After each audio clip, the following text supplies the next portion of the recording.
lupa datang untuk support tim korang dekat Dewan Si Putra. Dan jangan lupa dapatkan tiket dekat bio MPL official page.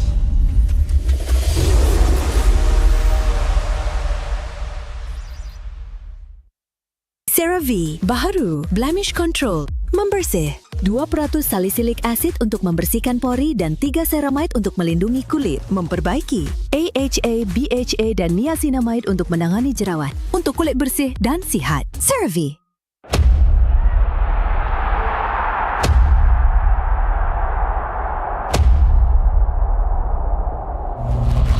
As a veteran, kita orang akan menentang Untitled untuk next week. Player-player yang saya kena highlight untuk Untitled, which is KZ, Kimin dengan Siska. Tiga-tiga ni antara player muda yang sangat berbakat sebab diorang dah buktikan last season diorang antara yang the best dan antara yang terkuat. So untuk lawan Untitled nanti kita orang kena disiplin lebih guys, sebab takut nanti kita orang yang kena bantai dengan adik.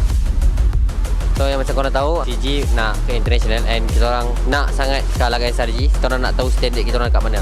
Sebab even kita orang menang 2-0 pun, saya rasa daripada minggu lepas kita orang tak clean team fight and tak proper com lah. InsyaAllah kedepannya kita orang akan cuba baikilah benda-benda macam comms and decision making. If kita orang menang lawan SRG, saya rasa benda tu pembakar semangat kita orang. Minggu depan kita akan berjumpa dengan CG. Saya rasa saya first time lawan dengan Cik dekat area meet. So saya rasa going to be fun and I think I'm going to pick him off a lot. For Ciku guys, aku rasa happy lah sebab kau dah dekat pentas sebenar kan. Kau dekat kau punya sepatutnya kau ada lah. Let's have fun and let's fight lah later.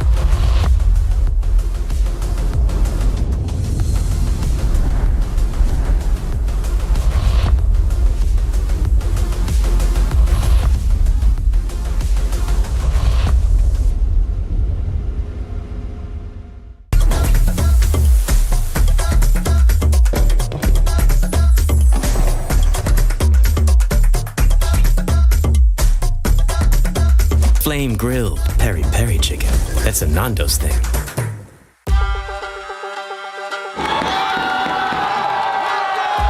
Untuk minggu depan, MPL akan ada match-match besar. Kita ada Todak versus Homebois, SRG versus Vamos dan Todak lawan CG Esports. Jumpa dengan Vamos nanti saya rasa excited lah sebab diorang pun one of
Welcome to MCGG Rising Stars.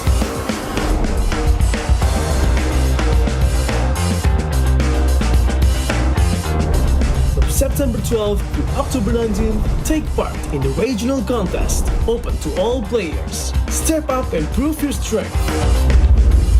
Division finals will run from October 24 to November 2.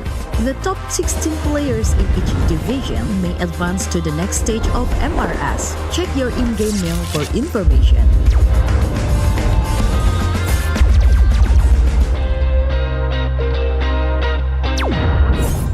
S3 Finals group stage kicks off from November 8 to November 9. The top 6 players from each group will qualify for the S3 Finals semi-finals. The semi-finals will be held on November 15. The highly anticipated grand final arrives on November 16. The champion will earn a direct qualification for the first MCDG World Championship. The battle is on and the world is watching.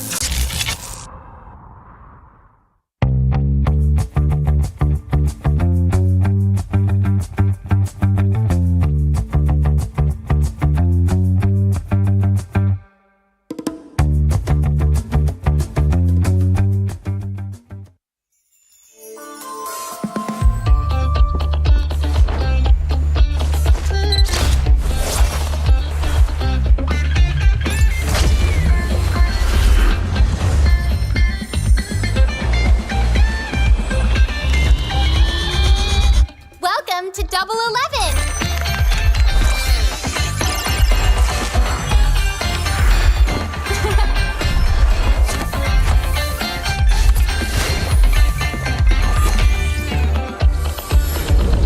Amazing prices, amazing styles.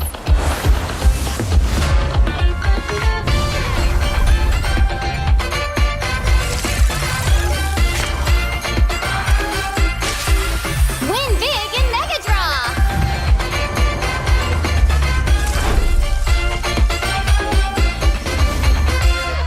Lowest prices, incredible benefits.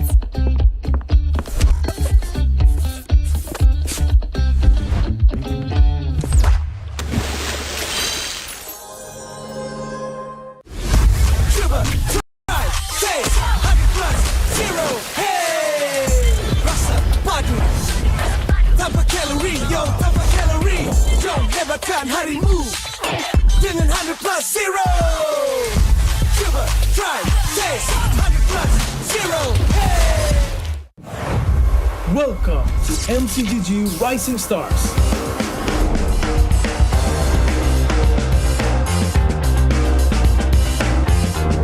From September 12th to October 19th, take part in the regional contest, open to all players. Step up and prove your strength.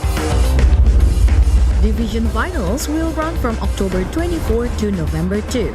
The top 16 players in each division.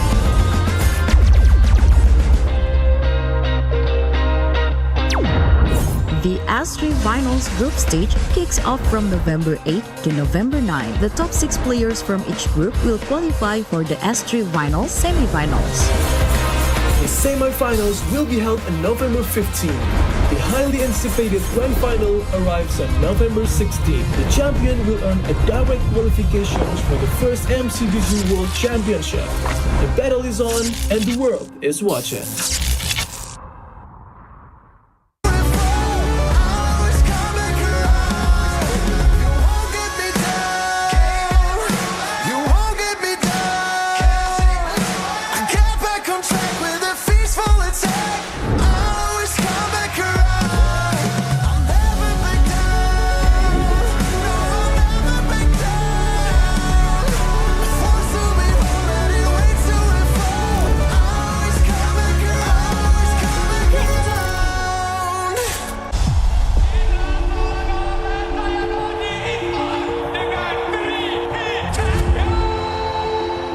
This season, we're aiming for first time for beating Malaysia. From me, I want the people to remember us that when they hear SRG is the most dominating team in this league. So on our first week, we're going to face Homebois, and it's a new lineup. Their last lineup is already good. So I think they might have some problems because after MSC, they only have like couple of weeks to fix their lineup. So I think it's really hard for them. My message to Homebois, good luck and have fun. And don't lose your morale. This season, I just nak pergi M series lah. Tak kisahlah. Tapi kalau boleh nak try to beat SRG first lah. So netizen stop calling us Todak version 2 sebab kita orang pun dah tak ada kena-mengena dengan Todak dah. Keep support both team lah. Untuk first game nanti, kita orang akan lawan JML seperti macam ulang balik grand final kita orang masuk ke ML. Kemungkinan diorang boleh menang ataupun kita orang boleh menang. So jangan lupa datang lah guys, support kita orang, okay? Unfortunately, Team Vamos punya perjalanan untuk MPL Malaysia musim ke-15 akan hati di sini. So untuk last season kita orang punya performance agak teruk lah. So banyak benda yang kita orang belajar dan kita orang akan push something lah untuk season ni. Harapan saya kalau boleh at least top 2 lah. Kalau champion tu bonus sebab kita orang nak pergi M7 sebab kita orang kalah season lepas, kita orang cuti lama sangat. So week 1 kita orang tahu yang kita orang akan jumpa Homebois. Kalau boleh saya nak revenge lah kekalahan untuk season lepas. Saya nak bantu orang bagi orang diam lah. Kalau korang tengok MPMY pada 13 September ni, korang boleh datang dekat Stadium Putra dekat Bukit Jalil. So kalau korang dah dapatkan tiket, korang boleh pergi dekat MPMY punya official page ataupun bio MPMY. Jumpa korang kat sana.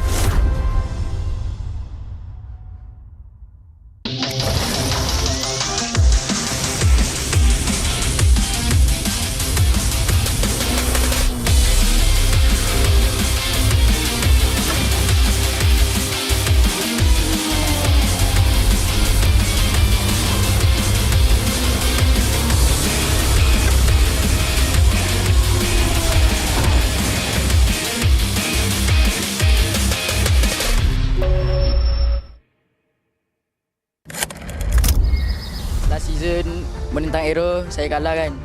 Maybe season ni mental saya dah lagi kuat dan matang. Saya pun dah cuba improve banyak untuk fight for my spot. For me personally, saya nak buktikan yang saya boleh stay di main line-up Vamos and saya boleh mencabar jungle-jungle MPL yang lain lah. Untuk Hazel, just give a good fight and let's see who's the best. Hari ni kita orang lawan Untitled and saya rasa kita orang kalah sebab kita orang hari ni tak panas lagi kot. Dah berapa musim juga first match kita orang kalah. Season lepas kalah dengan Homebois. So season ni 2-0 dengan Untitled. Kekalahan ni jadi macam tamparan untuk kita orang. Kita orang tak boleh berada dalam zone selesa lah. So kita orang kena betul-betul mencari performance kita orang yang hilang tu untuk lawan Vamos nanti. Tentang first kita orang rasa sangat happy lah. Sebab kita orang kan selalu match sampai 3 game kan. So kita orang suka sebab dapat habiskan 2-0 season ni. Minggu kedua ni kita orang ada back-to-back match. Kita orang akan lawan dengan tim CG. Bagi saya player-player diorang tu player yang veteran macam Ciku, Valence and saya harap kita orang boleh konsistenkan lah kita orang punya kemenangan ni. Jangan lupa datang untuk support tim kita orang dekat Dewan Si Putra dan jangan lupa dapatkan tiket dekat bio MPL by official page.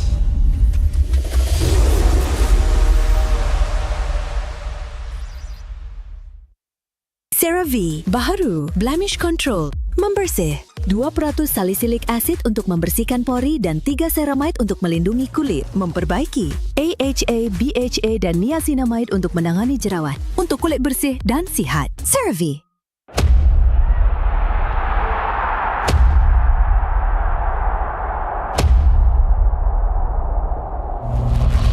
As a veteran, kita orang akan menentang Untitled untuk next week. Player-player yang saya kena highlight untuk Untitled which is KZ, Kimin dengan Siska. Tiga-tiga ni antara player muda yang sangat berbakat sebab diorang dah buktikan last season diorang antara yang the best dan antara yang terkuat. So untuk lawan Untitled nanti kita orang kena disiplin lebih guys. Sebab takut nanti kita orang yang kena bantai dengan adik. So yang macam korang tahu, CG nak ke international and kita orang nak sangat kalah dengan SRG. Kita orang nak tahu standard kita orang kat mana. Sebab even kita orang menang 2-0 pun saya rasa daripada minggu lepas kita orang tak clean team fight and tak proper com lah. InsyaAllah kedepannya kita orang akan cuba baikilah benda-benda macam comms and decision making. If kita orang menang lawan SRG, saya rasa benda tu pembakar semangat kita orang. Minggu depan kita akan berjumpa dengan CG. Saya rasa saya first time lawan dengan Cik dekat area meet. So saya rasa going to be fun and I think I'm going to pick him off a lot. For Ciku guys, aku rasa happy lah sebab kau dah dekat pentas sebenar kan. Kau dekat kau punya sepatutnya kau ada lah. Let's have fun and let's fight lah later.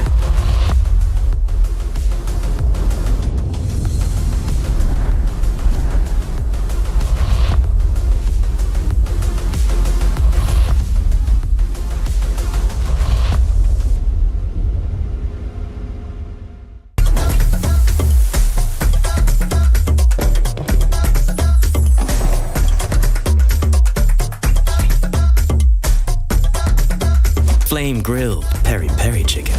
That's a Nando's thing.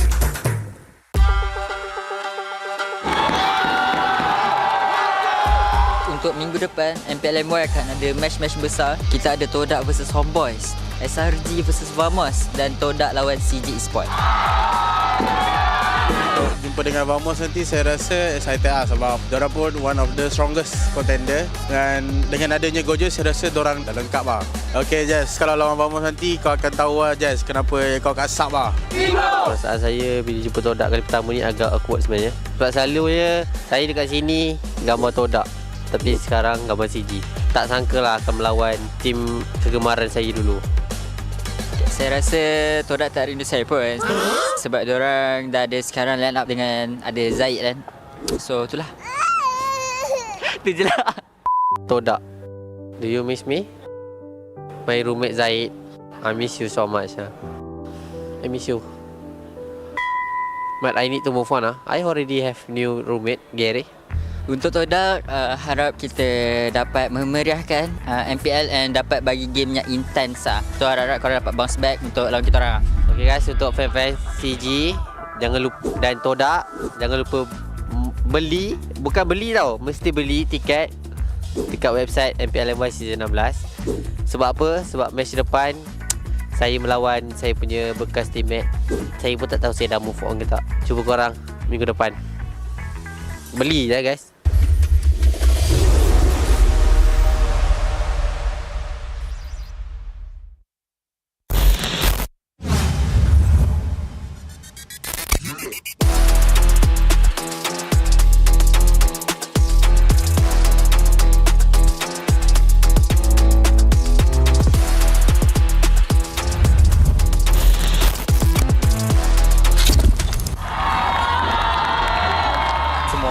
Tengah tumpukan dekat kita orang AERO Untitled dengan Team Break untuk rebutkan slot nombor 6.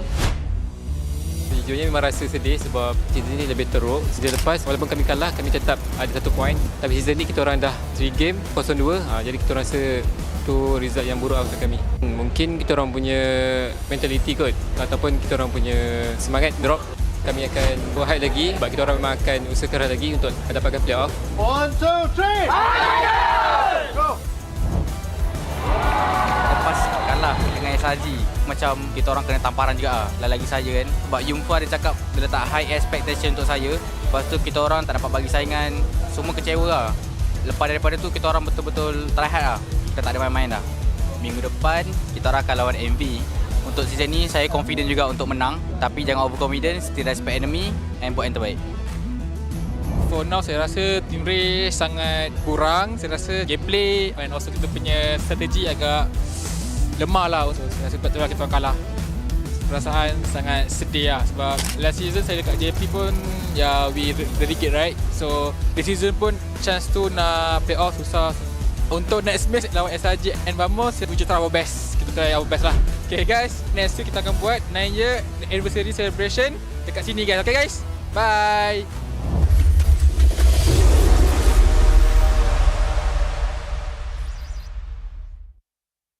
This is the most dangerous planet in the universe. And you've come to hunt an apex predator.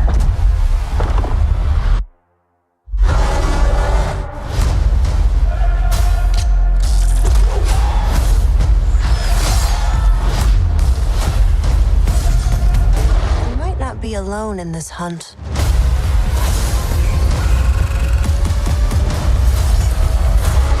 Predator Badlands, only in cinemas.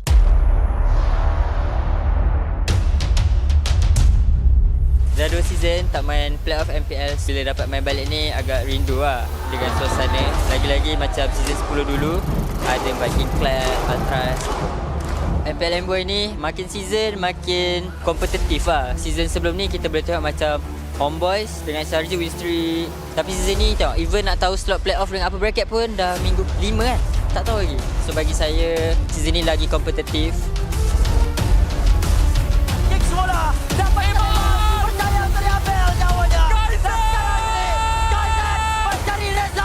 kita orang rasa macam dah tak fikir apa lah. Dah tak ada pressure macam-macam match yang sebelum ni. Do or die situation ni kita orang dah rasa last season kan. So kita orang just tawakal je apa yang akan jadi pada match yang akan datang. Kita orang akan buat yang terbaik ya, insya-Allah. Who do I think will take the last 2 slot for this upcoming playoffs? Monster, Vicious, and AERO. If you compare it to Untitled have 2 games us and another team because we will not give them chance. So I think it's going to be hard for them than AERO. Sorry to say to Untitled because if you don't win against us next week, we will not see you at the playoffs.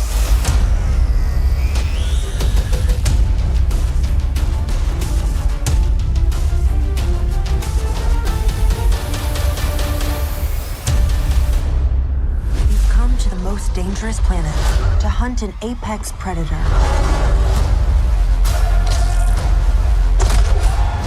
We might not be alone in this hunt. Predator Badlands, only in cinemas.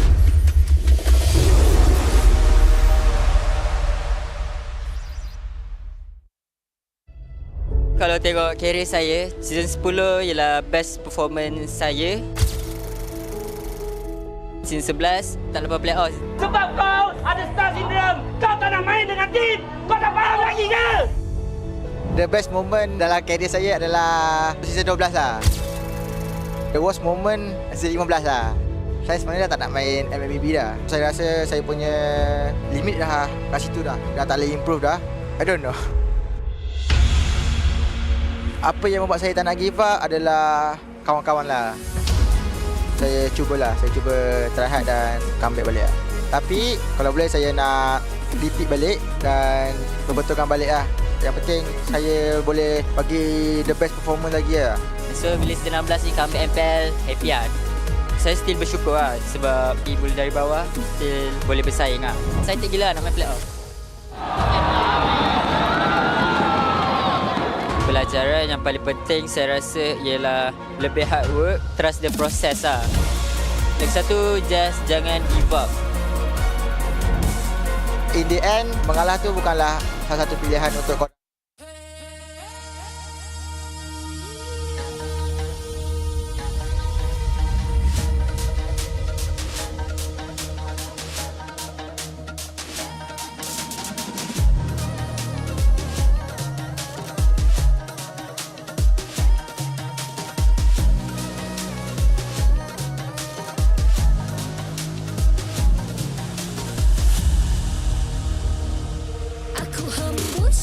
Kata si Mas, bila terjatuh aku beringat. Jalan dah jauh cari titik bermula. Krak, krak, krak, krak. Jangan patah semangat. Semarak api bukan calon cadangan. Biar apa menghalang aku sambut datang. 1000 daya, 1000 alasan. Harungi semua sampai di akhir garisan. Eo, eo. Kami tak senang mengalah. Kami luar biasa. Semangat membara, harungi bersama. Langkahlah sama-sama langkah. Bergema di kiri dan kanan. Tak berhenti marah ke hadapan. Tak mengalah berdepan cabaran. Jaga, jaga, kita jaga. Jaga, jaga, kita jaga. Jadi ayo. See me, watch me, hype me, gotta give it all. Don't matter how many times I fall, gotta get back up, yeah, yeah, gotta go. I can hear them calling, now I gotta serve. Mess with my clique, now you get what you deserve. We keep it tight, we keep it cool, they got me and I got them too. Rasa api tak kunjung padam. Marah ke hadapan kita, sehaluan jangan simpan-simpan. Kita anak Malaysia. Kami tak senang mengalah. Kami luar biasa. Semangat membara, harungi bersama. Jaga,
MPL Malaysia Season 16 is powered by Moonton.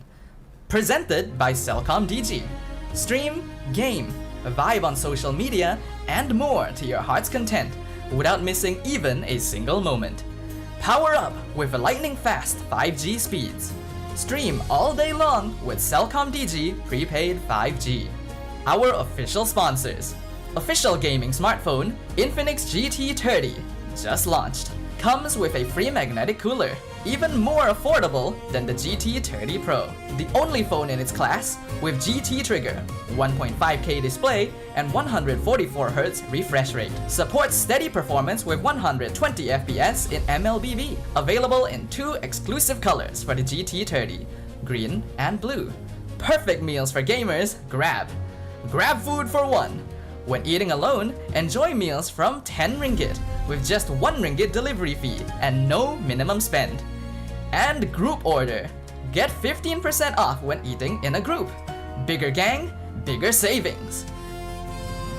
Our esports partners, 100 Plus, Ferry, and Yamaha. And thank you to all our strategic partners, CeraV, Nando's, and Playas. Predator Badlands, in cinemas on 6 November. An action-adventure horror set in the future on a deadly remote planet. Predator Badlands follows a young predator outcast who finds an unlikely ally in Tia as he embarks on a treacherous journey in search of the ultimate adversary on the most dangerous planet in the universe where everything is trying to kill you. Catch Predator Badlands in cinemas 6 November.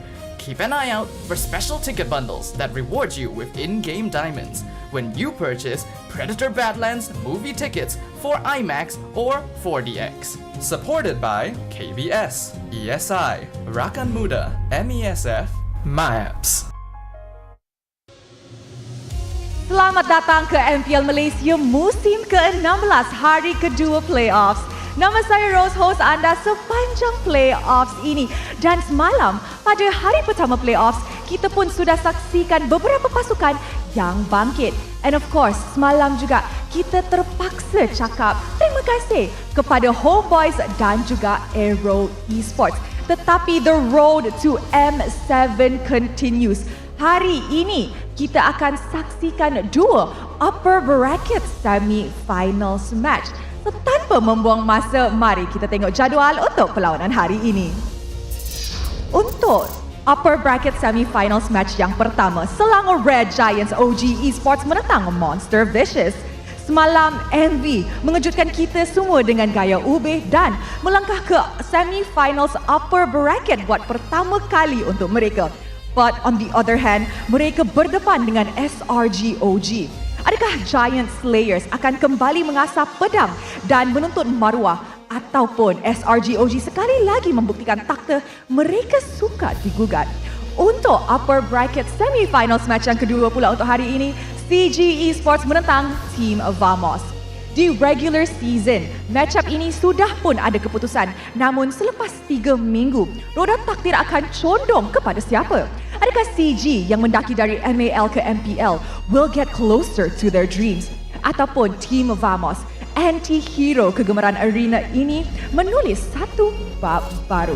Itulah perlawanan untuk hari ini. And of course, kepada semua audience kita dekat rumah, you guys boleh guna It's My Time kod di bawah di dalam MLBB anda untuk mendapatkan in-game reward. Ini masa kita, ini masa Malaysia. Walaupun tak ada pasukan yang akan tersingkir untuk perlawanan hari ini, we have to remember that M7 is on the line. Rose rasa semua orang dah tak sabar untuk saksikan perlawanan yang sangat-sangat dinantikan. Perlawanan SRG.OG pertama di playoffs ini. Tanpa membuang masa, mari let's show it to the panel.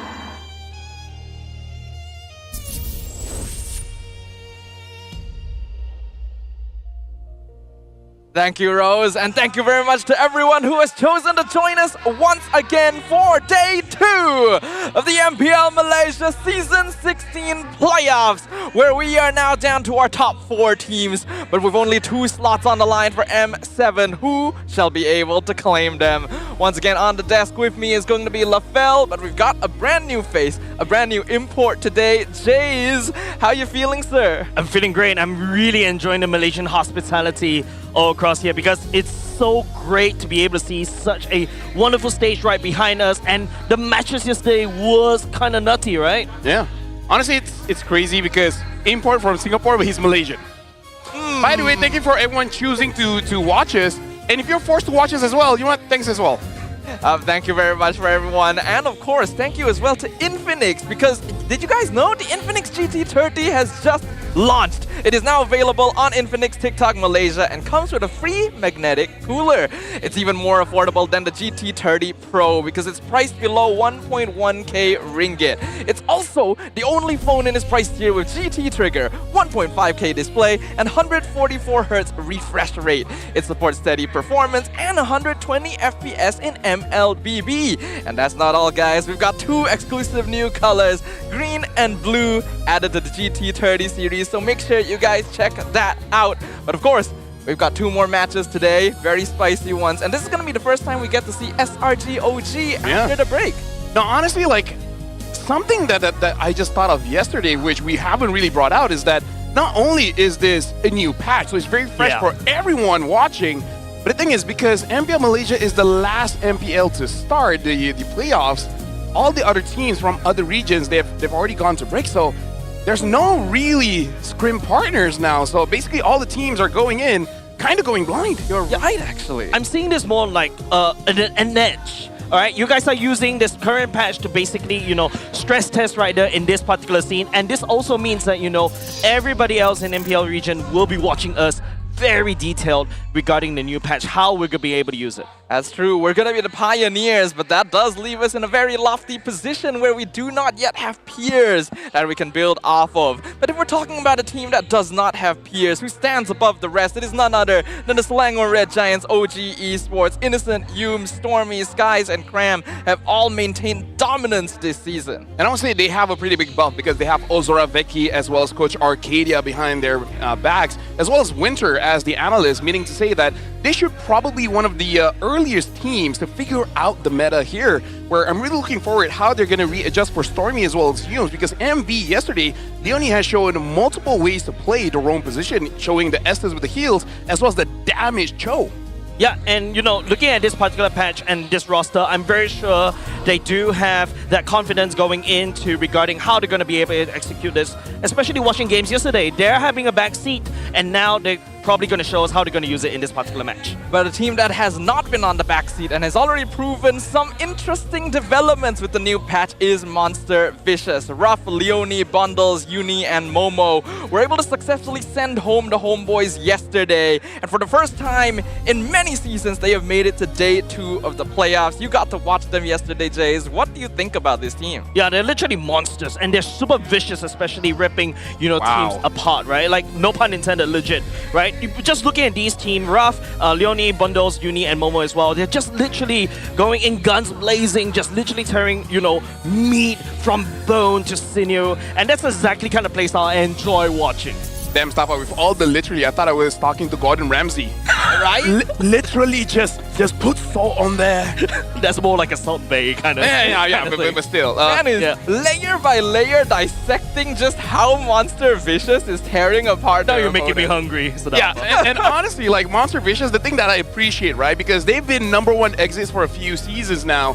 They did not hold back, right? Yeah. Any kind of strategy, any kind of cheese, they already showed in day #1. Kind of dangerous because SRG.OG, they can see that and be like, okay, we know the pattern, we know what to look out for. But hey, maybe in the playoffs, you can't have that mindset of like, I need to hide something. Again, you don't have a lot of testing ground to scream with other people, so might as well just give your very best since day #1.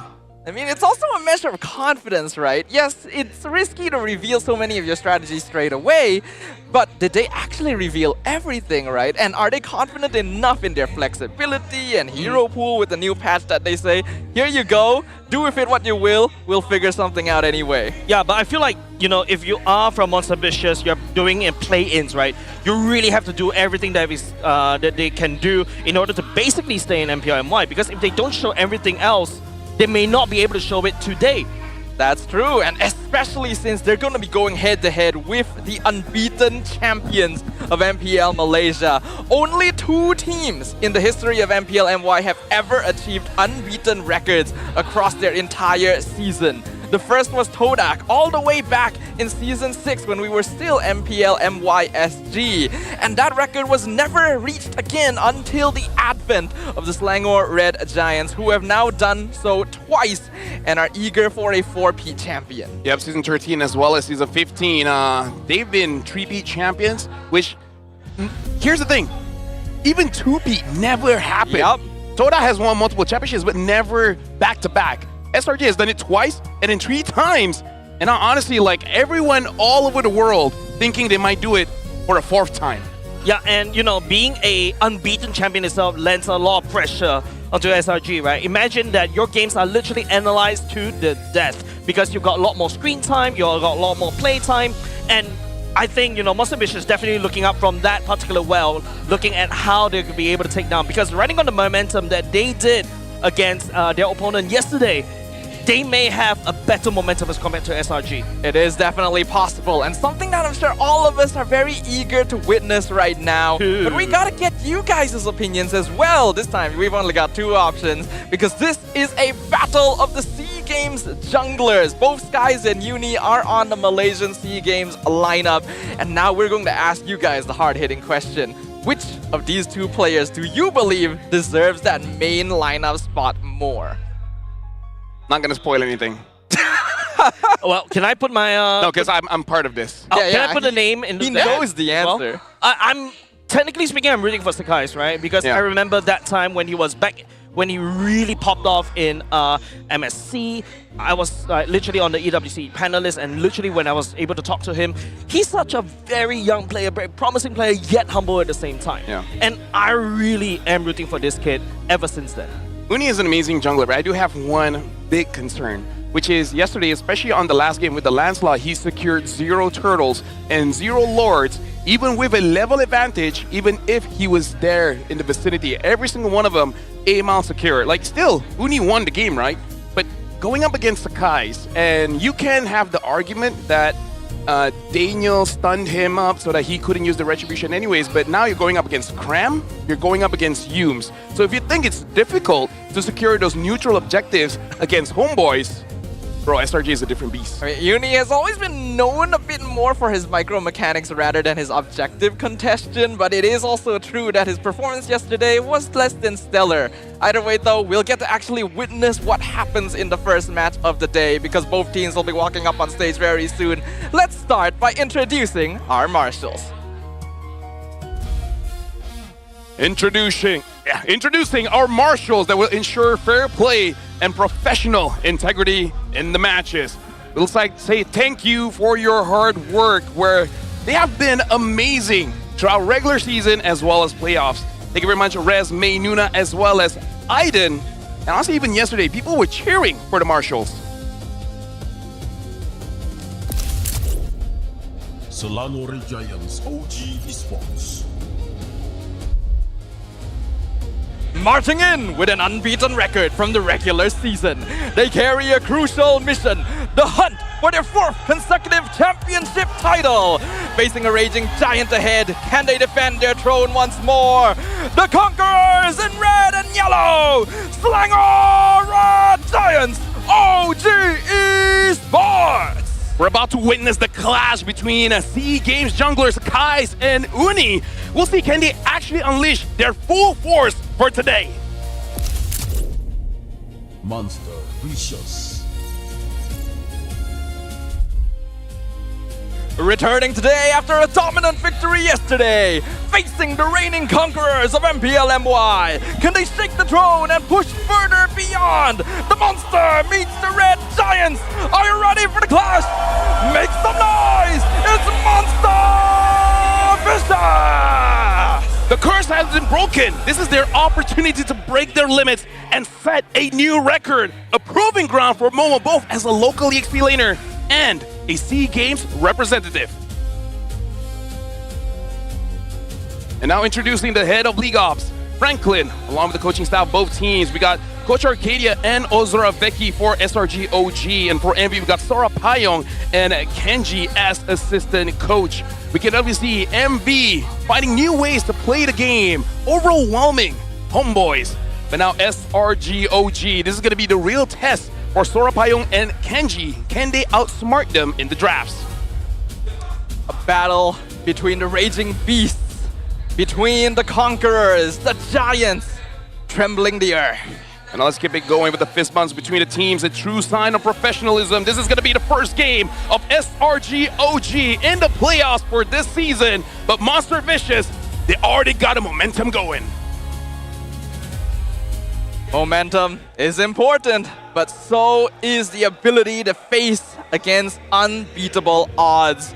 SRG.OG takes to the stage for the first time here in the playoffs. One of the few teams that we've not had the chance to witness since the new patch. Yeah, and you know, looking at Monster Vicious going up against SRG.OG, we're thinking about how this is basically a choo-choo train, right? Monster Vicious, this choo-choo train, they've got coals in their furnaces, they're ready to rock, they're ready to just basically punch through everything. But this is SRG.OG, the team that has one of the, best results in MPL Malaysia. And this is their first wall that they have to break if they really want to break through towards the grand finals.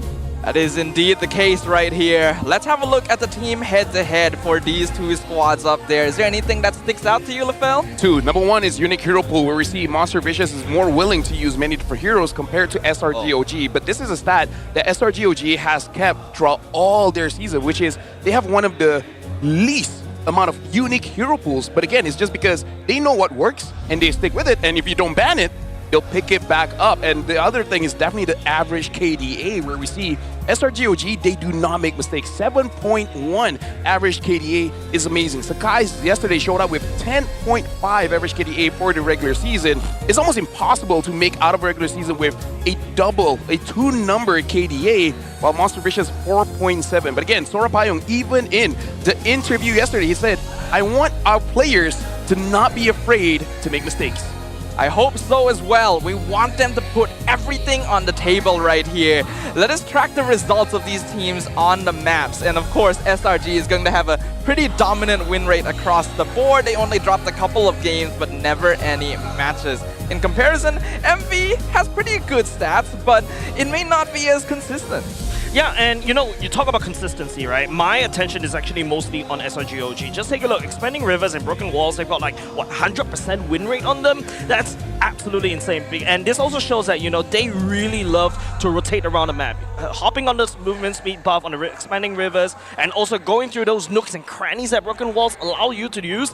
And I feel like this also, boils down to how Yums like to play, how Sakai's like to play, rotating around these maps. And honestly, the crazy thing looking at the maps is the maps that they lost are maps that they played the most, and it's just one time, right? So it really just showed that if the other maps played a little bit more, then maybe they could have lost in those maps instead. All right, anything is possible, just like anything's possible when it comes to Kyrie. We reached out to him, and he has stated that Malaysian players are a big threat.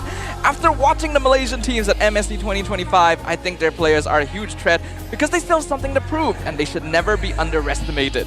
For me so far, SRG is the only team we need to watch out for, and to SRG, I hope we meet again at M7. To Skies, I want to face you at M7 because I lost to you during the MSC 2024 group stage. Yeah, I was there just watching that, right? Like Lefel and Sadafa.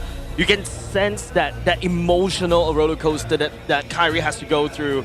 And now, they're literally looking at Sakai like it's food, but, Sakai's looking up there. He's ready to take Kyrie on as a challenge. The thing is, that was a storyline back in MSC because Sakai's, during that time, he wasn't a rookie, but he was still fresh on the scene. Yeah. And his idol was Kyrie. So going to MSC was the first time he got to, meet face-to-face, they interacted, and in a way, he was amazed meeting Kyrie face-to-face and then actually beating him on a big stage. That really launched Sakai's career even forward. And that's why Kyrie's like, okay, you know what? When you came to me, I was on a higher position, but now we're even. We have seen a lot of player careers meet those of their idols in recent days, the eras of MPLs and the international ecosystem changing on a dime's notice. But now we're gonna jump into the draft for game number 1. Monster Vicious will have first pick, and it is going to be Broken Walls. What's your command? Something to know here for SRG.OG, they are one of the teams that is more willing than other teams to just target ban instead of going for those meta bans. And we saw yesterday how Momo only used Arlet once.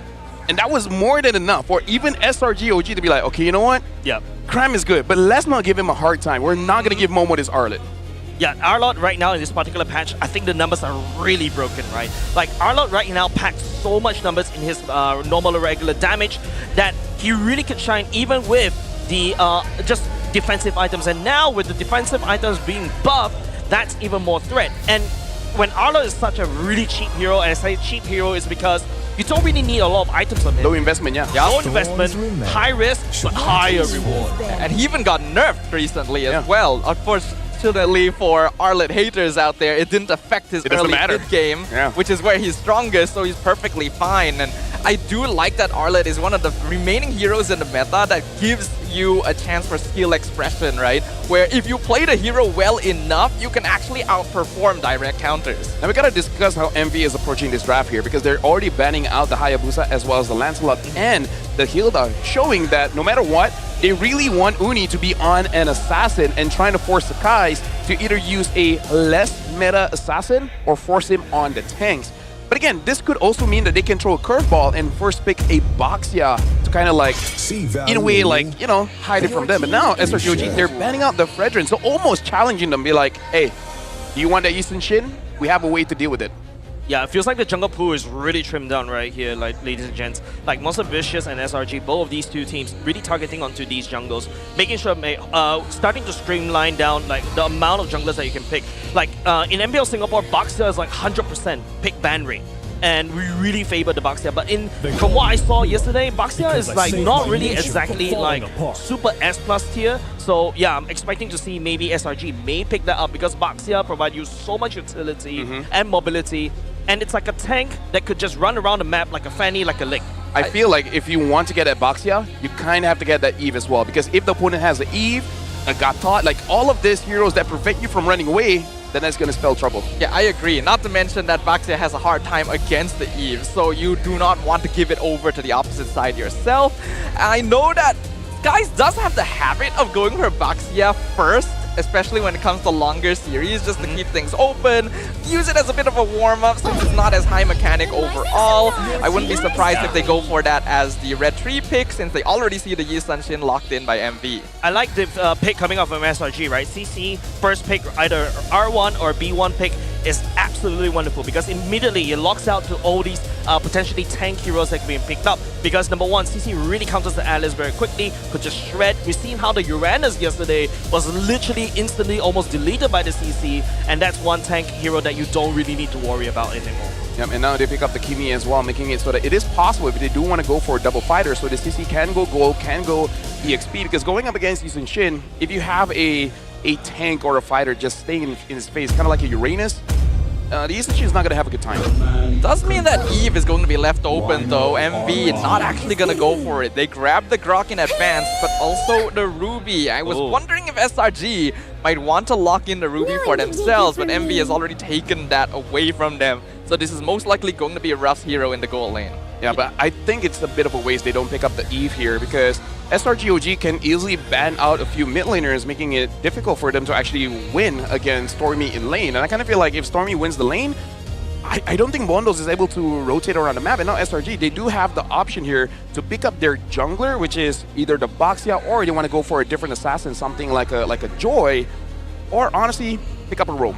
Yeah, I think like right now, just looking at how many jungles that are already gone, Coach Arcadia definitely has to pick a jungler right here. If not, you would expect, you know, the side of Monster Vicious to really trim down the jungle. And now they're literally using like Orange Agent right now, literally destroying every single kind of jungles going into the second ban phase.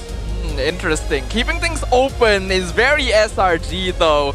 And now we kind of have an idea of how these teams are going to be banning going forward. As you already pointed out, we should expect MV to start banning more junglers to really limit skies, and we should expect to see SRG start banning mid laners, unless they want to reduce the amount of side laners that they might have to deal with as well. Now, the Gotha gets picked up here because it is a good deny for anything that MV wants to do when it comes to the mid choices, as well as a good combination with the CC. And like we have televised, the Eve does get banned here.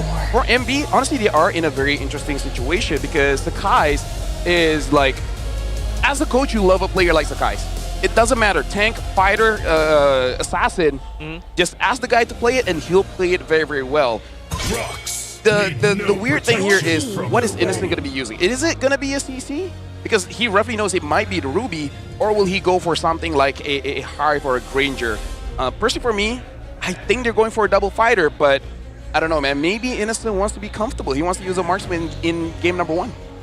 It heavily depends on what Skies is going to end up getting here. The Paxia does get banned out, so now the only viable junglers left are going to be Joy and Akai if we're basing it off the meta. If it's Akai, then Innocent can go into marksman. If it's Joy, then he would need to play a fighter. He is perfectly capable of executing on the CC. We've seen it before, and that's why they can keep it flexible somewhat, since both Innocent and Cram can go into this. Yeah, looking at Monster Vicious in terms of like, you know, what kind of heroes I've selected so far, there's a lot of CCs in this particular roster. The first 3, you got your Mounted Shocker, you got an I'm Offender, even a Tectonic Charge, right? If I were SRG right now, if I were Innocent, I'm so strong in your traditional gold laners, I'd go for the Harif. The Harif will definitely pick up a Purify, drop down the Zaman Force. The passive allows you to have some form of the CC immunity, not say CC immunity, CC reduction. I think that's definitely going to work in what SRG wants to do. By the way, chat, yesterday I got home, I instantly go to sleep. No pillow touching, I just went to sleep. Not even pillow talking? Not even pillow talking? Nah, dude, I lay down, I died. Fair enough. And then Yuzong gets banned here, but this honestly does leave Uranus open if they do want to have CC in the gold. It looks like they're going for Guinevere. A niche pick, but definitely a top jungle pick. Yeah, it's a really preferred pick. If you watch a lot of MPL Singapore, Guinevere in the hands of Hades goes in tank. That's exactly what Fredrin likes to do, right? Lock down one person, go in for an AoE knockup, and all of a sudden everybody from the side of Monster Vicious cannot play the game because they're constantly getting CC locked. Yeah, good timing on Guinevere also allows you to use the Violet Requiem defensively to avoid big CCs like the Tectonic Charge. Though it is definitely a hero we don't see Skies on very often. It's usually in the hands of Humes whenever SRG.OG picks it up. But I don't think there's any chance of that being flexed with the Gatot being there as well. MV now has the chance to finish off their lineup. If they're going double fighter, grabbing something like the Lapu Lapu is probably going to be solid just to make sure Cram doesn't have it. But they go for the Farsa Alice. Now, honestly, the Alice is good as well, just to have a follow-up with both the Grok as well as the Ruby. And they can even make it so that either the Ruby peels or the Grok peels for the backline, because the changes on Grok makes it easy for you to do that. Now, the final pick here, because they do have the Guinevere, means that they need one more damage dealer, which honestly, like both fighters as well as a marksman can definitely do. Granger is still there, the Hive is still there. I think the Hive might actually be fine here. If they want to go for a fighter, I think something like Lapu. Lapu is really good. Lapu, yeah. Yeah. Now that, you know, Monster Vicious revealed the Farsa and also the Alice, the Lapu Lapu is the very good answer to this. You go in the Bravest Warrior, all of a sudden you're CC immune because hack and slash and dice. You force the Feather Airstrike away. The Yishunshin cannot enter in the Mounted Shocker, bombs your uncle. Honestly, looking at this draft, something that I'm looking out for is SRG.OG. It's very clear they're going for targets here because they have ways to dive. They got the Guinevere, they got the Lapu, and they even got the CC and the Gatot. So honestly, like Bondo's on this Farsa has to be careful because I really see that SRG.OG, they can start off the fight and then afterwards it's challenging MV. How are you going to respond? Well, I think that makes a lot of sense, LaFell. Looking at the drafts one last time, MV has a very MV draft. I love team fighting, lots of crowd control, lots of dash. But SRG.OG has picked up a hero composition that'll allow them to pull off their micro mechanics to the fullest. Will the Giants tremble the earth once again? Or will Monster Vicious prove that their warm-up yesterday was enough for them to take on the defending champions? We jump into the Land of Dawn for game number 1. Well, technically speaking, for Monster Vicious, this is the first shovel full of coal they will put into the furnace, which is already hot. Whereas for SRG, on the other hand, they've been hibernating. They didn't really play during the play-ins, but at the very least, they get to watch how Monster Vicious like to play in day one. And I would say SRG.OG, they don't have to readjust a lot of things because even the heroes that they chose, other than the Guinevere, it's mostly heroes that they have been using since the regular season. I mean, like Cram on this Lapu has held multiple MVP performances, highlights, and game-changing plays. So honestly, right now, SRG.OG, yes, patch has changed, but I feel like they got a very comfortable draft. They're keeping it to basics, and I think that's a very SRG style. If they're hiding anything, they don't feel a need to pull it out yet. If they've already made adjustments to the new patch, they don't feel like they're in a position where that is necessary to be a fallback. Looking at the emblems to start things off, it's all pretty standard, though Uni is going for killing spree, so MV wants the fight. One unique thing as well is that Skies on this Guinevere is going for the mage emblem instead of a tank. So I don't know what kind of build he's going because he can still go for tank and just hold on. Sakai's knocking up, Bundles right there. Leone will be there to kind of slam the wall, but he will be building the wall instead. Right into the Mountain Shocker. First blood over to Uni right off the bat. SRG is not ready for that. Leone this time round getting stunned down just a little bit, but he'll be able to walk away. First blood going over to Monster Vicious. Excellent initiation right there. Skies tried to go for a cheeky catch, but Bundles had Purify, and then Leone got a perfect wall to block off two members. We have to note, this Grok was perma-banned against MV yesterday. This is one of Leone's best picks. Yep, honestly, in the regular season, MV looked the cleanest with the Grok. But it looks like SRG.OG, they still want to contest this turtle first. Looks like Momo is there to contest. Momo TOR right there. Sakai still will be able to take down the turtle for now. Bundles laying down the feather airstrike as well. Come right there! Laying down the bravest warrior at the same time. AOG from some Yalms will not be able to land. Bundles fly away for now. And again, Cram showing MVP performances here, but now we got to talk about this because Skies going for that first attempt might be the reason why he went for the mage emblem so that he just has that a little bit more damage. But yeah, Leone as well as Bundles, it does seem they roughly understand SRG's priorities because Bundles was 100% prepared for the win to catch him, but more importantly, Leone also understood which path to block to make sure that they get something back. SRG.OG, they still got the turtle as well as one kill, but still it's roughly even between both teams. Yeah, even until now, we know that Monster Vicious is the master of 5v5 brawls here in MPL Malaysia, to the point where even SRG is going to need to respect that. They are aware of how strong this Farsa is. They're aware of how much focus opponents are going to put on it, and Bundles has already proven his ability to position with artillery mages like the Eve, so SRG is going to need to do something different in order to catch him. Yeah, even look at that, Bundles completely understanding that that bush is basically his biggest enemy at this point. It's not even Sky, it's not even Cram, it's just a bush, man. Yep. He hates grass. Yeah, literally, like, if your Bundles actually has like a hedge cutter, he'll be actually trimming that bush away. He wants to be a gardener. And you guys were telling me to touch grass the entire day yesterday, so... He's not doing it. Yeah, I feel a little bit of that, that camaraderie right now, I will say. We are approaching the 4-minute mark. Net worth still pretty even on both sides. In terms of scaling, I would also say that both teams are fairly equal, though SRG will have higher damage potential, especially if Skies does decide to commit the damage builds. Yeah, I feel like even if he does, maybe it's just one item. But I kind of feel like for the first two, at least he builds the secondary tank items to make sure that he can actually contest for this turtle. Because even looking at the draft, I feel like that's the idea. Especially seeing how Uni yesterday could not get any turtles or lords. Maybe SRG's idea is just that let's snowball off of just getting a lot of gold from these neutral objectives, and then maybe with Stormy on this Kimmy, try to get a few turrets so that Envy just does not have any kind of momentum, and then when they try to fight, hey, you don't have enough damage. Sakai's landing down onto Leone. Leone goes in the tank charge as KOR. So many CCs from the side of Monster Vicious. AOG from the side of Momo. At the same time, Innocent takes out Momo right here. Now the turtle being contested right now. SRG will be able to push Monster Vicious away, but they're starting to run no just a little Mountain Shocker. But this time round, SRG, they turn it around against Monster Vicious. 3 men down, nowhere close to the turtle pit. And Cram continues to just be so good. That was actually a really good start by MV. They caught out Skies. They perfectly stacked all of their crowd control. But then Cram and Innocent came in from the side flanks and started wailing on them instead because their frontliners had already full committed. That left Bundles in a very vulnerable position, and MV had to disengage. this is a good showing of SRG where they have strong teamwork because individually they're strong. Because MV had the right idea. They got to make sure that Sakai gets taken down so that Uni has a good shot of securing that turtle. So they drew all of the abilities onto him. But the moment they saw all the abilities are on Sakai's, that means Cram, Innocent, as well as Stormy, there's nothing left for them. So they just move forward and then just take down as many people as they can. So this is a good situation when they're like, okay, go on Sakai's. Oh, all of us are ready. Oh, take charge! Letting on to fall right into Bondo's better airstrike at the same time. Innocent will be able to take down Leone, but it is a good catch coming up from Monster Vicious. Sky's unfortunately having a bit of a tricky start. I do feel like SRG is being a bit more aggressive than they need to be, so the Guinevere is getting sacrificed, but they're still trading well. Something to note as well, Sky's first item is the concentrated energy, so he does not have the tankiness to actually survive any kind of engages.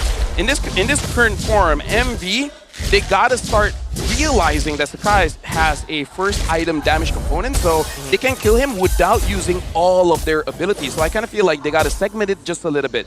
Understand how much that you need to invest and then save it later for either Stormy, Cram, or Innocent. Because so far, they left nothing for Cram. Nervous Warriors, Sakai is joining the fray at the same time. It is going to be Momo. Sky high right there, desperately trying to stay alive with the help of the passive. He'll be able to walk away. Leone is stepping out of the wall as well. Right into tectonic charge. Stormy gets slammed down by Bondos right there. One man down for the side of SRG, entering this potential total fight. Once again, good positioning from Leone. We can really see his skill on the grok here. Dude. Momo able to survive that was huge. And then finding Stormy just a little bit out of position there in the lane. We are seeing the tiniest of differences make a huge impact this game. Yeah, Yum's base tanking right here. Leone is the main problem for the side of SRG. Yums will be able to attack onto Bondos right now. Cram stepping forward. Bravest Warrior already activated right now. Wrap all the way to the backside. Sakai's finding Leone, the troublemaker for the side of Monster Vicious. Cram picking forward all across the map. He's just a one-man Cram. He finds Bondos at the same time, and SRG collapse onto what remains of Monster Vicious. Nothing left, just bones merely for SRG to pick. Yeah, now Innocent still moving forward, want to get Momo. One dot. Innocent will not be able to just deliver a team wipeout against Monster Vicious, but this is a massive showing coming out from SRG. Man, Jace, before this game started, we told you that Cram was the key player of SRG this season, and he is continuing to prove it every single time. SRG, they're starting to adapt. They're trying to figure out how MV wants to position the fight, and Cram is just saying, well, I'm not gonna let you do that. I mean, Cram right now, the best way I can describe him, his moniker, he is a one-man army. Yeah. Because every single hero that he uses represents a general. Speaking of which, it is 1v1. Right onto Innocent. Innocent, the curtain call lands onto Uni though. Unable to take him down, but it's still okay because it means that, you know, on the other side, Stormy takes down Ruff. Again, with the help of Cram, because at this point, MV in the previous fight, they did actually use a lot of abilities to stop Cram. But again, Cram just times the anti-CC just to make sure that, hey, you can use all your stuns on me, but I'm immune, bro. I don't know what you're doing. He's 4-0-4. He's level 12. CC's not 3 levels up on Momo, by the way. This Lapu Lapu is the definition of a one-man army right now. And chat was already pointing out they should ban it. Yums, that's going to be an AOG to taunt. That's foul, but once again, Leone knocking down SRG sky high. MV trying to find an entry point right there. Rob getting robbed out by the side of Cram. Cram going down the one-man army right now. Uni dashes all the way, but it's going to be Rob taking the count for the side of Stormy. 3-2 man down for the side of SRG, but it doesn't really matter as Bondos, the only one left, as Cram slip off Bondos' wing. No way for you to fly. Only SRG.OG can get away with something like that. They full dive. They put themselves in a position where Tech Charge would literally hit their entire team. And they're allowed to get out of jail for free. Cram is unkillable right now, to the degree that everyone else on SRG is just like, oh, we can throw ourselves in. He's our main carry. And again, this shows that SRG is playing off of the weakness of MV, because MV has such weak control over Turtle, even though the Turtle, like, they killed off the jungler, but then everyone else just killed everyone from MV because they know how they position. And like I said, they want to get that gold lead so that they know MV will fight back.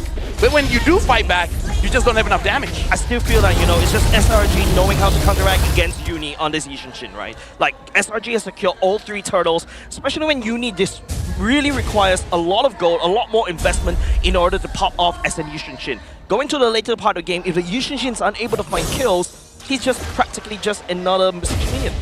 It does mean that at least MV has some scaling in, but we're looking at a 9,000 goal lead in 10 minutes.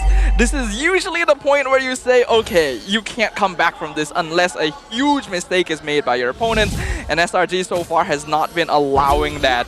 MV needs to find a huge 5v5 team fight ult here, otherwise this game is done. Yeah, honestly, like, they can't even focus on Cram because at this point he's unkillable. Wall's going to be built up just a little bit. I see the mountain shotgun for side Uni. Traction Pulse does catch onto Rob. Bondo's laying out the Feather Airstrike. Look at Crab!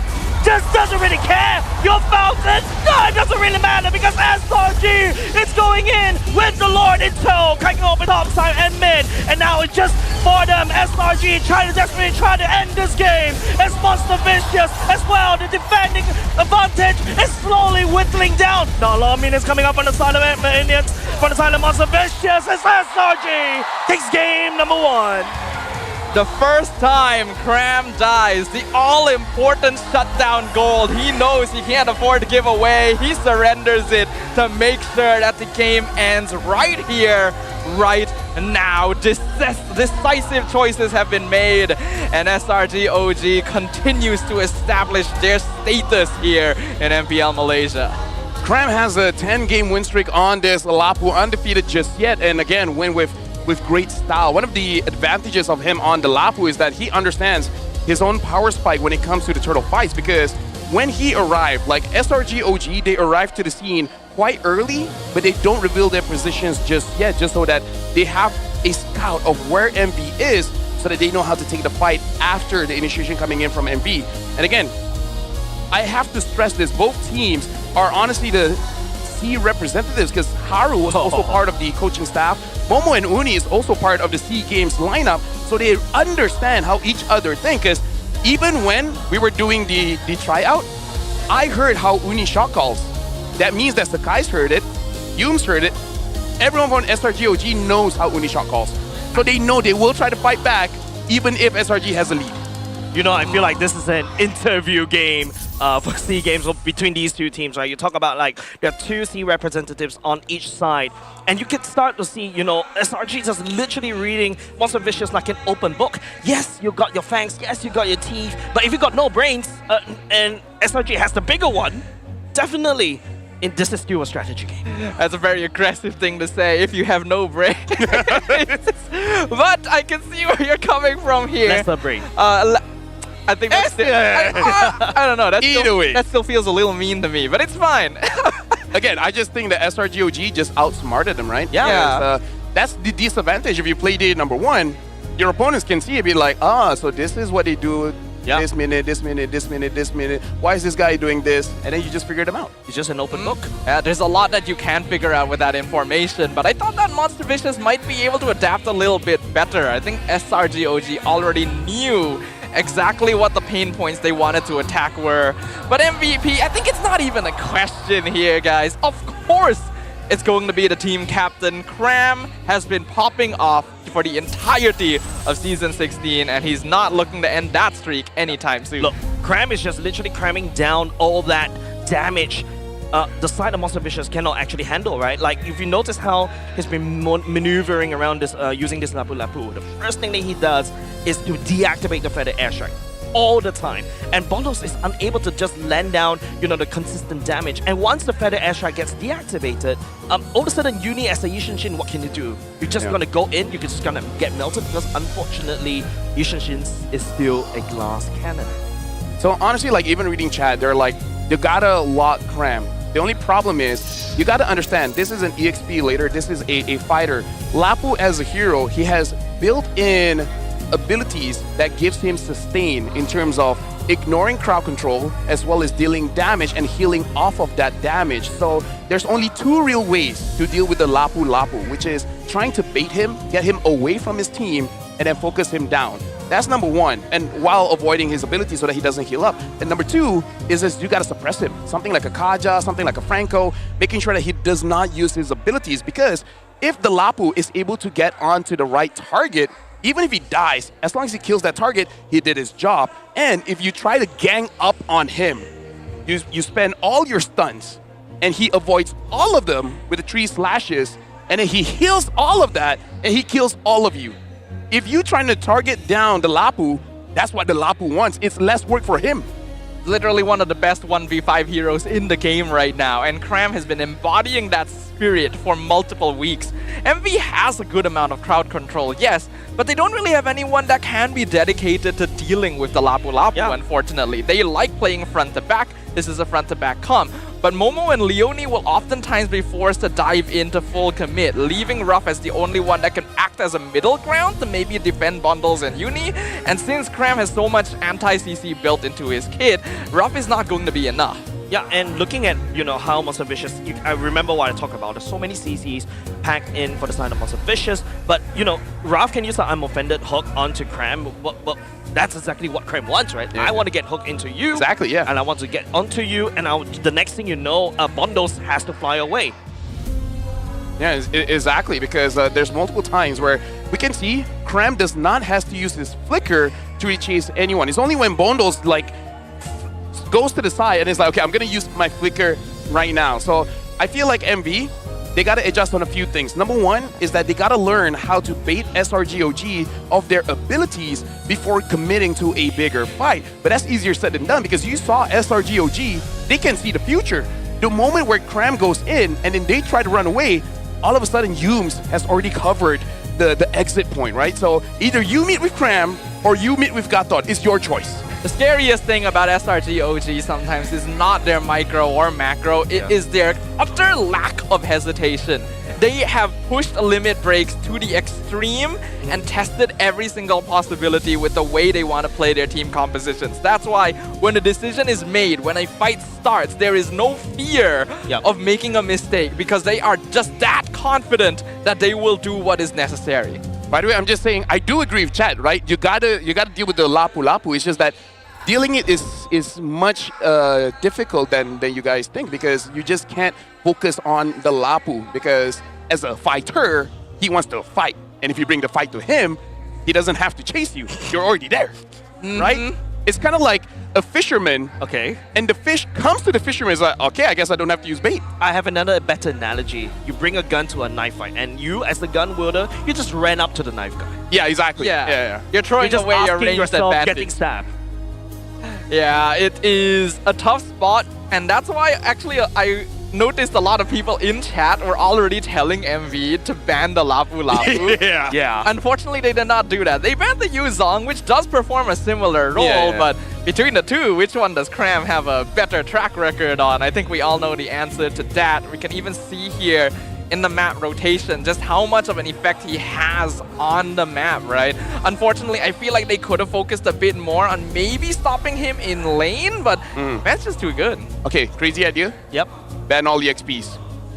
I feel like at that point, you may need a 20 ban per team. Yeah, because again, that's how TL was able to defeat Cram, right? They ban out the CC, which is the best EXP at the time, and then they just win the matchup with the glue.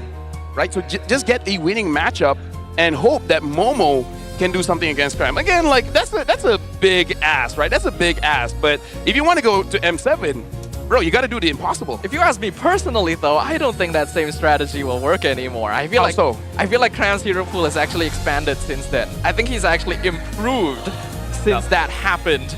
And that's a very scary thought, considering how dominant him and his team already were at the time. So MV is going to need to dig even deeper once we head into Game 2. Yeah, and just looking at how, as we look at the highlights earlier just now, Innocent on the CC literally, delaying Ruff from being rough at this lane, right? It was actually a strong lane for the side of SRG in the gold lane and neutral lane in the bottom lane. Right, because the Alex could just wave clever quickly a passive, and then after that start using his first skill, all of a sudden she's at your turtle fight.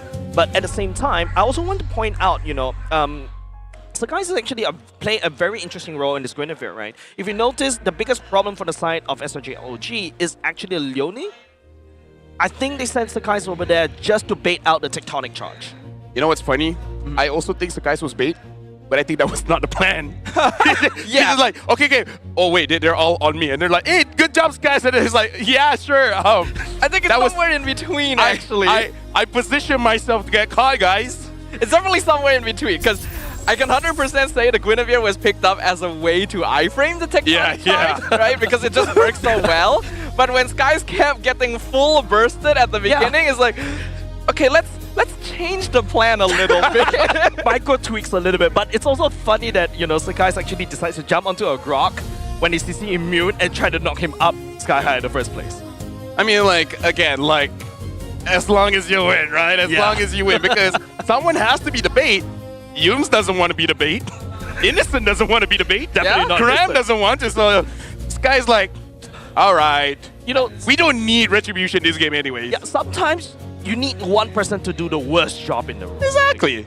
And honestly, Skies has been filling in that role for a while, actually. It's all on purpose, guys. Even back during like tank jungle meta, he was already accepting the role as a more sacrificial jungler utility, and he's able to do that even on damage roles. So it's actually quite impressive.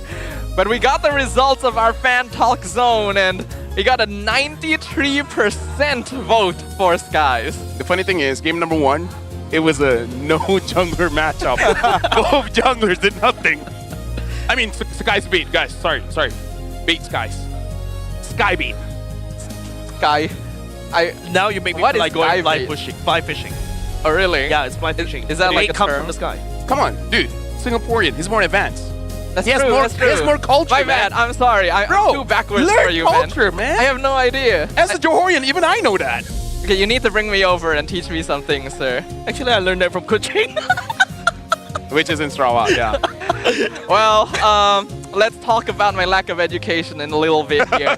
We will look at the after-patch summary here, where we can actually look at the win rate of multiple heroes across the 4 different maps, as well as some shifting roles, including multiple fighters in the gold lane, and some more unique pickups that we've seen this season. Yeah, something that we can focus on first is the broken walls, where it was the previous map. And again, Lapu wins that a lot because there's multiple ways for him to actually go into the fight without being interrupted. And if he does, he has a flicker, right? So it's completely fine. And Lancelot also has the most amount of victories on Flying Cloud as well as Dangerous Grass. I thought it was actually performing quite worse in Dangerous Grass, but apparently in Broken Walls is the one that Lancelot is really not doing all that well. And funny enough, Lapu doesn't perform well in Expanding Rivers. So maybe if the map is Expanding Rivers, actually, no, if it's Crab, I think you just bat it away. Don't take the risk, right? And we say it performs worse, but that's just because of the number of games, right? We compare 7 to 11 here to 6 to 10 on Broken Walls, and it's just kind of a numbers game, I think. Yeah, it's actually very interesting to look at these stats. Yeah, I think the only thing that I need to talk about, because I'm a gold laner myself, and unfortunately I've been putting in a lot of work in mid lane. But as a gold laner right now, your role is starting to get really interesting, right?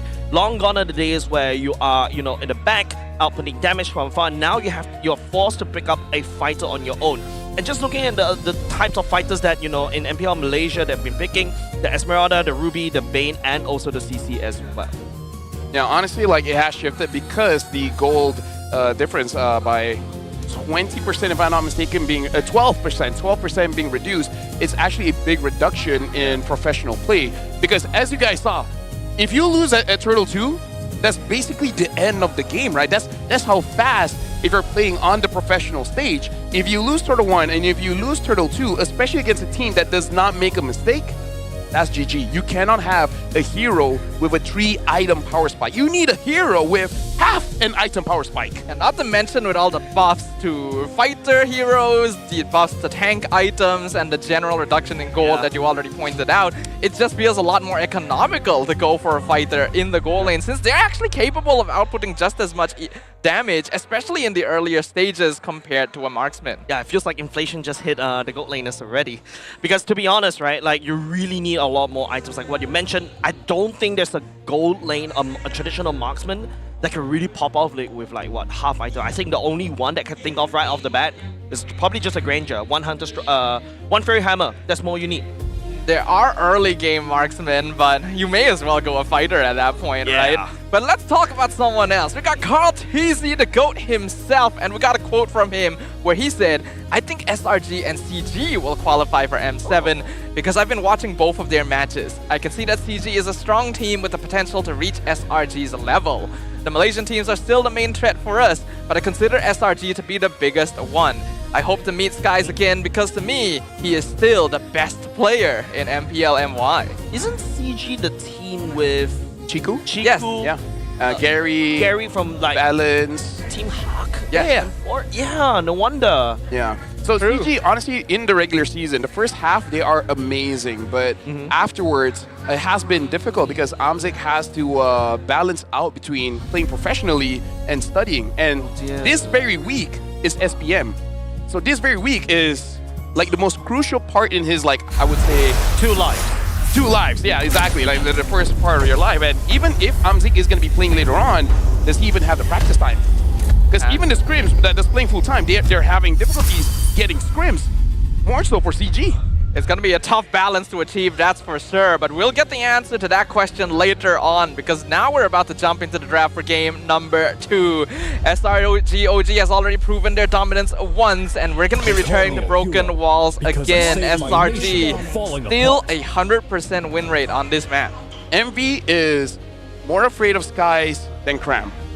Now that's something. I'm just saying, that's something. It's understandable. Sometimes... No, I think bang Cram. Maybe sometimes you really have to limit the amount of baits that you have so that you expect one outcome only, right? If you use a certain bait, you expect this outcome.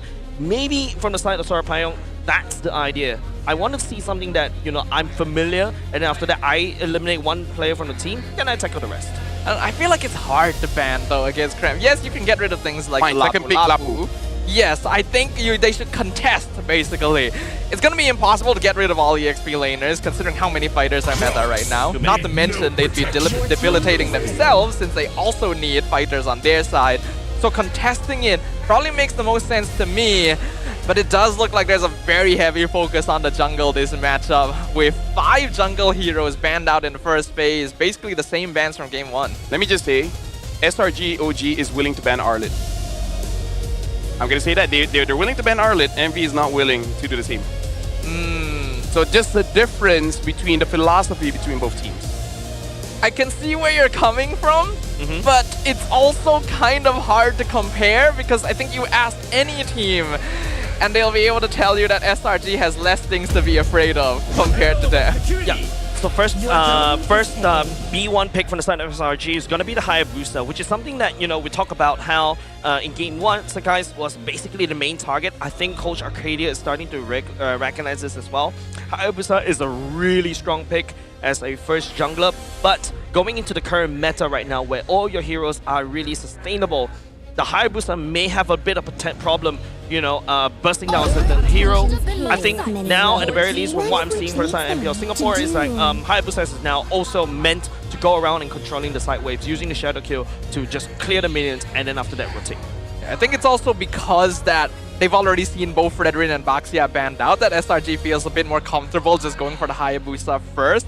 Wouldn't be surprised if they want to lean into a more early scaling snowball composition here with picks like Farsa or Kalea to pair up with the Hayabusa to start making kills happen, since we do already see the Kimi being locked in for MV. I feel like it's pretty safe if they want to pick up like Eve got taught here, or maybe even get this CC again, because it is open for SRG.OG. And of course, like in terms of fighters, like you said, there are a lot of options here. I would like to see Eve though. So it looks like, oh, they go for the Yuzong instead. So they pick up the Gatot and Yuzong. So MV kind of will have the same problem in the previous game where they might have difficulties protecting bundles, even though they have the Ruby. They need some kind of backline defense now, that's for sure. There are still other fighters here, and with Kimi, they are open to a double fighter side lane, so they don't have the Grok and Shin anymore in the jungle. Grok is also good. Leonie's best pickup hasn't been It's been a long time since Leone lost with a Grok, actually. Teams oftentimes ban it against him, and SRG is just letting it go. I mean, like, to be fair, it wasn't, like, for MV, it wasn't his fault, right? Yeah. The Grok did the best that he can, but there are limits. It looks like they go for the Lapu first here, but notably, Yuzong does win the lane against a Lapu, especially if the Lapu just gives over the Sha residue over to the Yuzong, and considering this is most probably Cram going to be using it, Momo really has to be careful on this one. Yeah, I agree. That EXP lane going to be very important, especially now that he's against a Yuzong. This is actually a hero that you can disrupt as long as you don't allow him to win the A lane too early on. Eve now going to be banned out. MV starting to focus on some of the mages in the pool since Stormy hasn't picked up his hero yet. Farsa is still there though, and even if Farsa is banned out, Kagura is a common fallback, so it's a bit hard to say they should get rid of everything. Now, honestly, in this situation, it's either Selena or the Kagura. Those are the picks that he likes. But if MV gets a fourth pick that has a big ult, might even consider a Valen. What do you think about a Lunox from the side of SRG? You shred through Lapu Lapu, it denies everything, all the tankiness that's coming out potentially from Monster Vicious. Your brilliance can be used to outplay against the Kimi's Traction Pulse, and I'm offended. But is that a hero that Stormy does? Yes. He does. Yes. I mean, what hero? Like, he even used Hellcrit mid before. Okay. Yeah, he is probably... He has one of the deepest hero pools in the whole team, That's actually. Hero Ocean. It's exactly. Very good description right there. It's just that he hasn't needed to pull out from it in a while.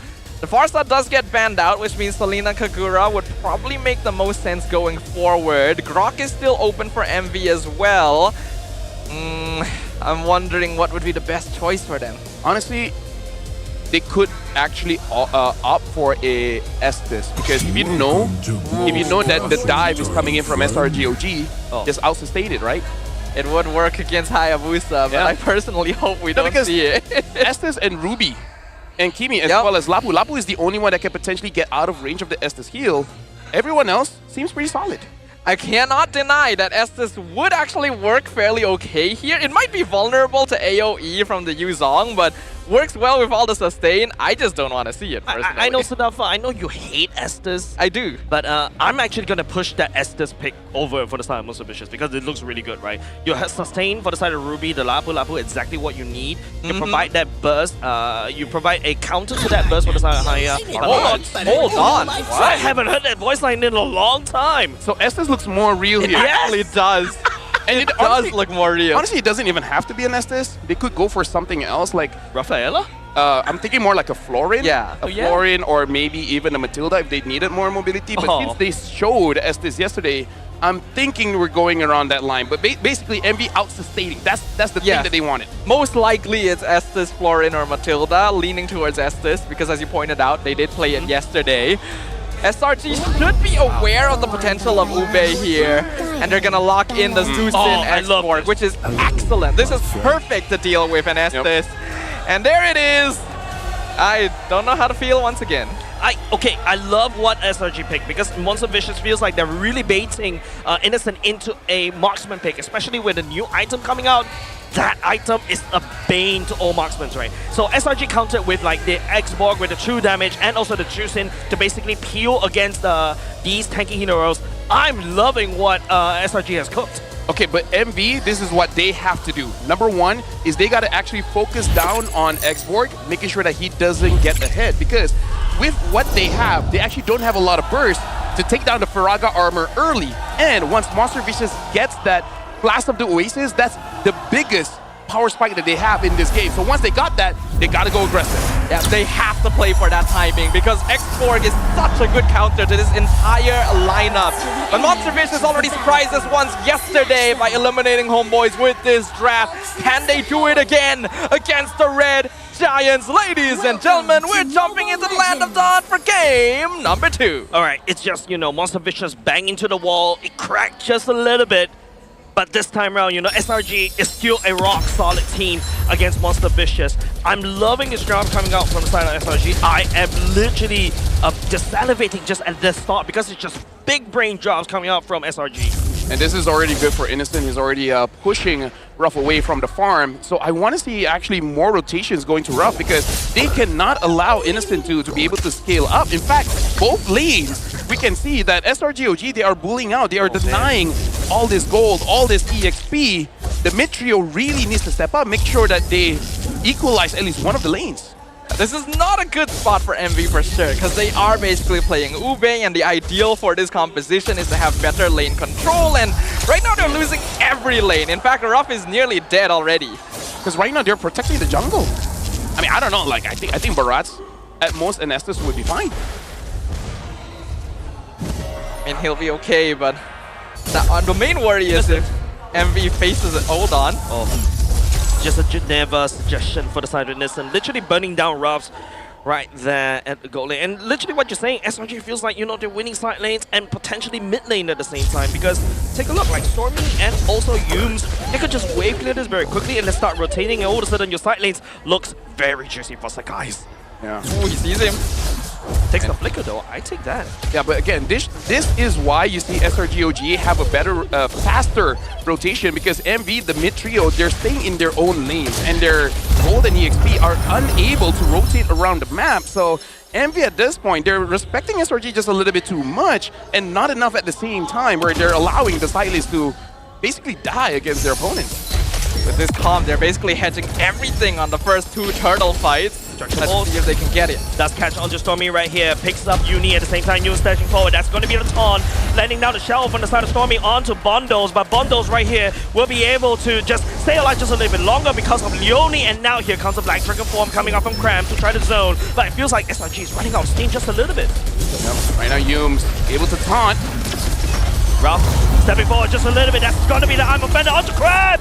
First blood, give him over the side of Bondos right now. Monster Vicious clawing their way against SRG. Already a big difference here, because MV, they are kiting the abilities of SRG. Once they saw the Black Dragon form, they all exited the area and then allow Leone to heal them up and then go back into the fight. Because even in the draft that they have, all of their abilities are relatively low cooldown, especially the Kimi has consistent amount of damage. So MV has more, I would say, allowance for them to just relax for a little bit, allow SRG to throw out their big abilities, and then go back in. And honestly, that's why I really dislike Estes. I just feel like he gives you too much leeway, honestly, because I will admit, SRG should have made the call there to not stay too long. I think they overestimated how much damage they'd be able to do even after the Estes ult was popped. But this hero enables 5-man lineup so much. Even though MV was losing out on basically every lane, they win the fights once they have the numbers. And honestly, it's easy to overextend against an Estes, because people keep talking about the heal, but people don't talk about the slow. It's 70% slow, and then once you're caught in, it's kind of like, it's honestly worse than the Eve ult. Because it's deceptively how slow that you are, and when your team has a Kimi, has a Barat, as well as a Ruby, damn is it easy for them to just deal out this continuous amount of damage, and they're just catching the opponents by just slowing them down. As long as Monster Visions can make sure that Innocent doesn't farm up too well and Leone never gets picked off, they can actually just completely steamroll through this game off of 5-man team fights. And they're already a team that is known for liking that style of play in the first place. So SRG are going to need to try and find this Estes in the fight. Otherwise, they just simply don't have enough damage. And honestly, looking at the situation right now, the goal lead is not all that different. For MV to really make this into a big deal, they need to get that mid lane turret, because if they're able to starve Sakai's off of the buffs, then they're at a real win condition. But Leone right now does not have the Blast of the Oasis, so they're not even at maximum potential at this point. Yumes playing a bit of a James Bond right here. Goes into conceal at the same time. Momo tagging onto Stormy, but right now, Sakai's stealing the total right away from Monster Vicious, and now Yumes and also Kran just spreading all the damage. Speak about the damage. Also, they're revitalized on the side of Yumes, also keeping SRG alive. They snatch away the turtle from Monster Vicious. Beautiful coming in from Yumes, because being in that position, not only does he have the vision, but able to catch bundles. So even if the protection is there, the damage is not. I have to point out the timing of entry as well, right? Yeah. They knew exactly when they needed to start the fight so that Uni would already be in a sunk cost fallacy of I have to stay to take this turtle. And it's risky to do that because you're basically giving up a 50-50. Leone has the buff, which is definitely not ideal, but at least he was able to make sure it wasn't stolen. But it means that MV is not really in the right position to approach the fight the way they want to. Objection Pulse does tag onto Yumes right now. Wait, did he steal that buff? But Monster Vicious, they're so slow as this particular drop because if they want to play Ube, they really have to roam as 5. And that's where SRG can strike. Don't forget, Hayabusa can start split pushing and like a silent knife in the dark. Yeah, but MV already has to be aware because they were flanked once. That should not happen again because even if, like I say, even if all the healing is there, but if the damage is not, then SRG will not have any problems sustaining the fight. And MV, they gotta start controlling the jungle as well because as of right now, they're really just controlling one area of the turret. They're not even controlling the river. So they're allowing SRG.OG to farm up. And that's why SRG still has a gold lead because they're not interrupted at all. So MV, they're tunnel visioning on their win condition without considering you gotta stop the opponent's win condition as well. Yeah, that's actually a really bad place for MV here. We already pointed out during the draft, they need to start accelerating once they have their first item power spike, and they're just not doing that. There's a reason why Barats isn't picked up compared to other tank junglers. He falls off very quickly, actually. And especially, it's very difficult to get the stacks especially if the opponent has your jungle. You will have no stacks. You'll be a very small Barats, and a very small Barats is a very sad Barats. Yeah. Small little lizard instead of that Jurassic Park. But speaking about Jurassic Park, the bigger lizard right here in the form of Cram, just spreading all the Char Residue all across. Leone activating the ultimate. Nice Petrify coming up from Cram. The guys deal with the turtle, and now he'll be taking down Monster Vicious one up in another. Stormy credited for the kill onto the Barrage. And the last Insanity Bomb in the stun. Unable to find Rob, though, by Rob is in the Rob place. They will not be able to take the damage from SRG any longer, but Bundle pick up a killing spree. The guys coming in will not be able to do any more damage against Monster Vicious. Right now we can see that MV only now bundles have the Sky Piercer, but he already has 3 kills, so just a little bit too late, but understandably so because he wants that glowing wand first. So MV, based on that fight, they already have a problem, which is they don't have enough damage. And why do they don't have enough damage? Because they never push their lead.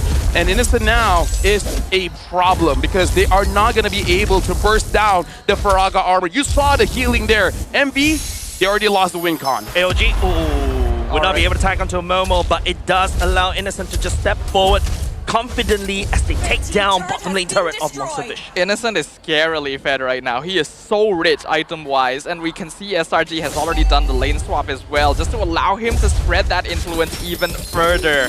While that previous fight was somewhat even, we have to note Estes should typically enable a fight a lot more.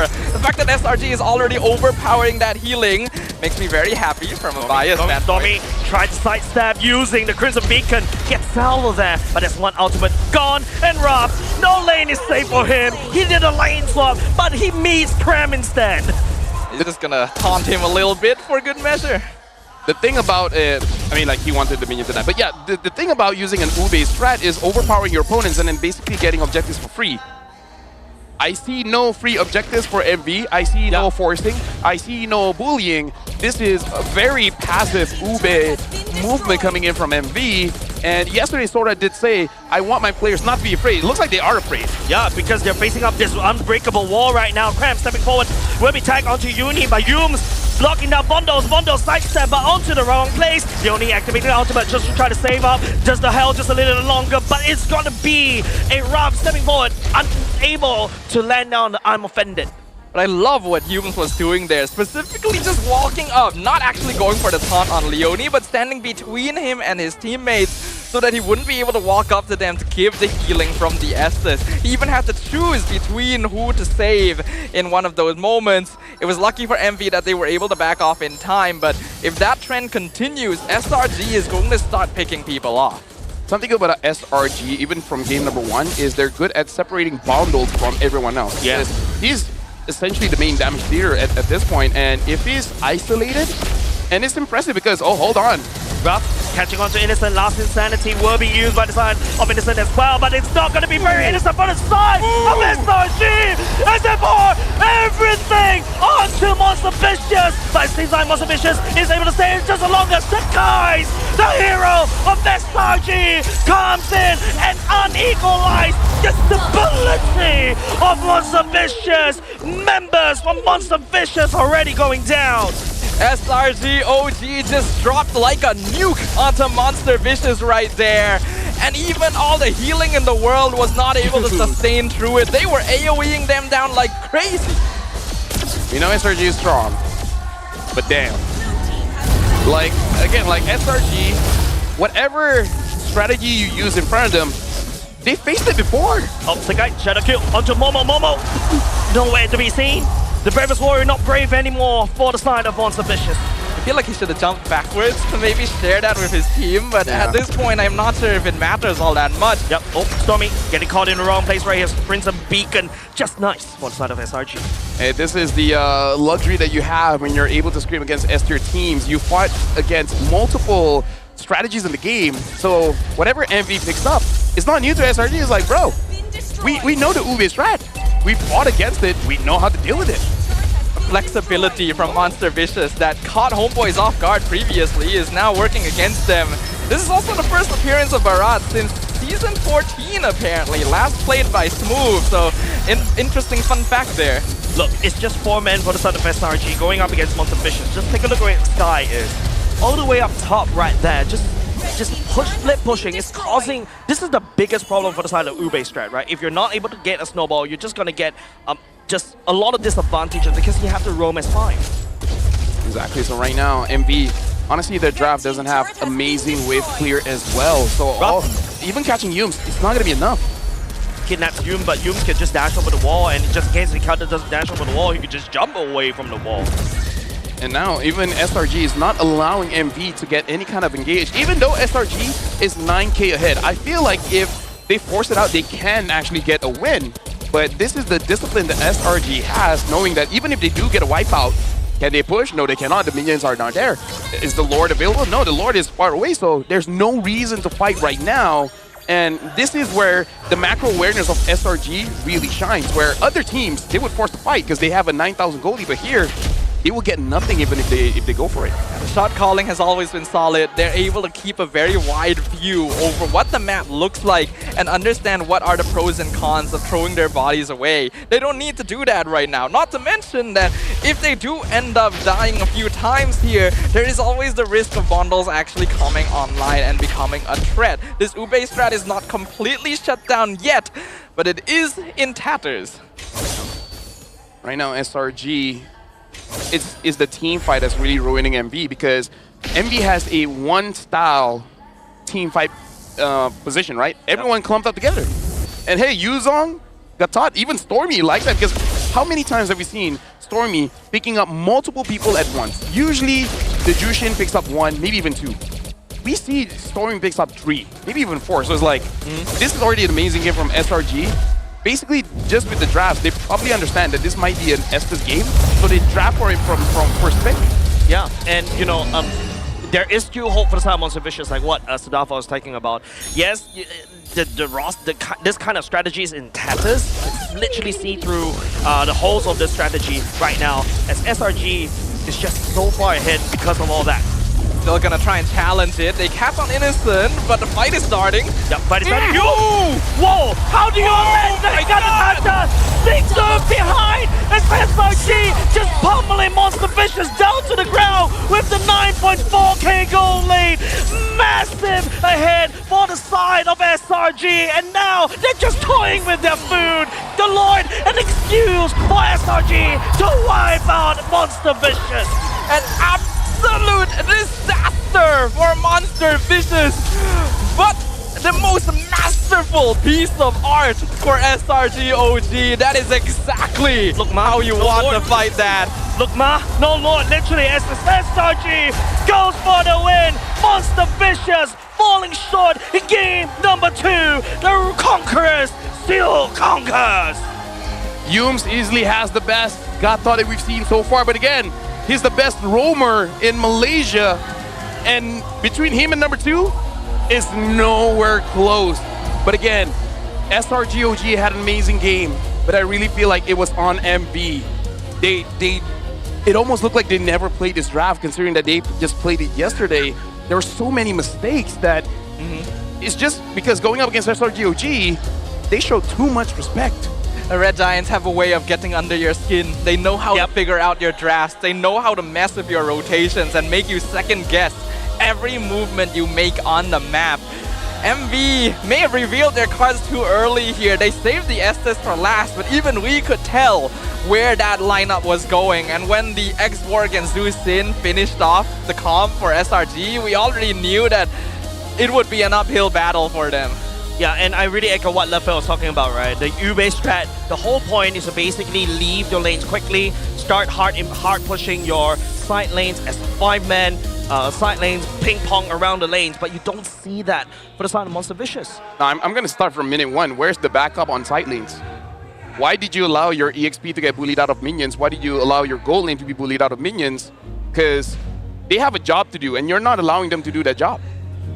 It's difficult because they were basically trying to trio escort the Barats around the jungle because unfortunately another weakness of Barats is that he's a tank jungle that can be invaded fairly easily. So you have to help him, otherwise you risk losing out on that. But because they did so, they lost out on every other part of the map, which is where it's the most dangerous.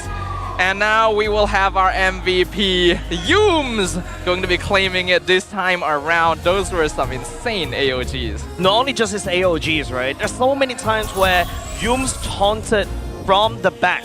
Like literally bypass every single team fight, and all of a sudden Yooms come from the other side that the Monster Vicious wasn't expecting.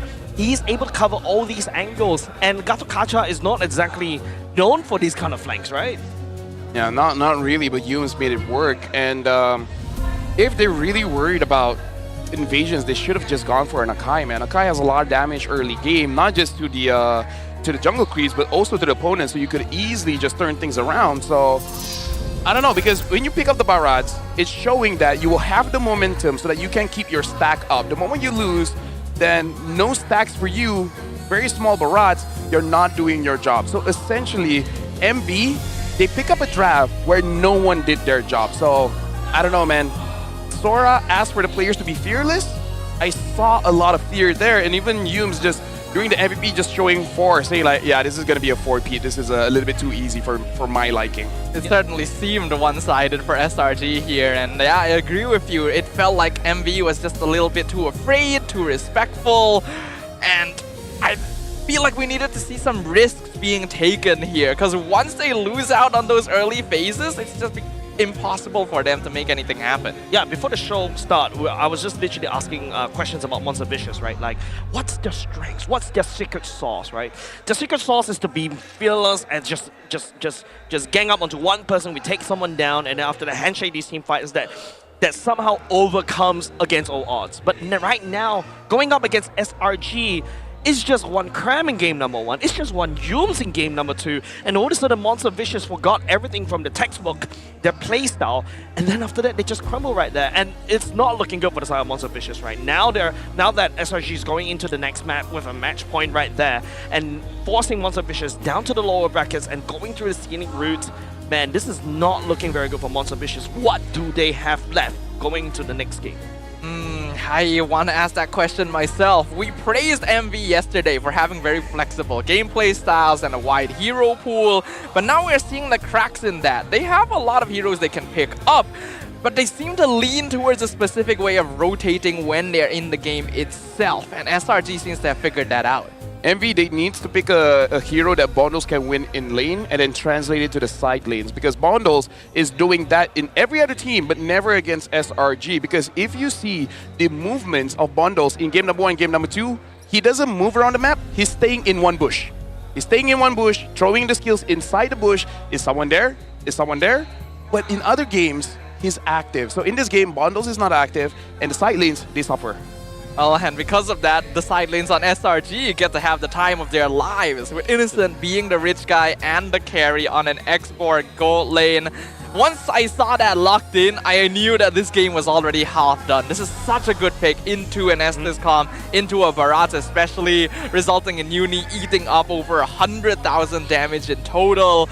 And yeah, once MV fell behind, this hero doesn't offer you any benefits. Yeah, like literally, Innocent literally plays so aggressively against Ruby, like he has no fear, because the rest of the side of Monster Vicious were playing a little bit too slow, because literally I feel like Innocent was so gankable, but there's also the case where he basically used his position to zone out the enemy Ruby right there, and it's just I see that as an ultimate disrespect from the side of Innocent against Ruff. Yeah. In the upcoming game, MV, they need to go for a very, I would say, mechanical kind of draft. Because honestly, that's the best that they are at. Because again, Uni, the thing about him, he is a shot caller, but he's a very aggressive shot caller.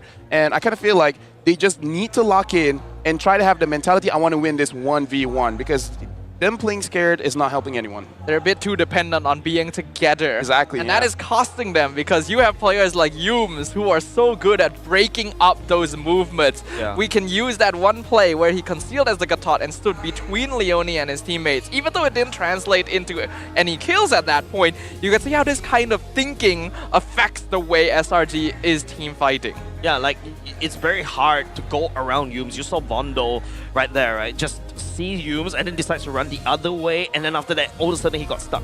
Luckily, Bondo didn't go down there and then, but you can see potentially how the Monster Vicious were literally struggling against Yums. There's so many things that he was able to do on his Gatot. It's the second game on his Gatot as well.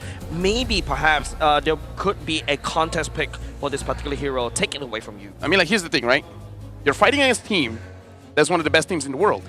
So how about you don't play as a team, right?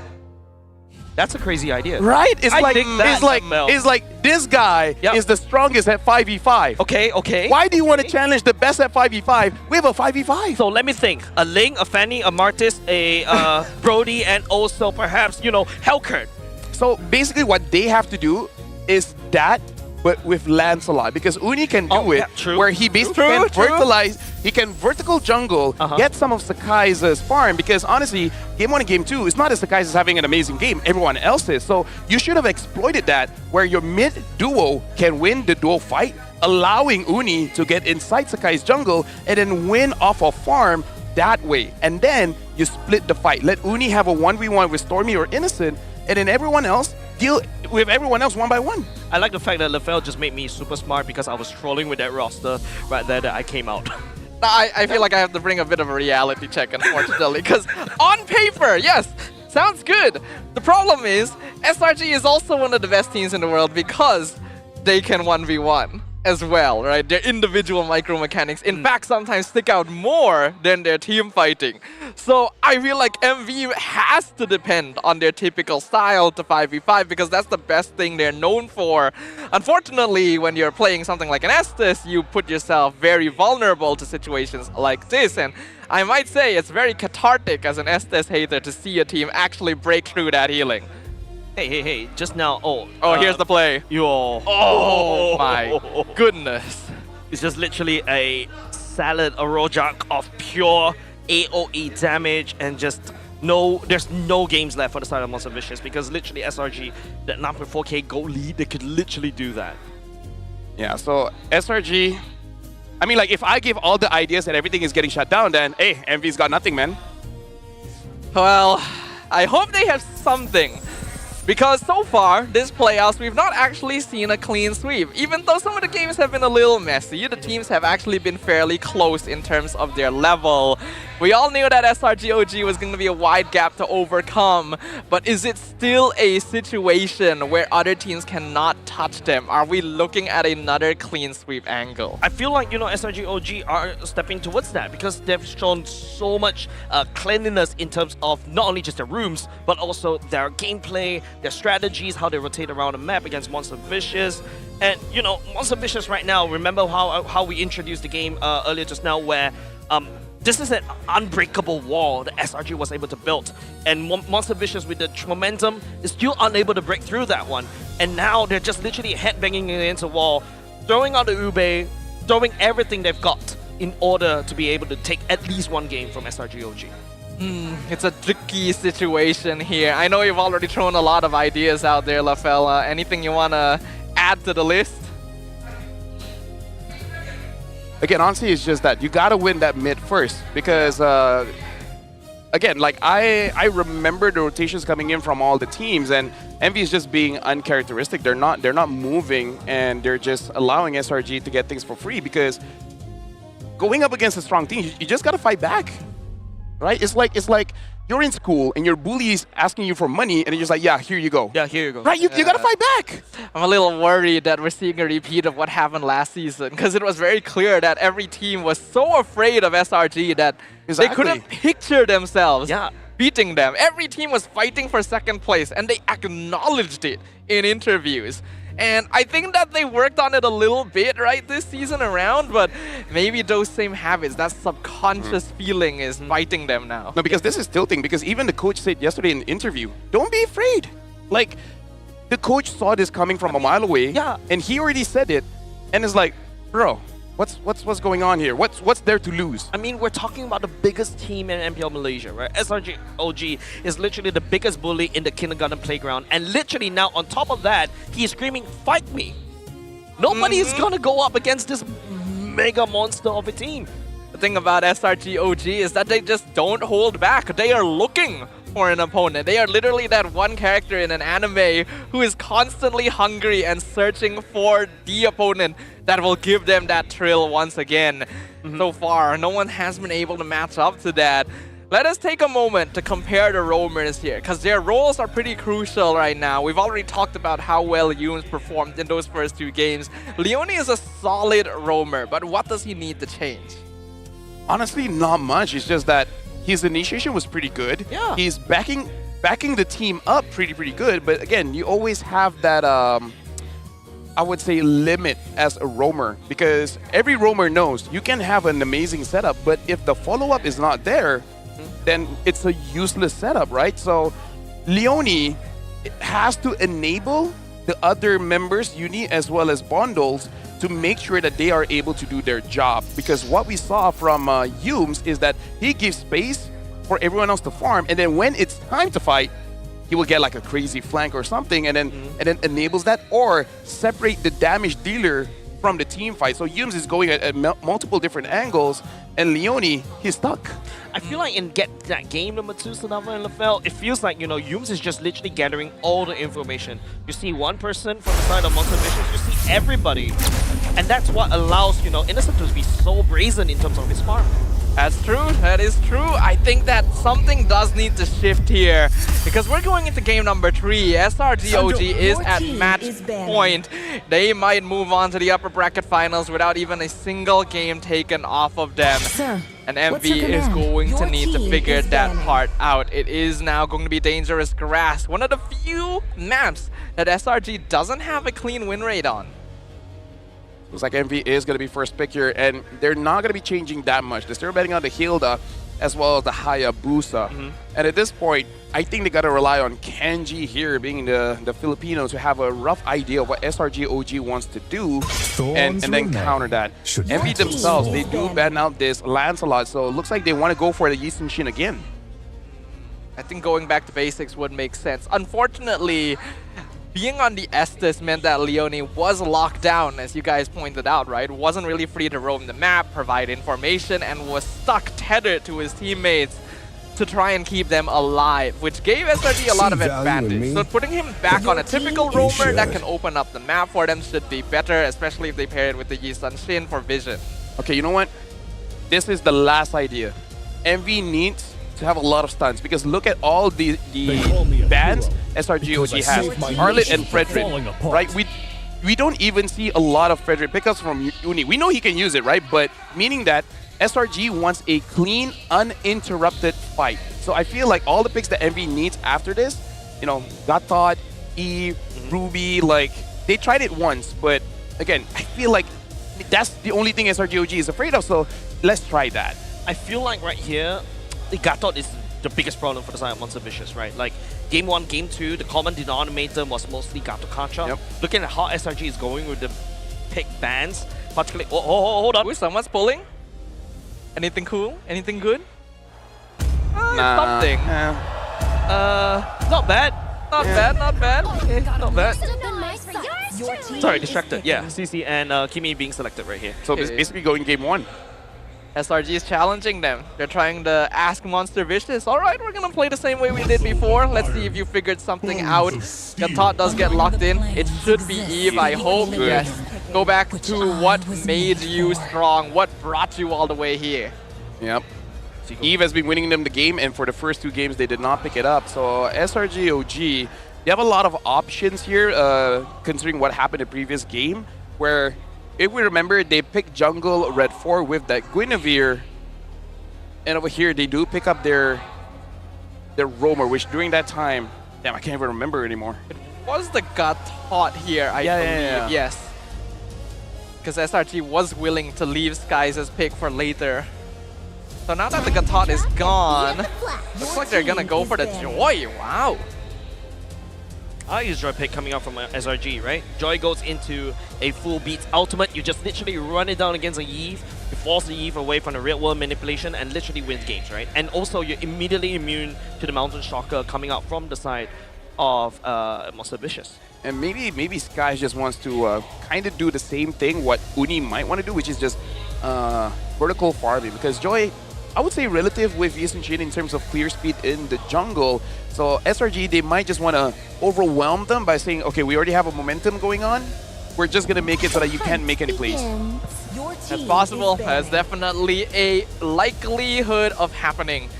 The Ruby now going to be banned out by SRG.OG. They're trying to prevent MV from having easy access to the double fighter side lane. Looking at other heroes they might want to pick up as well. I'm currently leaning towards a potential high-lows for Yumes just to counter out the Eve and also to support the Joy even further. So if MV is aware of that, maybe they might want to get rid of it. Yeah, I feel like MV should get rid of EXPs that can go on bundles, right? The Lapus, the Yuzongs. Like, yes, CC could be the EXP and then they just pick something else up. But I kind of feel like for MV, bundles need an easy time here. This man is pulling a lot right here. Yeah, it's literally just, I'm just seeing the amount of time he actually... Oh, did he get enough? Oh. I think he might have enough. Did he get it? Okay, good animation. What? Ooh. What? Is that the one he wanted? Looks like it is. It is the one he wanted. Isn't that the Zaskin? It is the Zaskin. Right? Well, I gotta say, shout out to all the Zask players out there. I still remember the days when Zask actually was a meta pick for a very short while. Yeah, I think it's like, what, half a season? I think something like that. Or between seasons. It's like that time when Leslie was meta for like between seasons. And after that, she just fizzles out of the meta. Ooh, the Harif ban. Makes a lot of sense. One of the marksmen that can actually go toe-to-toe to the Joy. And right now, SRG doesn't actually have all that much crowd control. So they want to take this off the table. MV, they already banned out the Grok, so showing a lot of respect over to Yumes, which honestly is pretty respectable here. Because in terms of heroes that Yumes has used all throughout his career, it is one of the most, because he also brought out the Fanny before, so Zorn ain't the only one using Fanny as a roamer. So now MV, I don't know, I still feel like they should throw away the Lapu, because I feel like it really disrupts the draft too much. Sorry, wait. I completely forgot everything what you say, but what, Fanny roamer? That was a long time ago, but hey, Zorn used it, Yumes used it, and they're one of the best roamers in Malaysia, yeah. Zorn played it this season, Yeah, played it this season, yeah. Yumes played it a few seasons ago. It was viral. That's a bit crazy. And it worked, by the way. Yeah, they won, yeah. Yeah, I've seen mid Fannies before. I've seen gold Fanny, but never roam. We've only actually seen roam. We have not seen mid and gold. That's actually the more surprising thing for us, actually.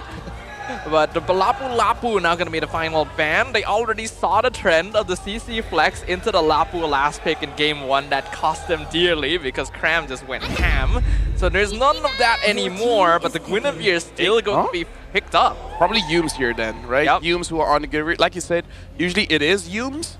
And I gotta say, SRG, this time they're going for a lineup where I was saying, don't go for the 5v5, but it looks like SRG is the one that doesn't want to go for that 5v5. Right? They don't mind isolating targets and taking those 1v1s everywhere. It does mean that it is the higher execution comp for sure, because you don't have a typical teamfight form. It really comes down to how well each of these players can position and isolate members of Monster Vicious. So it's going to be harder, but SRG is definitely the team that will pull it off. Right now, MV, the last pick here. I wonder if they want to go for Granger as a last hurrah, allowing Ruff to use a marksman.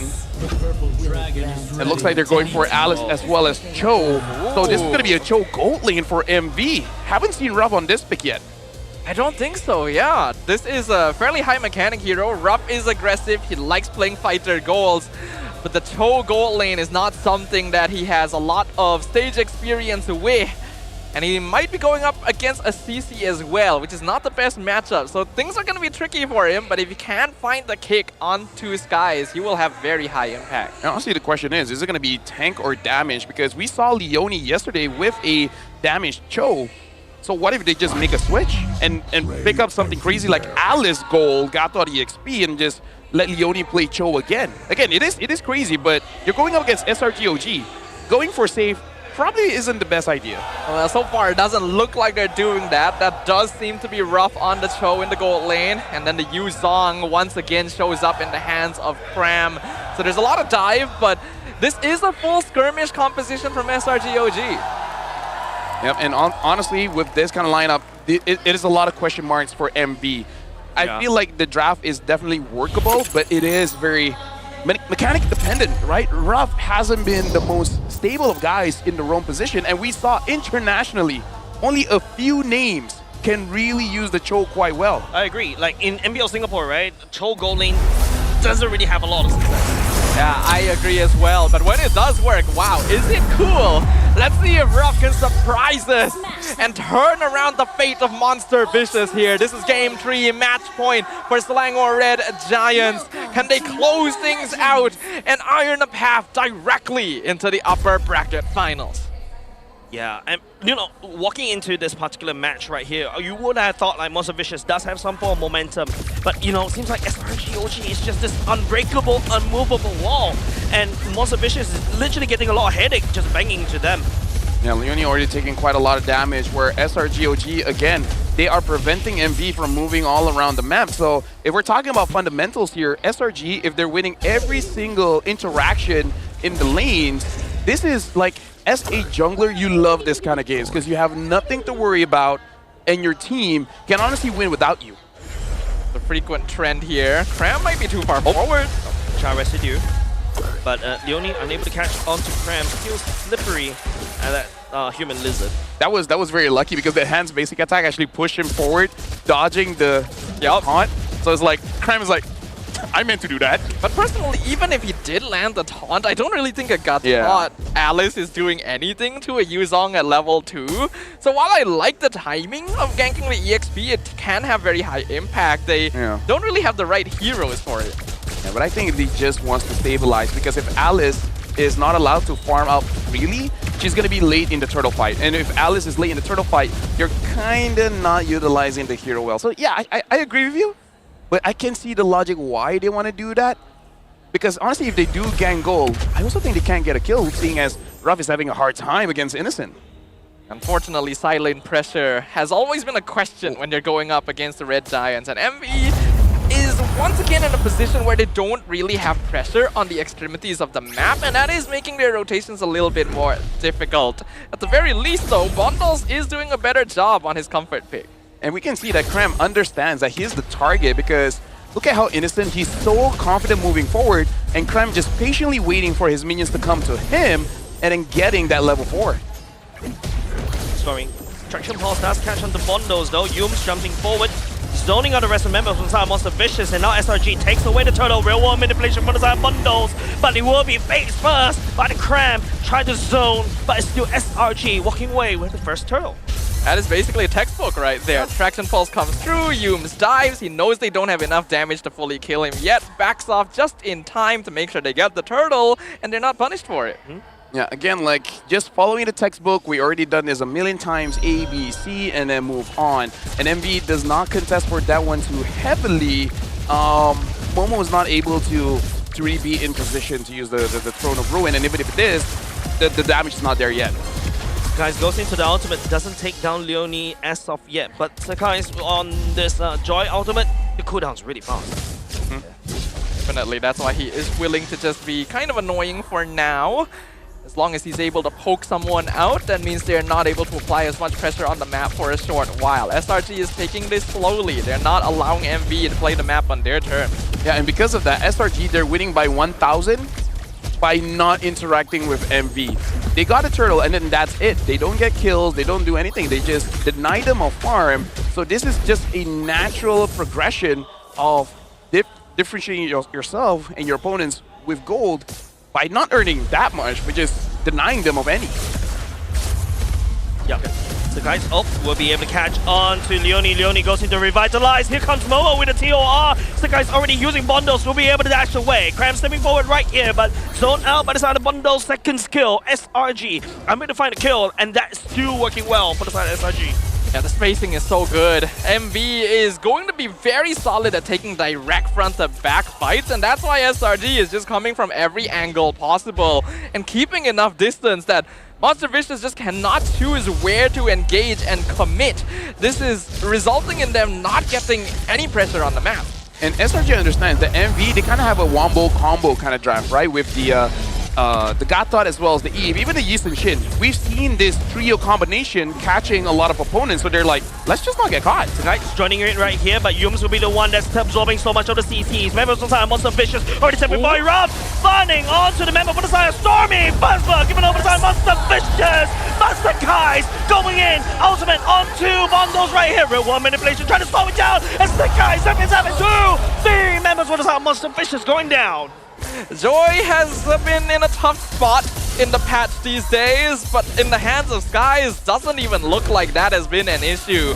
Gotta give props to Ruff. That was a really good Insurgent play by catching Stormy, but because the rest of the team had to commit on that, SRG just instantly dived them, and the damage was so much. I can say that SRG.OG is the only team that can punish when the opponent makes a good play. Because even in game number 1, they made a good play on Sakai, and they're like, oh, you use your skills? Cool, let everyone else do something else. Like, Stormy got picked up, and it's like, okay, good, Stormy, now I'm Sakai, I do my job, thank you. Ooh, Ruff, he's trying to go for this, but that's not a winning battle for sure. And this is starting to go out of control very quickly. Yeah, literally, right? SRG literally hold on to Monster Vicious, really pushing them down in the swimming pool. It feels like what we're talking about in between games is like everything that Monster Vicious is really trying to do, SRG is not budging. Yeah, again, like SRG, okay, your team has wombo combo, let's not allow you to get those wombo combos. And it's like, oh, you use your abilities where then Innocent is free, Cram is free, Sakai's is free, and then they do their jobs very, very well. SRG, they are very good at understanding opportunities, and I think this is what makes them a bit scary, is the no hesitation when it comes to the decision. You see the way of the dragon is out of the way. Hey, everyone trying to make a play, and everyone can make a play. Leone, this time round, trying to cosplay Yums earlier just now. Will be able to find a flank, but this time round, he's the one that got flanked. Delivering just food over the side of SRG. My goodness. Nothing that Monster Vicious can do. The difference in timing and hesitation is so clear there. Every time something happens, SRG, snap decision happens right away with all 5 members behind them. Leone tried to engage there. MV was still stuck deciding, do we want to follow up on this? And by the time they had made the decision, it was made for them. They couldn't back him up. SRG slowly but surely translating this control into another snowball. Let me just tell you a story, Jace, here in MPLMY. I love story. SRG demoralizes you. They don't just win, they demoralize. To the point where every season, whoever has a win streak fights against SRG.OG, they never win after that, man. Yum still able to survive that one. That's a kick from the side of Ruff. But Sakai's right there just bursting down Leone. And then it's going to be Cram just flying in sky high without a candle. Well, he's not a bird. He's a massive dragon. He's spreading the damage all across Monster Vicious. And now he's just zoning them out. SRG, man, this is the story that you're talking about, LaFell, because, man, SRG knows how to kick you when you're down. They really, really do. The most effective thing about SRG.OG is the way they take team fights. They have a layered approach. They are so good at rotating people in and out at the right timings that it doesn't look like you're able to do anything meaningful. Oh, Leone looking for a flank again, but he takes so much damage from the side of SRG. He's not going to be able to serve himself on a silver platter like just now. Yeah, honestly, like, even if he did, again, like, they are not able to deal the damage. It's not because the players aren't good, because someone is going to stop them. Either Innocent's going to stop them, Yum's going to stop them, Cram's going to stop them, because here's the thing. SRG, they don't feel pressured, and look at this, Sakai goes for Ruff. Just literally a high-speed release. Chase Sakai's dashing over the wall. He tags on to Ruff. He's just toying with him at this point. This feels really, really bad. If MV weren't demoralized after game 2, you can bet they are right now. This is the state for any player where it's just like, what do we do? Yeah. What can we do? This is like what? Psychological warfare, and SRG is winning on all fronts. Like psychological warfare and every form of warfare. I feel like everyone in the audience can feel this, but no matter what you do, it's never enough. Yeah. Wow. Never enough. It's never enough to... You do your best, you do what you've been told, yeah, and it's like, yeah, not good enough. Yeah, that's exactly like what my mom always does to me. Sorry, gaslighting. Anyways, you got an A? Only A's? Yeah. Where is that plus, young Only man? A+? Exactly. Sorry, mom. Do you really want to be a doctor with just A's? Man, SRG is Asian like experience, a man. Asian tiger mom right now. Yeah, that's SRG, Asian tiger mom, exactly. SRG teaching them a lesson the hard way that they never even asked for. So I think that is a very accurate metaphor, unfortunately. Yeah. 10 minutes in, 8 to 1. Up TOR, coming up with Momo, they're trying to make a play right here for the side of Avengers, but SRG stands back. Real world manipulation by the side bundles, but it will be deactivated for now. Momo trying to hold on the fight as long as possible, but Stormy melting down Leone. Rob is no more. Cran takes down Momo as well. It's a massacre down the bottom side. It was a good play. Yeah. Not good enough. They found Skies. They got Momo got a really nice Throne of Ruin, but yeah, that's not enough for the CGPA average, unfortunately. Yeah. This is rough. This is very rough, and that pun not intended. Oh, it's like being perfect is such a low bar. You got to be a bit above perfect to fight against SRG at this point. Yeah, and you can even sense the demoralized feelings that even I feel like we're also demoralized as well, because how do you fight against SRG? And Monster Vicious were literally trying everything in the book, even pulling out a Cho gold lane. But he was literally staying in the lane most of the time because Innocent could just easily threaten with a turret push. They're trying their best here. Another fight gonna break out here. A nice EOR coming up from Momo, but he is no longer there right there. Melted down as Cram goes in the Black Dragon form, just zoning the rest of the Monster Vicious away. Leone and Momo going down right there. Oh, it's not looking good, especially when the Lord is marching up top. You know, Lafell, I think we can call it. Yeah. In fact, I think we could have called it like 3 minutes ago. Maybe we could have called it at first match, you know? Maybe we could have called it when we woke up this morning. I woke up, SRG wins, goes back to sleep. Yeah. We should have known, man. They always have breakfast together. Yeah. I mean, like, they had, like, snacks in between games, right? So guys had a banana. Yeah, I saw how he demolished the banana right there. Oh, yeah, he did. And right now, MV, they're trying their best to protect their base at 11 minutes, almost 12 minutes here. SRG is able to get all the holy defense and able to get one inhibitor, and on the way of getting the second with almost 10,000 gold here. Right there, we'll be able to do something right there, all the way in the back line, but it's just gonna be SRG entering, leaking through. Monster Vicious trying to base defend at all costs. Revitalize on the side, Leone right there is keeping them alive, but SRG, their aggression knows no bounds. SRG is just going unpunished every single time. You think, hey, they've dived too deep, maybe we can do something about it. You see the weight of that 9k gold advantage breathing down your neck, and they're not done either. They're trying to push mid again. Yeah, the only thing is they don't have kick. Catching onto Yumes, but that's not prize value for the side of Monster Vicious. They're not looking for that one. It's like, wait, hold on a second. Yumes still alive though. He will be able to run away. Are you kidding me? What have we been saying? Hey, man, that was good. Not enough. Like, what else? You already did everything, and then Yumes slither a HP. You don't even see it, and he still makes it out. How can... That is demoralizing. He item swapped the immortality and didn't even feel the need to go for the crown because he knew he was out. Or he just didn't have enough gold. But either way. That's possible, yeah, but the former is cooler. Yeah, but imagine MV be like, bro, we can't even kill the roamer.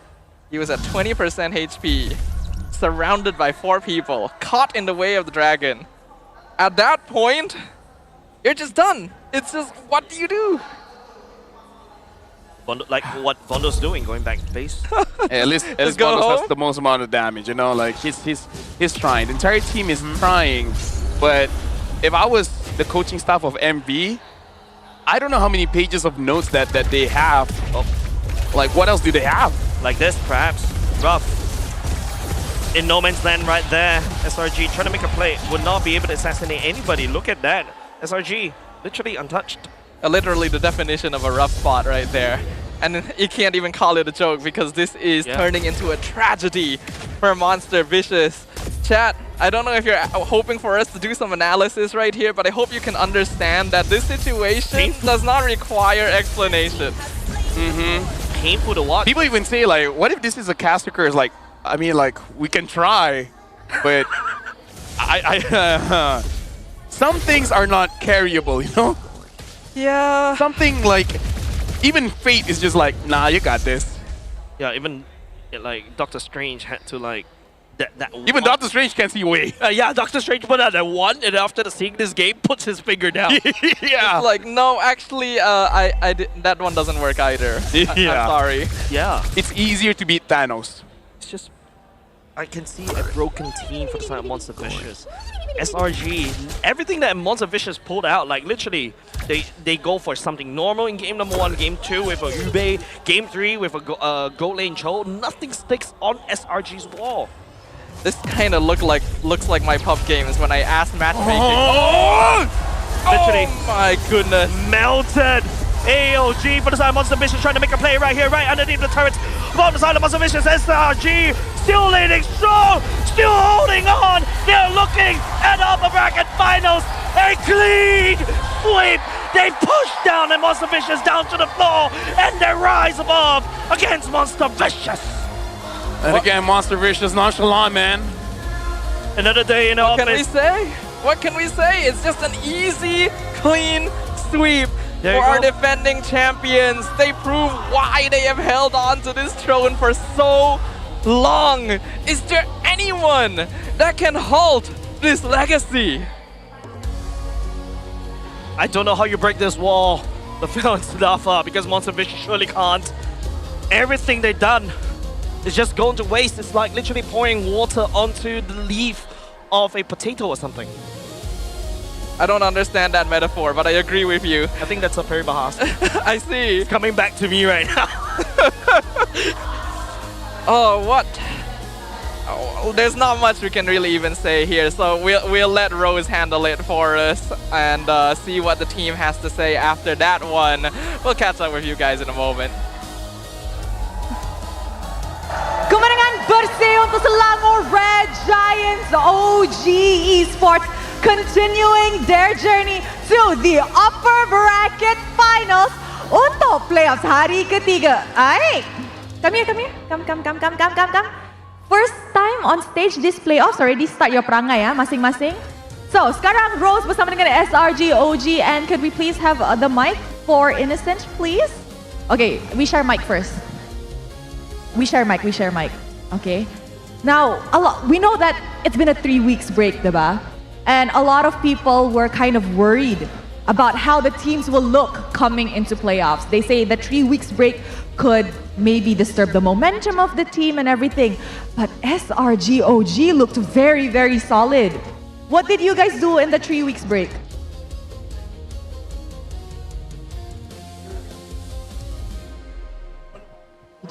Mic not on. You use my mic first. Nah.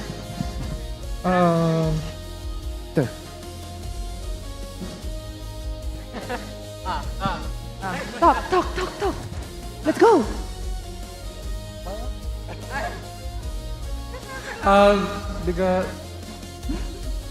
Because we're just getting momentum on our scrims. So finding scrims and everything has been easy for you guys. We can explore a lot of heroes because this is a new patch. Oh, okay. Now, speaking of the new patch, I saw you brought out Xborg Gold Lane. Yesterday, it was also brought out, but in your opinion, how was it? Is it nice to play in the Gold Lane? Xborg, if you don't want to die in lane, it's good for you if you don't want to die in lane. Because you have 2 HP. Yes. So there's always a chance to go out. Untuk orang yang jaga KD, bolehlah main Xborg. Betul. Yes, betul. Pandai Innocent. Thank you very much, Innocent. Now mungkin kita boleh cakap dengan Yums kot. Yums? Hey. Yums, Kyrie cakap selepas MSC 2025, Malaysia adalah satu threat besar kepada international team. You rasa you setuju tak dengan statement ni? Setuju lah. Sebab dia Kyrie kan? Sebab dia Kyrie. Betul. Tapi you rasa tim kedua yang kita akan hantar boleh buat threat ke dekat international ke SRG je yang boleh? Semua tim boleh. Semua tim boleh. You rasa semua ada potential? Betul. Okay. Thank you very much, Yums. Hari ni dia good boy. Dia jawab dengan sangat-sangat baik. Tapi Maib Serdang, kita nampak perlawanan yang sangat-sangat bersih. And of course, a clean sweep. Tapi hanya seorang yang boleh menjadi MVP of the game. You guys rasa siapa? Mari kita tengok MVP of the game in 3, 2, 1. MVP jatuh kepada... Dia jatuh kepada... Siapa? Yums! Yums, hari ini menang bersih. Dan ramai orang cakap kalau hari ini menang bersih, 4-peat is already on the hands of SRG.OG. Tetapi, kalau you guys nak 4-peat, mesti korang kena pergi ke upper bracket finals lagi. Korang kena main dekat grand finals lagi. You rasa pasukan mana yang akan bagi you guys a threat or maybe even a hard time to secure that 4-peat? Saya rasa tak ada. You rasa confident? Confident. 110% confident untuk 4-peat? Yes, 100%. So bagi you, siapa yang you nak jumpa di grand finals kalau you layak ke grand finals esok? Diorang dua ni cakap CG. CG, everybody agrees with that? Cram? Ya, nak lawan CG because they said luck. Oh, nak lawan CG because they said luck. Stormy? Ya, sebab orang kata luck kan hari tu. Adik sama? Sama. Okay, now adik, Ros ada soalan untuk adik. Bukan Kyrie cakap that actually Malaysia sahaja yang jadi threat yang besar, tapi dia pun cakap dia nak jumpa sekali lagi di international stage. Do you have any message for Kyrie? Kyrie ke Kak Jesse? Kyrie. Okay, Kak Kyrie. Yes, I excited to see you too, especially to against you. Wow, excited nak lawan dia? Yup. We're gonna find out tomorrow if that match up will happen. And of course, lastly, maybe Stormy, final words. Full house dekat Maib Serdang hari ini untuk match pertama mereka di playoffs. Fans yang datang hari ini, thank you so much for coming and insyaAllah kita akan fokus untuk 4-peat lah. Thank you guys. Alright, thank you very much and once again congratulations to Selangor Red Giants OG Esports.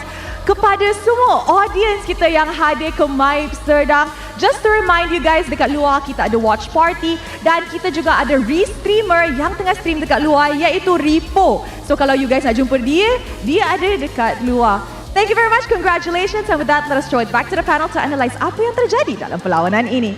Panel, back to you guys. The sheer aura and presence of Selangor Red Giants OG Esports continues to permeate the halls of MPL Malaysia, and Yums continues to lead them down the path to a potential 4-peat championship. Clean gameplay, perfect decision making, there really is not much left to say. I mean, like at this point, it would be more impressive if SRG makes a mistake, isn't it? I think so. Right? I mean, like, because here's the thing. It's one thing to be dominating. It's another thing to be dominating and keep on improving, you know? Like, and also flawlessly because here's the thing. They basically are like this in the previous season as well. Yeah, okay. But then people were worrying that, because it was so easy in MPLMY, they're going to struggle in internationals, which they did not. Yeah. Even in MSC, they got second place. They only lost against TLPH. So it's almost like, yes, MPLMY, they're having a hard time going up against SRG, but to be fair, even the rest of the world is struggling against SRG. Correct. And I love how your description of SRG. They are flawless, yet they're still improving. Like that's how do you improve perfection? That's a contradiction right there, and that makes them amazing. Like, how many times, how many seasons have we asked collectively, is this the peak, right? Will SRG.OG hit a wall, a ceiling at some point? But no, they have proven that is not even a question every single time. Literally, the sky is the limit for SRG.OG. I mean, with that, we got to go back in time where even one of the earliest interview with Arcadia is like, okay, why do you choose these players? And he said one of the criteria is I want very young players so that they have a very long standing in the team and you don't hit that ceiling very, very early on. So shout outs to the scouting team of SRG.OG, including Arcadia, where, again, Cram and Innocent, they're basically like trashed here in PH. Everyone's like, yo, SRG, you guys made a bad choice. Why did you choose the worst gold laner to come into your team? And now, yo, Innocent he's up there, man. Sorry, just also a bit of a reminder. Team Flash did field the Innocent for one competition, and after that, give it to you guys. Wow, I actually wasn't aware of that small bit of history. So a lot of very small little history. It's like, what if he just stayed, right? I don't think so. I don't think he will be. It wouldn't be the same, right? This is a genuine diamond in the rough, and I think that was even before MSC 2024. Yeah. There's not many teams that could polish these players the way that they have done. Innocent had his time to shine. He dominated MPL MY for multiple seasons. Now Cram is doing it. Now Yooms is doing it as well. No one wants to be left behind.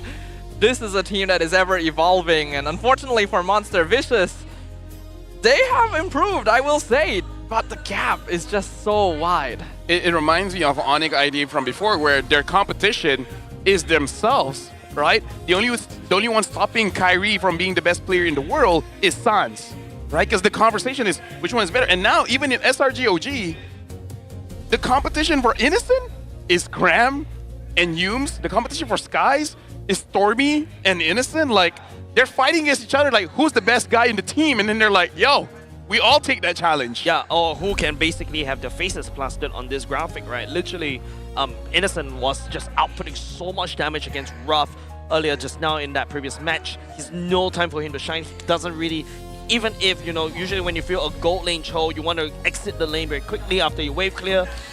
But Innocent is just making him stay, because if he leaves the lane, rest assured, Innocent would just hard push that one lane down.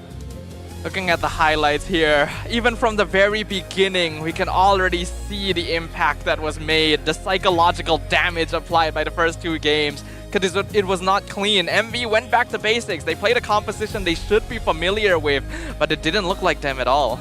Yeah. I really feel like MV is not playing like themselves. After this, Poji is going to be talking to the coach, so I really want to see, like, what can he bring out from him? Like, is this what he expected? Was MV not playing themselves, or SRG is just too good? Which, to be fair, is a valid answer. It's very valid answer. I hope we get something different, though, because I really want to probe into their minds a little bit. Like, what's your reaction to this, Jace? I feel like it's just, you know, this is a strong wall, and you literally, right, you got to go through, like, if SRG is that wall that's blocking everybody else's success. And that's what I'm feeling just watching this one, right? Monster Vicious, I feel like they're really afraid of these name tags, but I can see some, like, brilliances. Like, Leone was wonderful. His engages was great. Yep. And Momo, in game number 3, his TORs, his ultimate is just like, could potentially end the game, potentially flip the whole script. They definitely have the potential, but there's still things to figure out. For now, we'll pass it over to Poji to see what he has to say.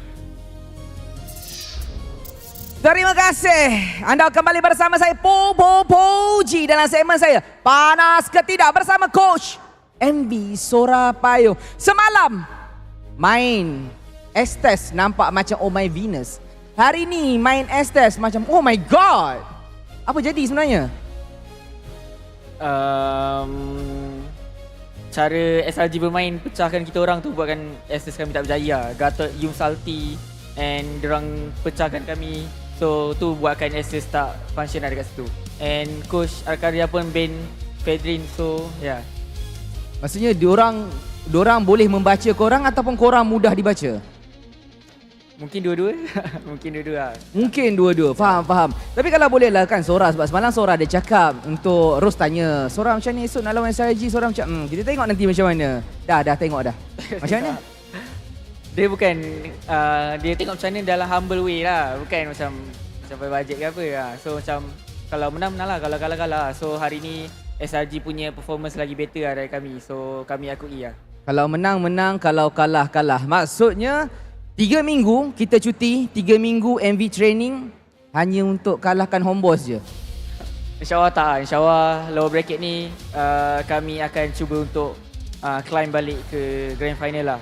Yeah. Faham. Mungkin boleh untuk climb sebab sekali saya pernah nampak korang mengalahkan Selangor Red Giant. Mereka pernah kalahkan Selangor Red Giant.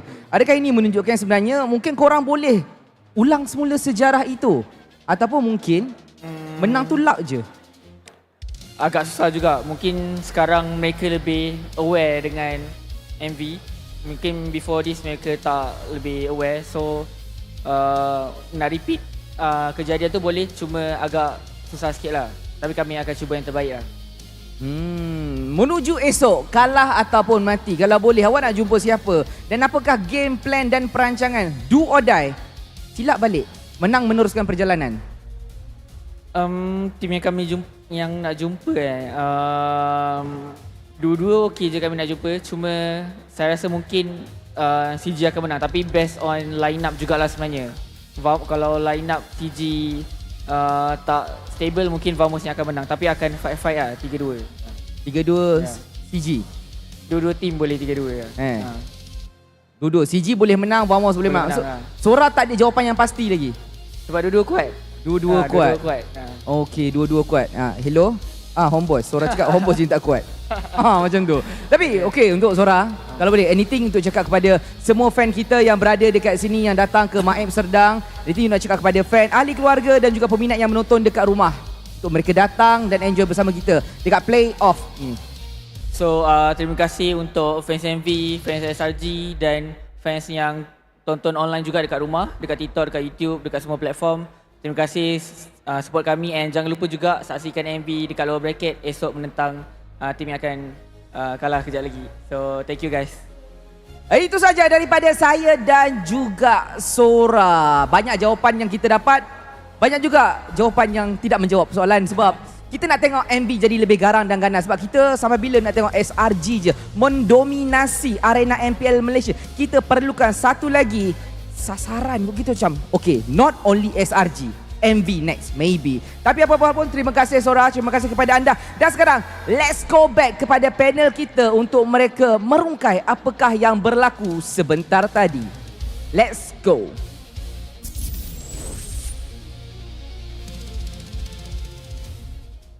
Thank you very much to Poji and of course to Coach Sora as well. At the very least, you can say it's good to see that he is not taking the loss too hard.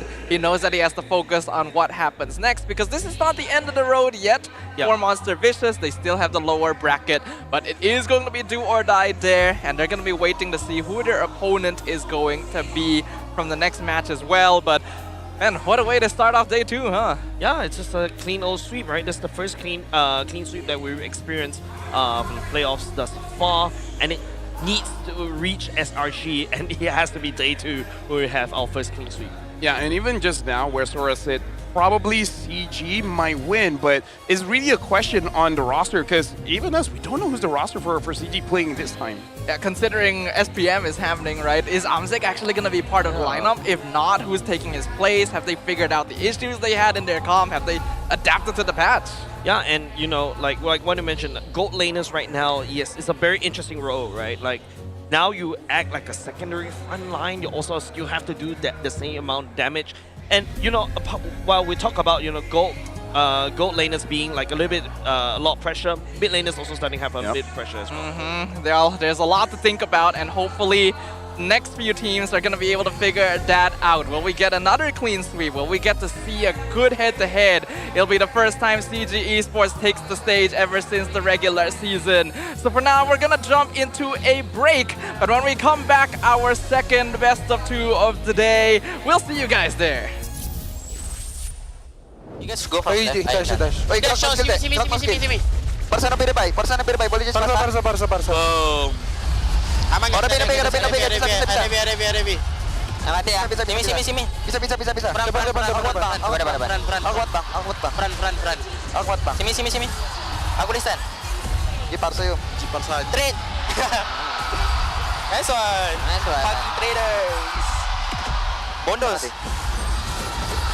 Sarap. Nice one. Gila. Nominyo. Bisa. Bisa bang. Nice one. Good game guys. Jadi tumbal. Let's go backline guys. Let's go backline ah. Pergi minum lagi. Di atas. Under. Di atas guys. Beli bisa. Simi. Kimi Sam. Simi. Aku under. Boleh bisa. Boleh. Aku stress. Boleh. Cepat deh. Go box. Okay. Oi boleh nak cok. Boleh. Gigi. Double lebih. SP3 yuk. Nice one. Main. Sampai Sam. Let's go Sam. So long ah. Let's go guys. Nice one guys. Bisa. Dia. Tower. Dash. Mampus. Kill. Please kill. Kill. Alamak. Kill. Nice one guys. 3-0. 3-0-2. Pu terakhir.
Welcome to MCGG Rising Stars.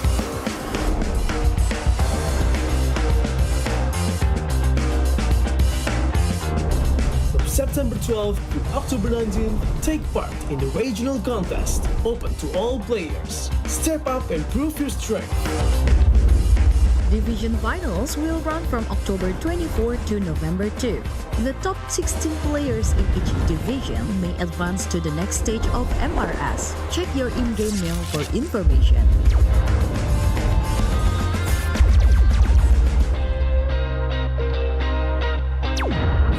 The S3 Finals group stage kicks off from November 8 to November 9. The top 6 players from each group will qualify for the S3 Finals semi-finals. The semi-finals will be held on November 15. The highly anticipated grand final arrives on November 16. The champion will earn a direct qualifications for the first MCGG World Championship. The battle is on and the world is watching.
Rayakan harimu dengan 100 plus 0.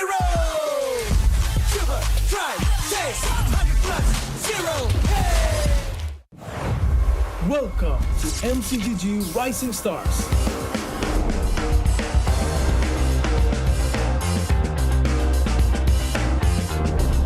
September 12th to October 19th, take part in the regional contest, open to all players. Step up and prove your strength. Division finals will run from October 24 to November 2. The top 16 players in each division may advance to the next stage of MRS. Check your in-game mail for information.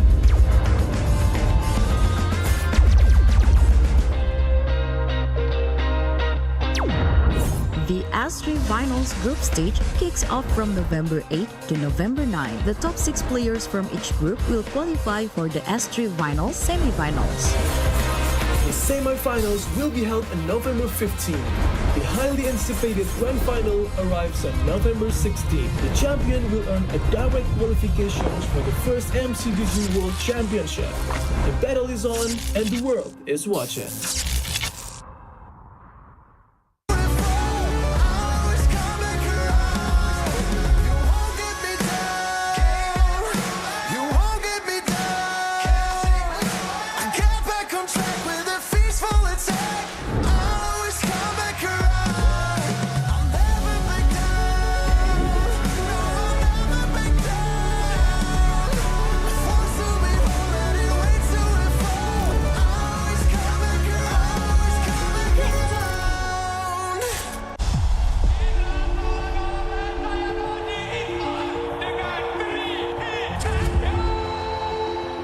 This season, we're aiming for first time for beating Malaysia. From me, I want the people to remember us that when they hear SRG, SRG is the most dominating team in this league. So on our first week, we're going to face Homebois, and it's a new lineup. Their last lineup is already good. So I think they might have some problems because after MSC, they only have like couple of weeks to fix their lineup. So I think it's really hard for them. My message to Homebois, good luck and have fun. And don't lose your morale.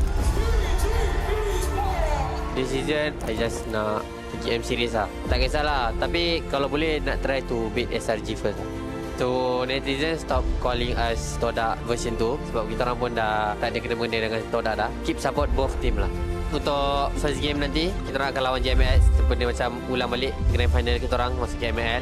Kemungkinan dua orang boleh menang ataupun kita orang boleh menang. So jangan lupa datang lah guys, support kita orang, okay? Unfortunately, Team Vamos punya perjalanan untuk MPL Malaysia musim ke-15 akan terhenti di sini. So untuk last season kita orang punya performance agak teruk lah. So banyak benda yang kita orang belajar dan kita orang akan push some team lah untuk season ni. Harapan saya kalau boleh at least top 2 lah. Kalau champion tu bonus sebab kita orang nak pergi M7 sebab kita orang kalah season lepas, kita orang cuti lama sangat. So week 1 kita orang tahu yang kita orang akan jumpa Homebois. Kalau boleh saya nak revenge lah kekalahan untuk season lepas. Saya nak orang bagi orang diam lah.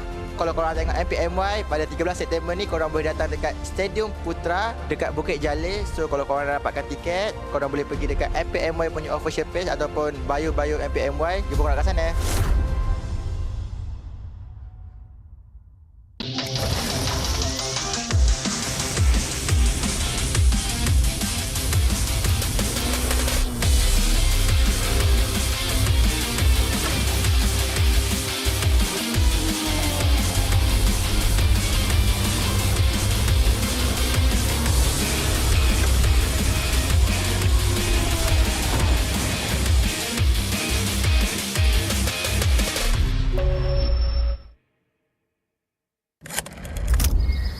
Season menentang AERO saya kalah kan.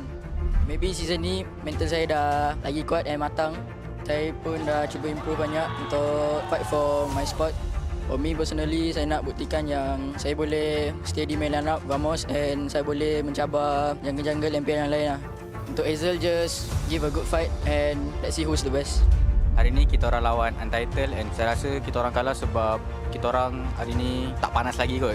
Dah berapa musim juga first match kita orang kalah. Season lepas kalah dengan Homebois. So season ni 2-0 dengan Untitled. Kekalahan ni jadi macam tamparan untuk kita orang. Kita orang tak boleh berada dalam zone selesa lah. So kita orang kena betul-betul mencari performa kita orang yang hilang tu untuk lawan Homebois nanti. Tentang first kita orang rasa sangat happy lah. Sebab kita orang kan selalu match sampai 3 game kan. So kita orang suka sebab dapat habiskan 2-0 season ni. Minggu kedua ni kita orang ada back to back match. Kita orang akan lawan dengan tim CG. Bagi saya player-player diorang tu player yang veteran macam Ciku, Valence, and saya harap kita orang boleh konsistenkan lah kita orang punya kemenangan ni. Jangan lupa datang untuk support tim kita orang dekat Dewan Si Putra dan jangan lupa dapatkan tiket dekat bio MPLMY official page.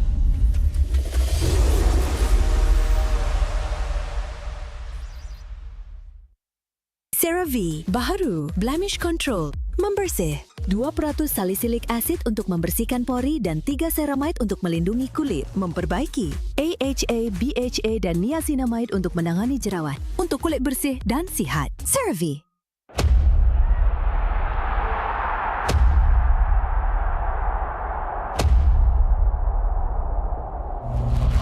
As a veteran, kita orang akan menentang Untitled untuk next week. Player-player yang saya kena highlight untuk Untitled which is KZ, Kimin dengan Siska. Tiga-tiga ni antara player muda yang sangat berbakat sebab diorang dah buktikan last season diorang antara yang the best dan antara yang terkuat. So untuk lawan Untitled nanti kita orang kena disiplin lebih guys sebab takut nanti kita orang yang kena bantai dengan adik. So yang macam korang tahu, CG nak ke international and kita orang nak sangat kalahkan SRG. Kita orang nak tahu standard kita orang kat mana. Sebab even kita orang menang 2-0 pun saya rasa daripada minggu lepas kita orang tak clean team fight and tak proper com lah. InsyaAllah kedepannya kita orang akan cuba baikilah benda-benda macam comms and decision making. If kita orang menang lawan SRG, saya rasa benda tu membakar semangat kita orang. Minggu depan kita akan berjumpa dengan CG. Saya rasa saya first time lawan dengan Cik dekat area meet. So saya rasa going to be fun and I think I'm going to pick him off a lot. For Ciku guys, aku rasa happy lah sebab kau dah dekat pentas sebenar kan. Kau dekat kau punya sepatutnya kau ada lah. Let's have fun and let's fight lah. Better.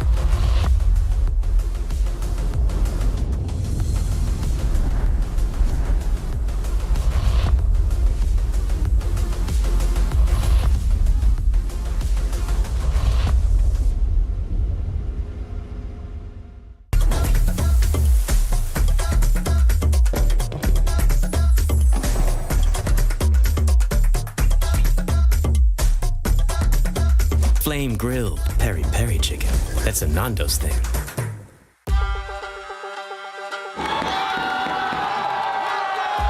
Untuk minggu depan, MPLMY akan ada match-match besar. Kita ada Todak versus Homebois, SRG versus Vamos dan Todak lawan CG Esports.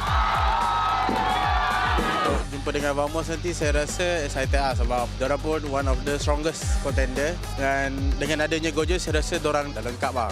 Okay Jess, kalau lawan Vamos nanti kau akan tahu lah Jess kenapa kau kasap lah. Perasaan saya bila jumpa Todak kali pertama ni agak awkward sebenarnya. Sebab selalunya saya dekat sini gambar Todak tapi sekarang gambar CG.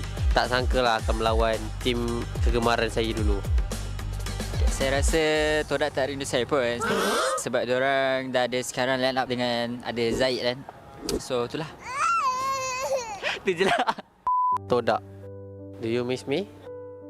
My roommate Zaid, I miss you so much. I miss you. But I need to move on. I already have new roommate, Gary. Untuk Todak, harap kita dapat memeriahkan MPL and dapat bagi game yang intense lah. So harap korang dapat bounce back untuk lawan kita orang. Okay guys, untuk fan-fan CG jangan lupa dan Todak jangan lupa beli, bukan beli tau, mesti beli tiket dekat website MPLMY Season 16. Sebab apa? Sebab match depan saya melawan saya punya bekas teammate. Saya pun tak tahu saya dah move on ke tak. Cuba korang minggu depan beli je guys.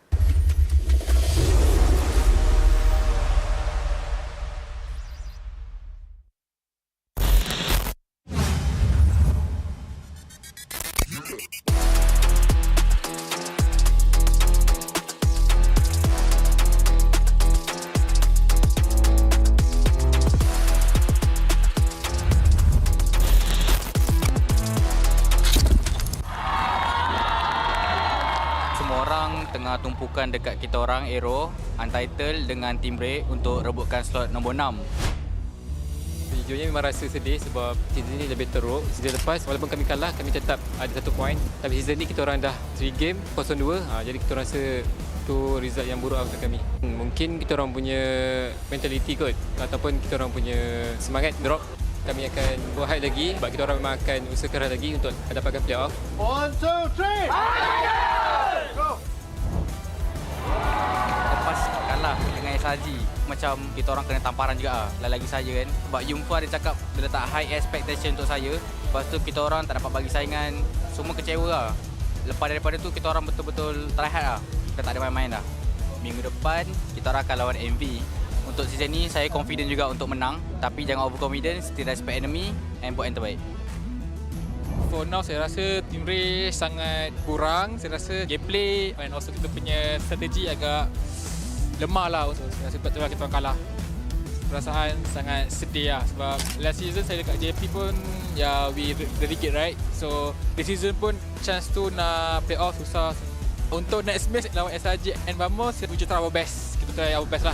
Okay guys, next week kita akan buat 9 year anniversary celebration dekat sini guys. Okay guys, bye.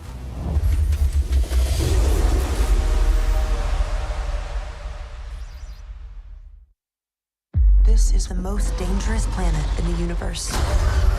And you've come to hunt an apex predator.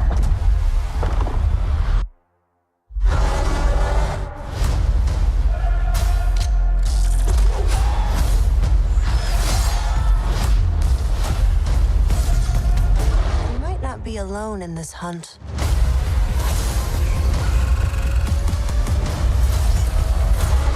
Predator Badlands, only in cinemas.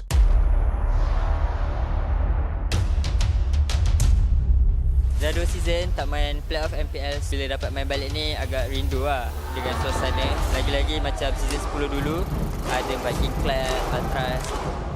MPL Homebois ni makin season makin kompetitif lah. Season sebelum ni kita boleh tengok macam Homebois dengan SRG with 3. Tapi season ni tengok even nak tahu slot playoff dengan apa bracket pun dah minggu 5 kan.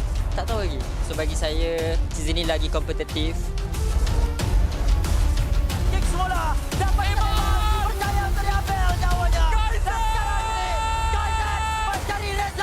kita orang rasa macam dah tak fikir apa lah. Dah tak ada pressure macam-macam match yang sebelum ni. Do or die situation ni kita orang dah rasa last season kan. So kita orang just tawakal je apa yang akan jadi pada match yang akan datang. Kita orang akan buat yang terbaik ya, insyaAllah. Who do I think will take the last 2 slots for this upcoming playoffs? Monster, Vicious, and AERO. If you compare it to Untitled have 2 games, us and another team, because we will not give them chance. So I think it's going to be hard for them than AERO. Sorry to say to Untitled, because if you don't win against us next week, we will not see you at the playoffs.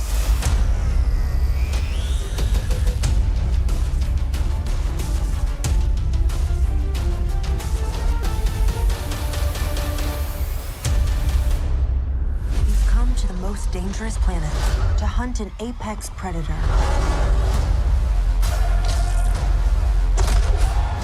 We might not be alone in this hunt.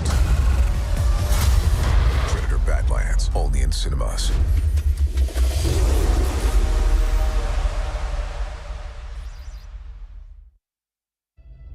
Kalau tengok career saya, season 10 ialah best performance saya. Season 11 tak lepas playoff. Sebab kau ada star syndrome. Kau tak nak main dengan tim. Kau tak faham lagi ke? The best moment dalam career saya adalah season 12 lah. The worst moment season 15 lah. Saya sebenarnya dah tak nak main MLBB dah. Saya rasa saya punya limit dah kat situ dah. Dah tak boleh improve dah. I don't know. Apa yang membuat saya tak nak give up adalah kawan-kawan lah. Saya cuba try hard dan comeback balik lah. Tapi kalau boleh saya nak repeat balik dan berbetulkan balik lah. Yang penting saya boleh bagi the best performance lagi lah. So bila season 16 ni comeback MPL, happy lah. Saya still bersyukur lah sebab mula dari bawah still boleh bersaing lah. Excited gila nak main playoff. Belajar pelajaran yang paling penting saya rasa ialah lebih hard work, trust the process lah. Lagi satu, just jangan give up. In the end, mengalah tu bukanlah salah satu pilihan untuk korang berjaya dan teruslah berusaha sampai titik puncaknya.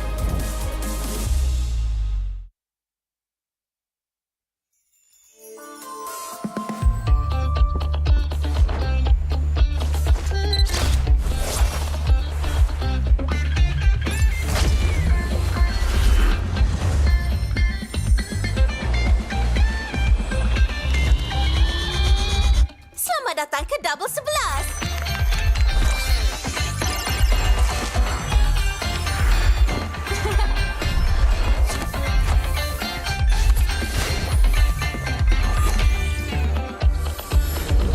Harga menakjubkan, gaya menakjubkan.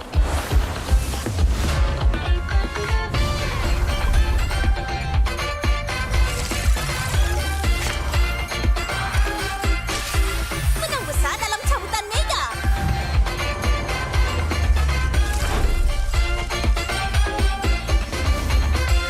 Harga terendah, manfaat berlimpah.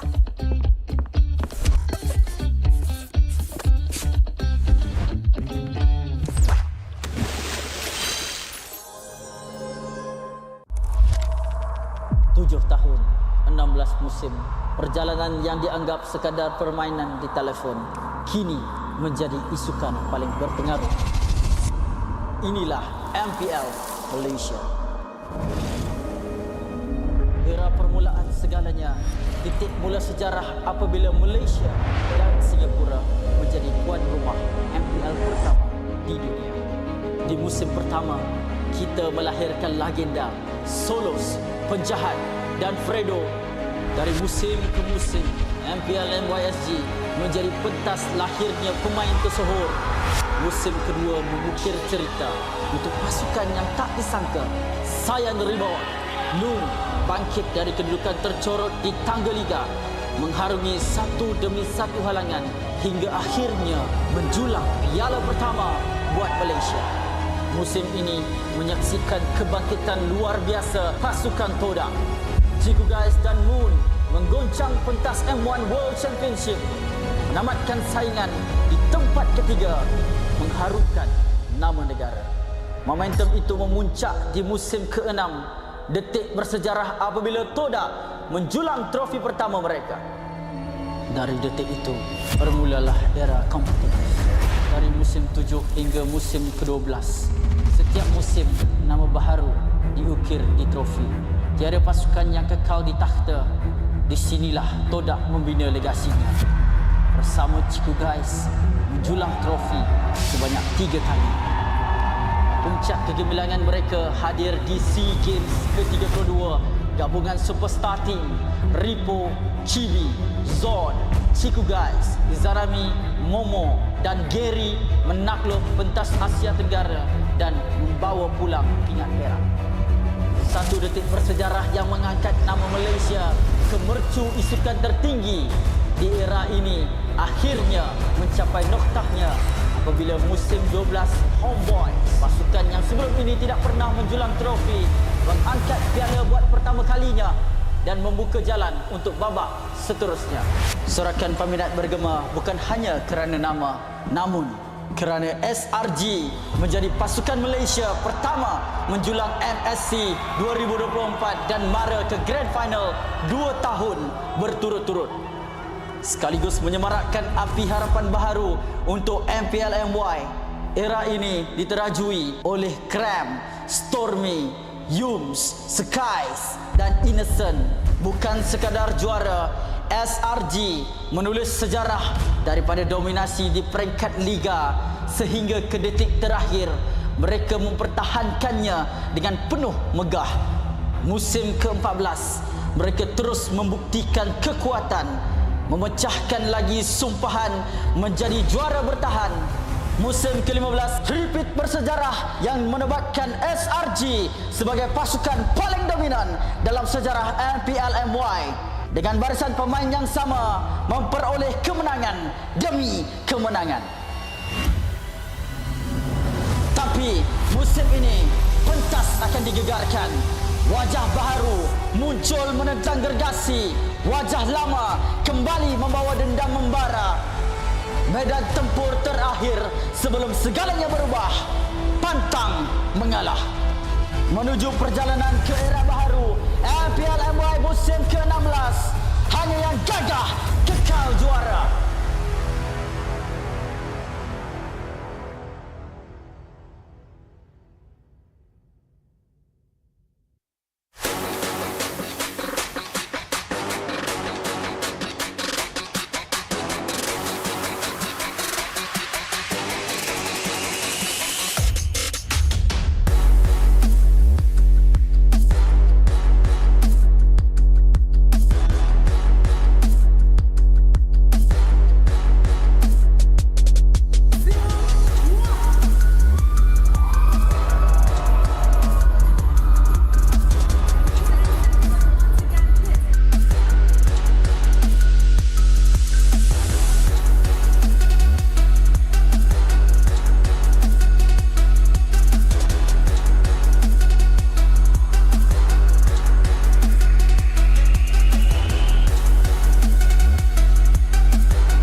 Welcome to MCGG Rising Stars.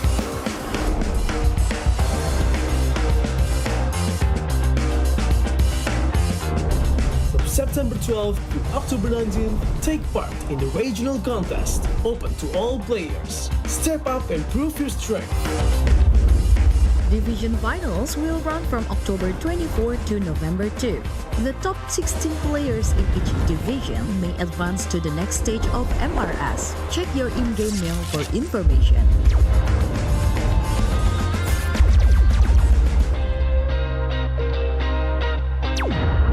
The S3 Finals group stage kicks off from November 8 to November 9. The top 6 players from each group will qualify for the S3 Finals semi-finals. The semi-finals will be held on November 15. The highly anticipated grand final arrives on November 16. The champion will earn a direct qualifications for the first MCGG World Championship. The battle is on and the world is watching.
Chase 100 plus 0. Hey, rasa padu tanpa kalori, yo tanpa kalori. Jom hebatkan harimu dengan 100 plus 0. Cuba try Chase 100 plus 0. Hey. Welcome to MCGG Rising Stars.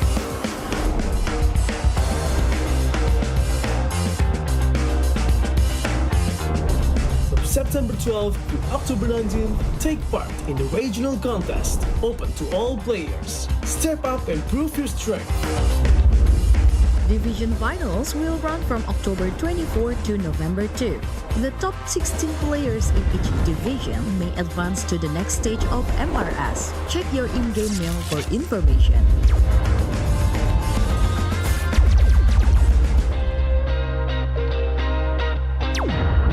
The S3 Finals group stage kicks off from November 8 to November 9. The top 6 players from each group will qualify for the S3 Finals semi-finals.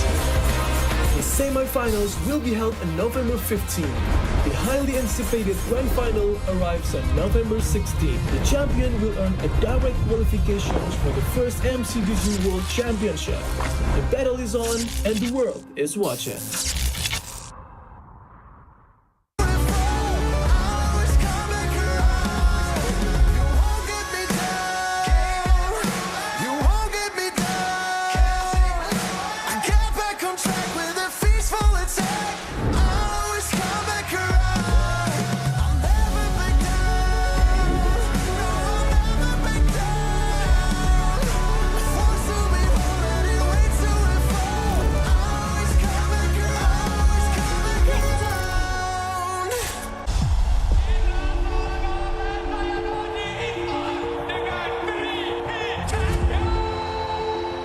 This season, we're aiming for first time for beating Malaysia. From me, I want the people to remember us that when they hear SRG is the most dominating team in this league. So on our first week, we're going to face Homebois, and it's a new lineup.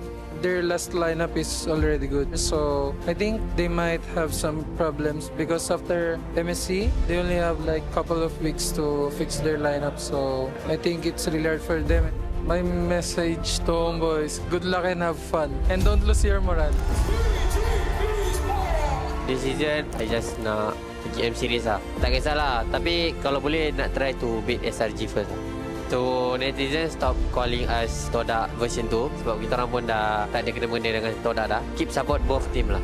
Untuk first game nanti, kita orang akan lawan JMS. Seperti macam ulang balik grand final kita orang masuk ke MPL. Kemungkinan diorang boleh menang ataupun kita orang boleh menang. So jangan lupa datang lah guys, support kita orang, okay? Unfortunately, Team Vamos punya perjalanan untuk MPL Malaysia musim ke-15 akan terhenti di sini. So untuk last season kita orang punya performance agak teruk lah. So banyak benda yang kita orang belajar dan kita orang akan push something lah untuk season ni. Harapan saya kalau boleh at least top 2 lah. Kalau champion tu bonus sebab kita orang nak pergi M7 sebab kita orang kalah season lepas, kita orang cuti lama sangat. So week 1 kita orang tahu yang kita orang akan jumpa Homebois. Kalau boleh saya nak revenge lah kekalahan untuk season lepas. Saya nak bagi diorang diam lah. Kalau korang tengok MPMY pada 13 September ni, korang boleh datang dekat Stadium Putra dekat Bukit Jalil. So kalau korang dapatkan tiket, korang boleh pergi dekat MPMY punya official page ataupun bio MPMY. Jumpa korang kat sana.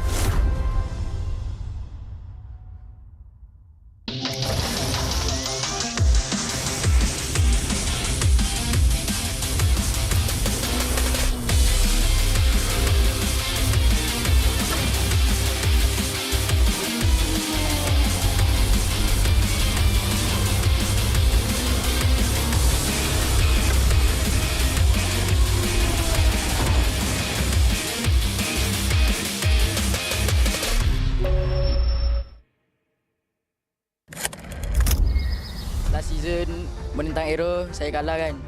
Maybe season ni mental saya dah lagi kuat dan matang. Saya pun dah cuba improve banyak untuk fight for my spot. For me personally, saya nak buktikan yang saya boleh stay di main lineup Vamos and saya boleh mencabar jungle-jungle MPL yang lain lah. Untuk Hazel, just give a good fight and let's see who's the best. Hari ni kita orang lawan Untitled and saya rasa kita orang kalah sebab kita orang hari ni tak panas lagi kot. Dah berapa musim juga first match kita orang kalah. Season lepas kalah dengan Homebois. So season ni 2-0 dengan Untitled. Kekalahan ni jadi macam tamparan untuk kita orang. Kita orang tak boleh berada dalam zone selesa lah. So kita orang kena betul-betul mencari performa kita orang yang hilang tu untuk lawan Homebois nanti. Tentang first kita orang rasa sangat happy lah. Sebab kita orang kan selalu match sampai 3 game kan. So kita orang suka sebab dapat habiskan 2-0 season ni. Minggu kedua ni kita orang ada back-to-back match. Kita orang akan lawan dengan tim CG. Bagi saya player-player diorang tu player yang veteran macam Ciku, Valence, and saya harap kita orang boleh konsistenkan lah kita orang punya kemenangan ni. Jangan lupa datang untuk support tim kita orang dekat Dewan Si Putra dan jangan lupa dapatkan tiket dekat bio MPLMY official page.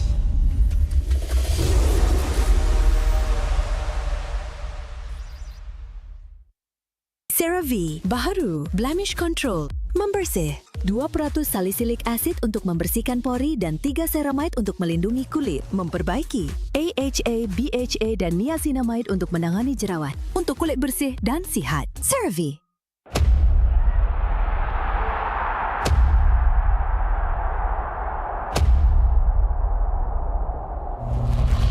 As a veteran, kita orang akan menentang Untitled untuk next week. Player-player yang saya kena highlight untuk Untitled which is KZ, Kimin dengan Siska. Tiga-tiga ni antara player muda yang sangat berbakat sebab diorang dah buktikan last season diorang antara yang the best dan antara yang terkuat. So untuk lawan Untitled nanti kita orang kena disiplin lebih guys sebab takut nanti kita orang yang kena bantai dengan adik. So yang macam korang tahu, CG nak ke international and kita orang nak sangat kalah dengan SRG. Kita orang nak tahu standard kita orang kat mana. Sebab even kita orang menang 2-0 pun saya rasa daripada minggu lepas kita orang tak clean team fight and tak proper com lah. InsyaAllah kedepannya kita orang akan cuba baikilah benda-benda macam comms and decision making. If kita orang menang lawan SRG, saya rasa benda tu pembakar semangat kita orang.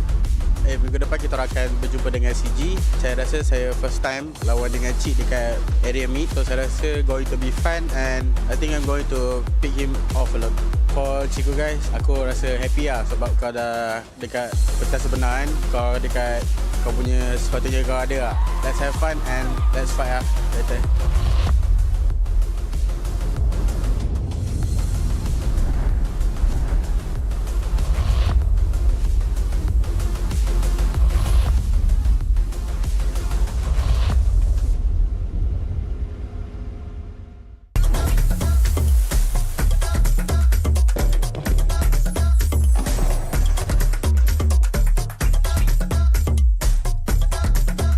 Flame grilled peri-peri chicken. That's a Nando's thing.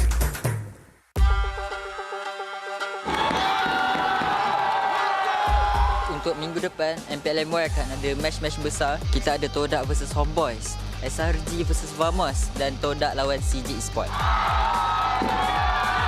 Jumpa dengan Vamos nanti saya rasa excited lah sebab diorang pun one of the strongest contender dan dengan adanya Gojo saya rasa diorang dah lengkap lah.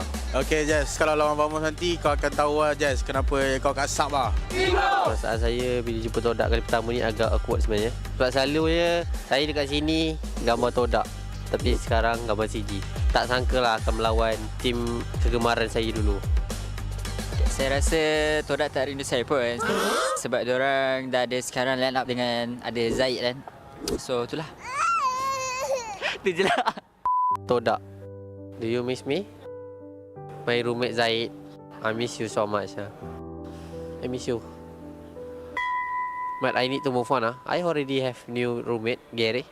Untuk Todak, harap kita dapat memeriahkan MPL and dapat bagi game yang intense lah. So harap korang dapat bounce back untuk lawan kita orang. Okay guys, untuk fan-fan CG jangan lupa dan Todak jangan lupa beli, bukan beli tau, mesti beli tiket dekat website MPLMY Season 16. Sebab apa? Sebab match depan saya melawan saya punya bekas teammate. Saya pun tak tahu saya dah move on ke tak. Cuba korang minggu depan beli lah guys.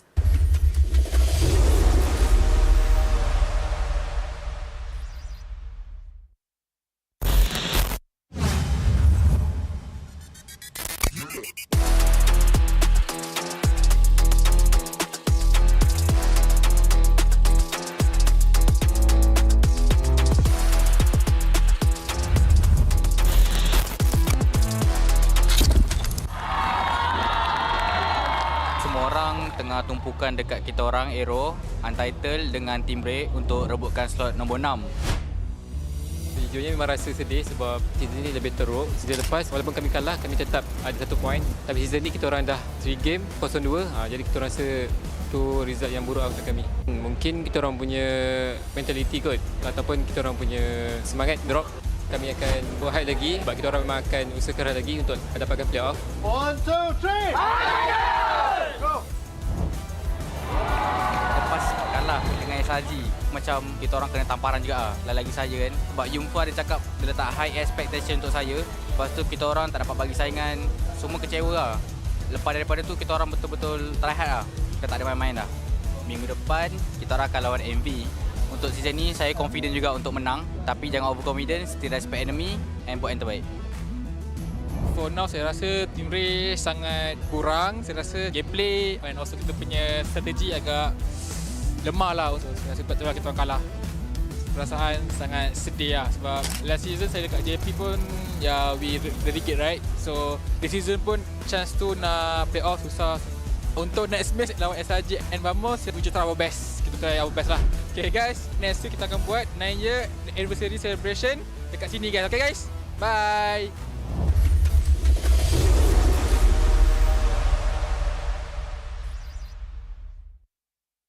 This is the most dangerous planet in the universe. And you've come to hunt an apex predator.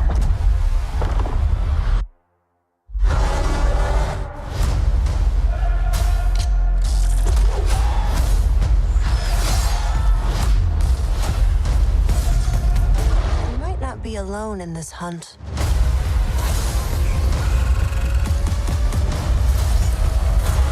Predator Badlands, only in cinemas.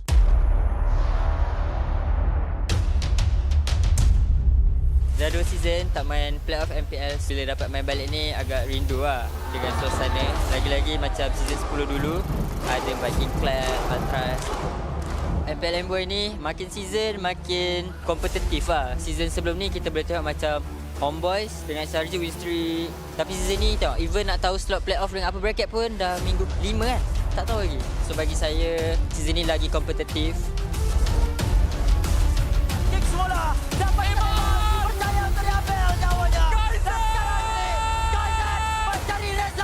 kita orang rasa macam dah tak fikir apa lah. Dah tak ada pressure macam-macam match yang sebelum ni. Do or die situation ni kita orang dah rasa last season kan. So kita orang just tawakal je apa yang akan jadi pada match yang akan datang. Kita orang akan buat yang terbaik ya, insyaAllah. Who do I think will take the last 2 slots for this upcoming playoffs? Monster, Vicious, and AERO. If you compare it to Untitled have 2 games us and another team because we will not give them chance. So I think it's going to be hard for them than AERO. Sorry to say to Untitled because if you don't win against us next week, we will not see you at the playoffs.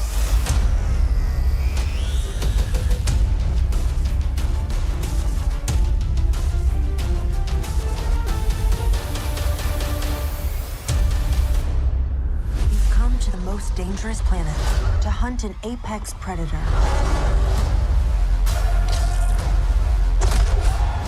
We might not be alone in this hunt.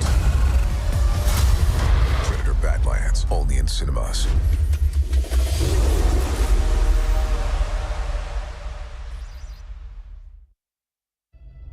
Kalau tengok career saya, season 10 ialah best performance saya.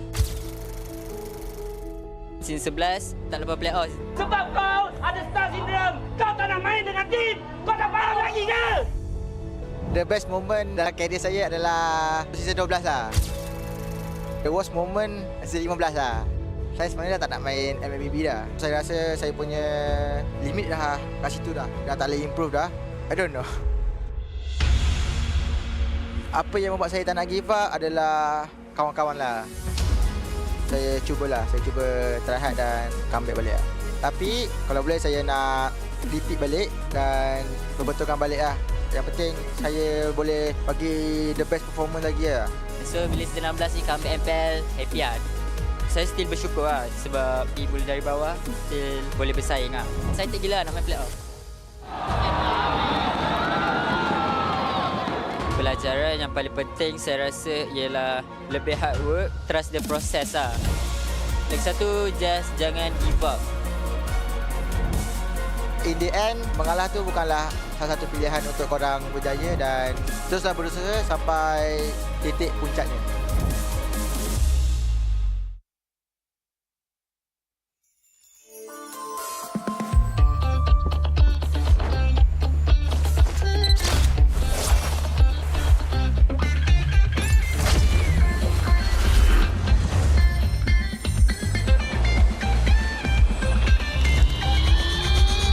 Selamat datang ke Double 11.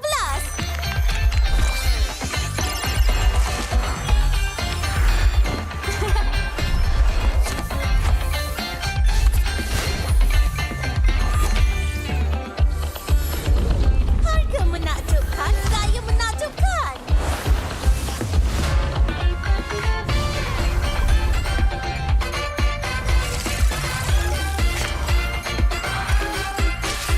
Menang besar dalam cabutan mega.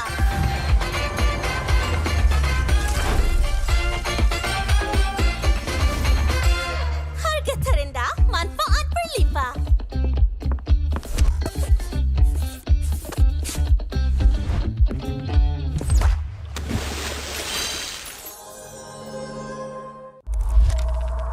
Tujuh tahun, 16 musim, perjalanan yang dianggap sekadar permainan di telefon kini menjadi isukan paling berpengaruh. Inilah MPL Malaysia.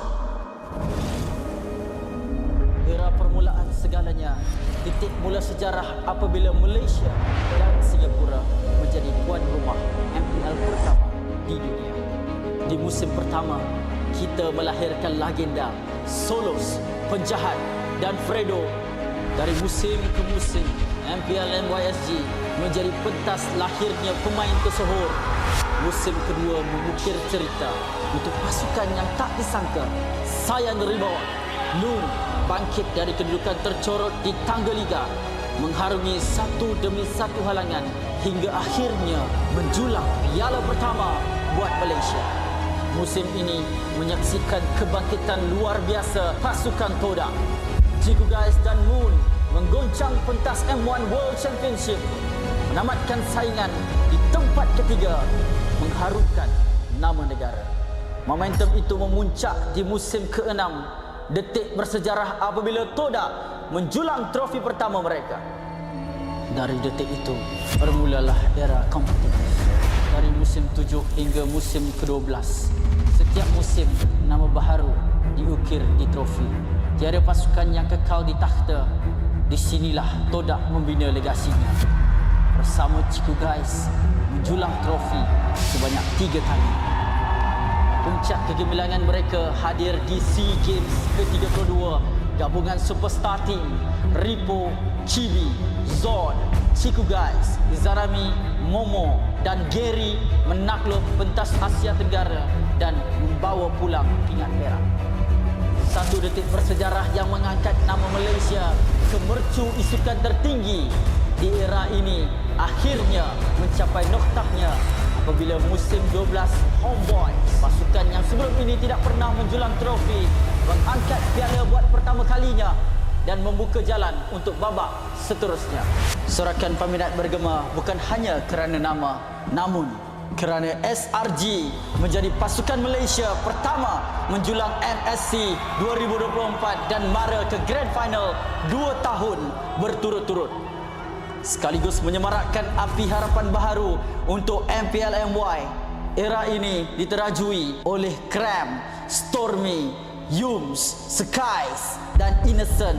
Bukan sekadar juara, SRG menulis sejarah daripada dominasi di peringkat liga sehingga ke detik terakhir mereka mempertahankannya dengan penuh megah.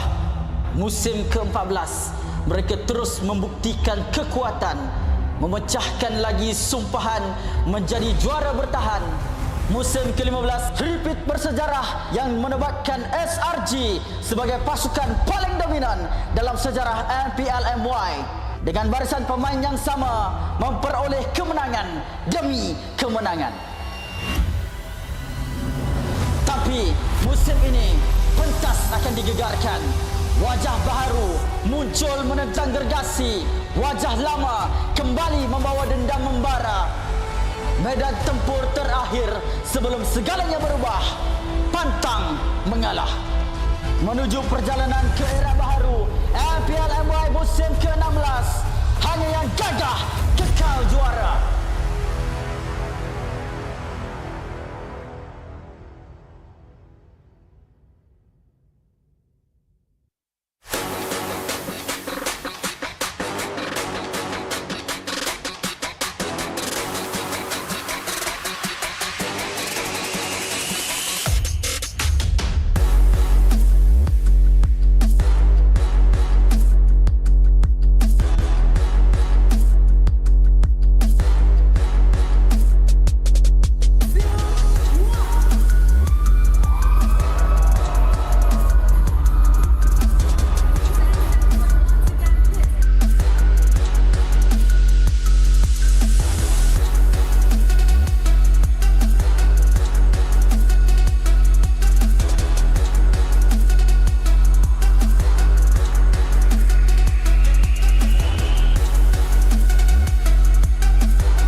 Welcome to MCGG Rising Stars.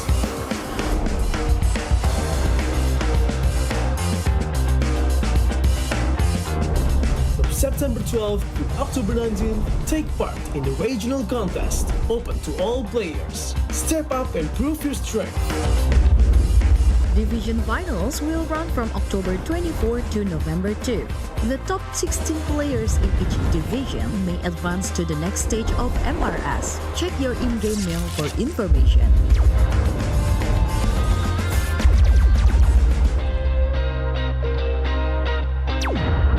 The S3 Finals group stage kicks off from November 8 to November 9. The top 6 players from each group will qualify for the S3 Finals semi-finals. The semi-finals will be held on November 15. The highly anticipated grand final arrives on November 16. The champion will earn a direct qualification for the first MCGG World Championship. The battle is on and the world is watching.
Utarakan harimu dengan 100 plus 0.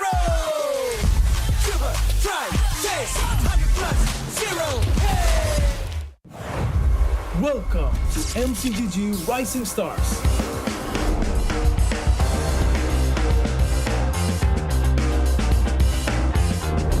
From September 12 to October 19, take part in the regional contest, open to all players. Step up and prove your strength. Division finals will run from October 24 to November 2.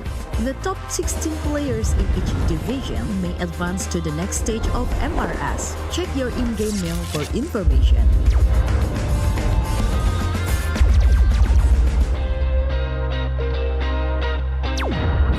The S3 Finals group stage kicks off from November 8 to November 9. The top 6 players from each group will qualify for the S3 Finals semi-finals. The semi-finals will be held on November 15. The highly anticipated grand final arrives on November 16. The champion will earn a direct qualification for the first MCGG World Championship. The battle is on and the world is watching.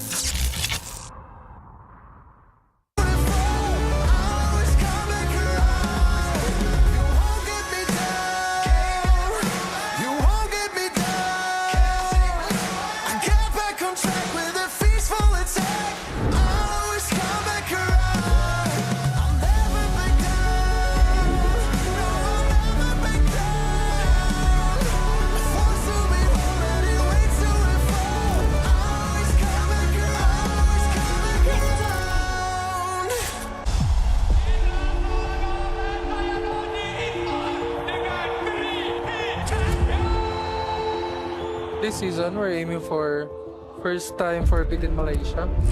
From me, I want the people to remember us that when they hear SRG, SRG is the most dominating team in this league.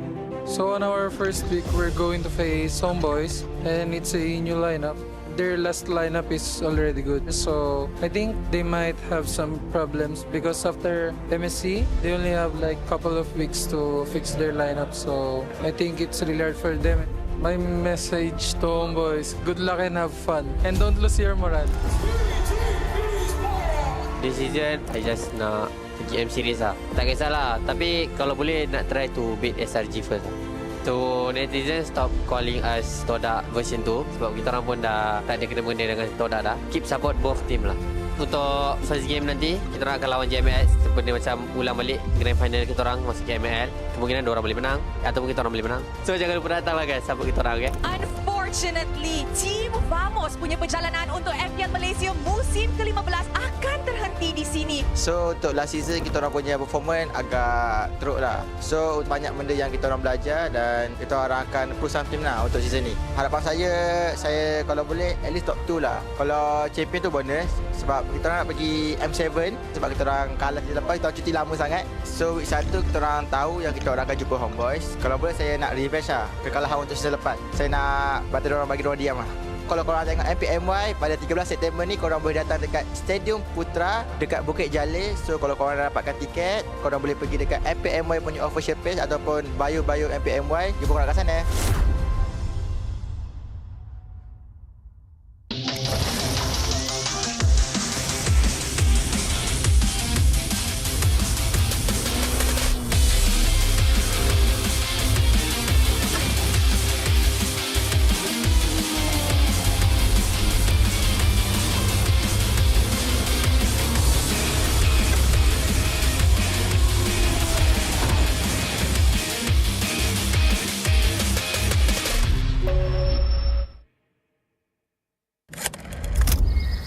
Season menentang AERO saya kalah kan.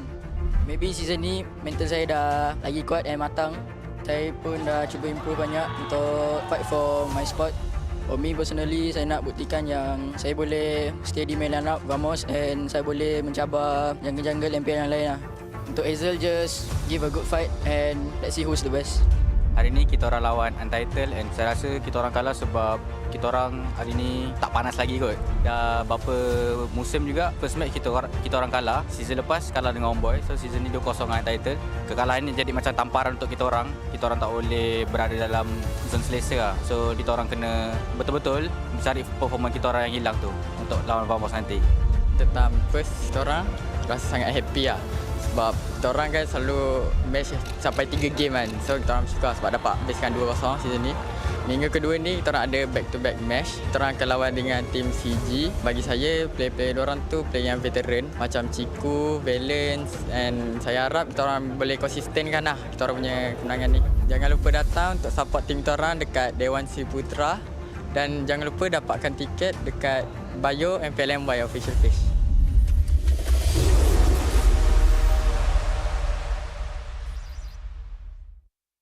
CeraVe baharu blemish control membersih 2% salisilik asid untuk membersihkan pori dan 3 ceramide untuk melindungi kulit, memperbaiki AHA, BHA dan niacinamide untuk menangani jerawat untuk kulit bersih dan sihat. CeraVe.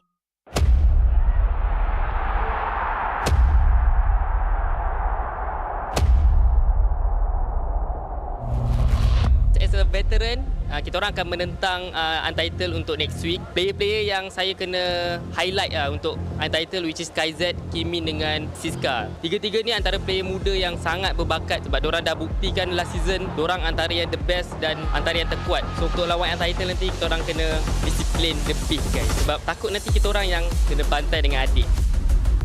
So yang macam korang tahu, CG nak ke international and kita orang nak sangat kalah dengan SRG. Kita orang nak tahu standard kita orang kat mana. Sebab even kita orang menang 2-0 pun saya rasa daripada minggu lepas kita orang tak clean team fight and tak proper com lah. InsyaAllah kedepannya kita orang akan cuba baikilah benda-benda macam comms and decision making. If kita orang menang lawan SRG, saya rasa benda tu pembakar semangat kita orang. Minggu depan kita akan berjumpa dengan CG. Saya rasa saya first time lawan dengan Cik dekat area meet. So saya rasa going to be fun and I think I'm going to pick him off a lot. For Ciku guys, aku rasa happy lah sebab kau dah dekat pentas sebenar kan. Kau dekat kau punya sepatutnya kau ada lah. Let's have fun and let's fight lah later.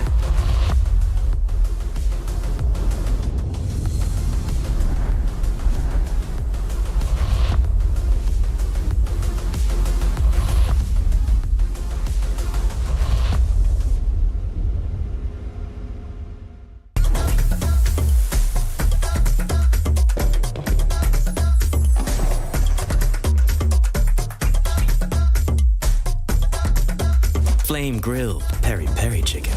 That's a Nando's thing.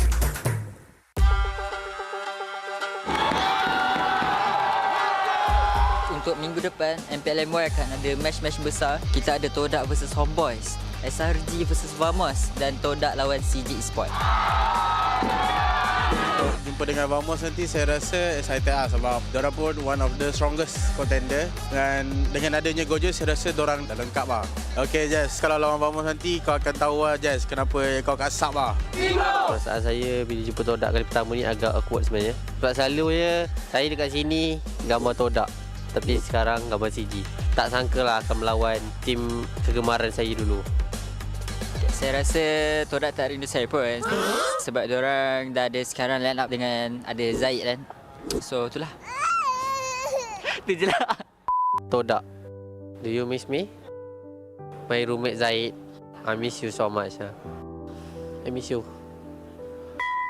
But I need to move on. I already have new roommate, Gary.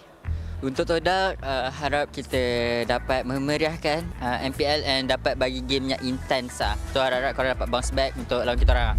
Okay guys, untuk fan-fan CG, jangan lupa dan Todak, jangan lupa beli, bukan beli tau, mesti beli tiket dekat website MPL Season 16. Sebab apa? Sebab match depan saya melawan saya punya bekas teammate.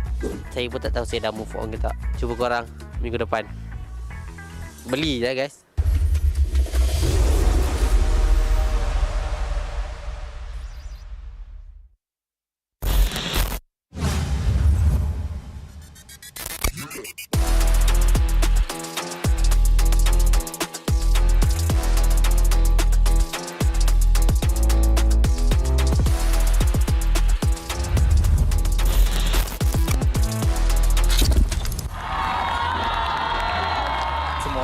Tengah tumpukan dekat kita orang AERO Untitled dengan Team Break untuk rebutkan slot nombor 6.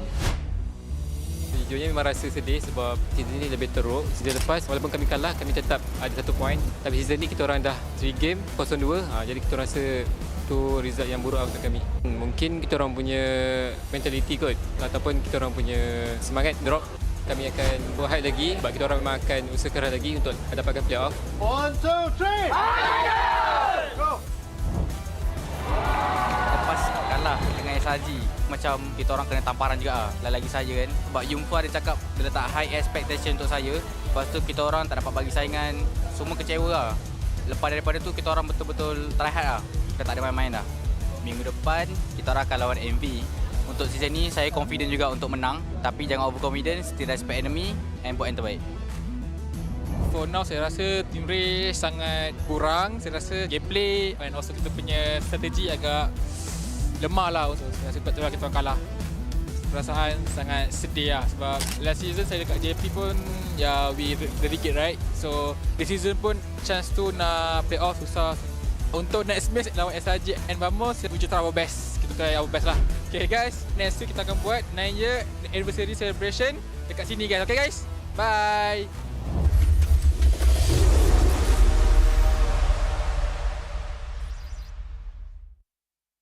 This is the most dangerous planet in the universe. And you've come to hunt an apex predator.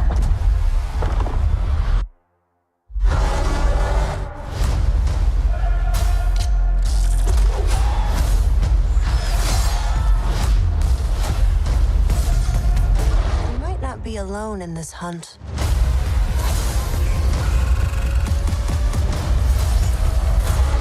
Predator Badlands, only in cinemas.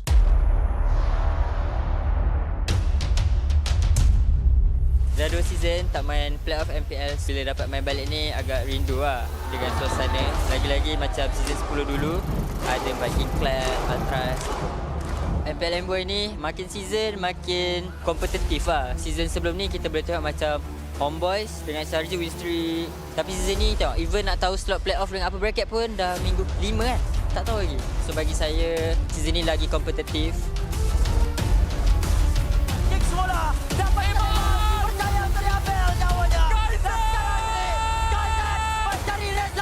kita orang rasa macam dah tak fikir apa lah. Dah tak ada pressure macam-macam match yang sebelum ni. Do or die situation ni kita orang dah rasa last season kan. So kita orang just tawakal je apa yang akan jadi pada match yang akan datang. Kita orang akan buat yang terbaik ya, insyaAllah. Who do I think will take the last 2 slot for this upcoming playoffs? Monster, Vicious, and AERO. If you compare it to Untitled have 2 games, us and another team, because we will not give them chance. So I think it's going to be hard for them than AERO. Sorry to say to Untitled, because if you don't win against us next week, we will not see you at the playoffs.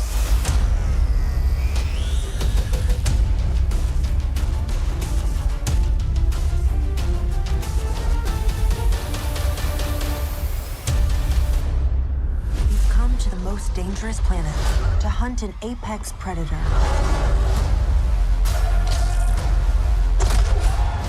We might not be alone in this hunt. Predator Badlands, only in cinemas.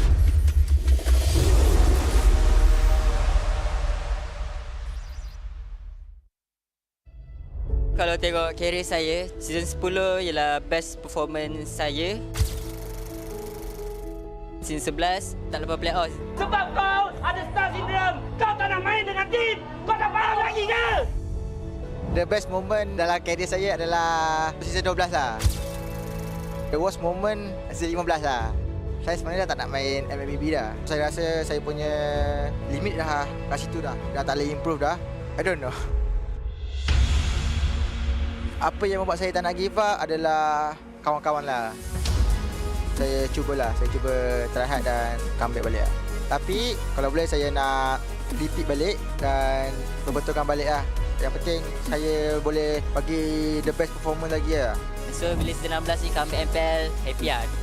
Saya still bersyukur lah sebab boleh dari bawah, still boleh bersaing lah. Excited gila nak main playoff. Pelajaran yang paling penting saya rasa ialah lebih hard work, trust the process lah. Lagi satu, just jangan give up.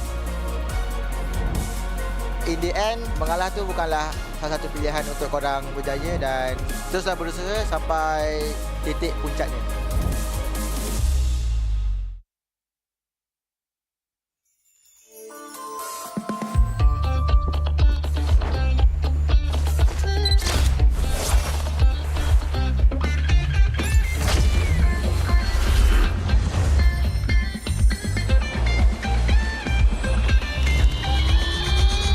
Selamat datang ke Double 11.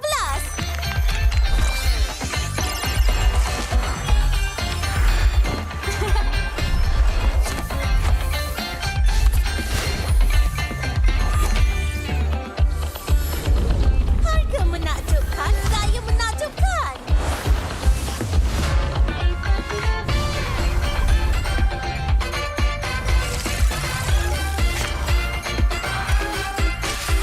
Menang besar dalam cabutan mega.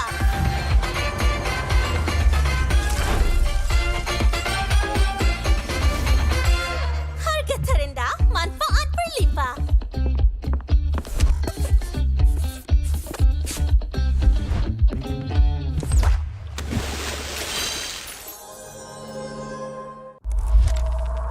Tujuh tahun, 16 musim, perjalanan yang dianggap sekadar permainan di telefon kini menjadi isukan paling berpengaruh. Inilah MPL Malaysia. Era permulaan segalanya, titik mula sejarah apabila Malaysia dan Singapura menjadi tuan rumah MPL pertama di dunia. Di musim pertama, kita melahirkan legenda Solos, Penjahat dan Fredo. Dari musim ke musim, MPL NYSG menjadi pentas lahirnya pemain tersohor. Musim kedua mengukir cerita untuk pasukan yang tak disangka. Sayan Rebound, Nur bangkit dari kedudukan tercorot di tangga liga, mengharungi satu demi satu halangan hingga akhirnya menjulang piala pertama buat Malaysia. Musim ini menyaksikan kebangkitan luar biasa pasukan Todak. Ciku Guys dan Moon menggoncang pentas M1 World Championship, menamatkan saingan di tempat ketiga, mengharumkan nama negara. Momentum itu memuncak di musim ke-6, detik bersejarah apabila Todak menjulang trofi pertama mereka. Dari detik itu, bermulalah era kompetitif. Dari musim 7 hingga musim ke-12, setiap musim nama baharu diukir di trofi. Tiada pasukan yang kekal di takhta. Di sinilah Todak membina legasinya. Bersama Ciku Guys menjulang trofi sebanyak 3 kali. Puncak kegemilangan mereka hadir di SEA Games ke-32. Gabungan superstar team Ripo, Chibi, Zod, Ciku Guys, Izarami, Momo dan Gary menakluk pentas Asia Tenggara dan membawa pulang pingat perak. Satu detik bersejarah yang mengangkat nama Malaysia ke mercu isukan tertinggi di era ini akhirnya mencapai noktahnya apabila musim 12 Homebois, pasukan yang sebelum ini tidak pernah menjulang trofi, mengangkat piala buat pertama kalinya dan membuka jalan untuk babak seterusnya. Sorakan peminat bergema bukan hanya kerana nama, namun kerana SRG menjadi pasukan Malaysia pertama menjulang MSC 2024 dan mara ke Grand Final 2 tahun berturut-turut. Sekaligus menyemarakkan api harapan baharu untuk MPL MY. Era ini diterajui oleh Cram, Stormy, Yums, Skies dan Innocent. Bukan sekadar juara, SRG menulis sejarah daripada dominasi di peringkat liga sehingga ke detik terakhir mereka mempertahankannya dengan penuh megah. Musim ke-14 mereka terus membuktikan kekuatan, memecahkan lagi sumpahan menjadi juara bertahan. Musim ke-15 repeat bersejarah yang menobatkan SRG sebagai pasukan paling dominan dalam sejarah MPL MY dengan barisan pemain yang sama memperoleh kemenangan demi kemenangan. Tapi musim ini pentas akan digegarkan.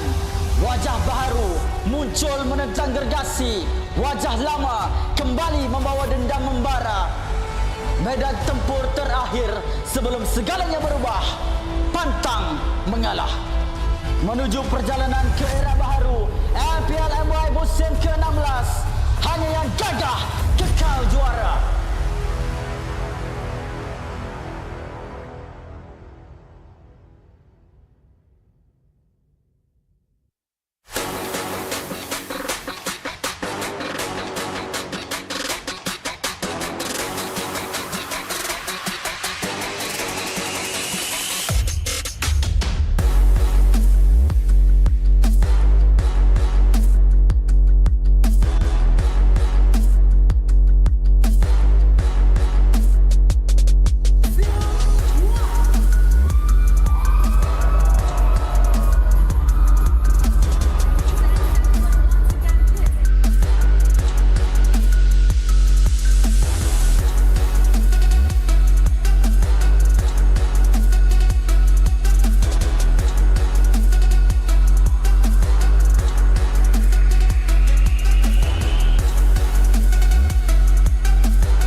Welcome to MCGG Rising Stars.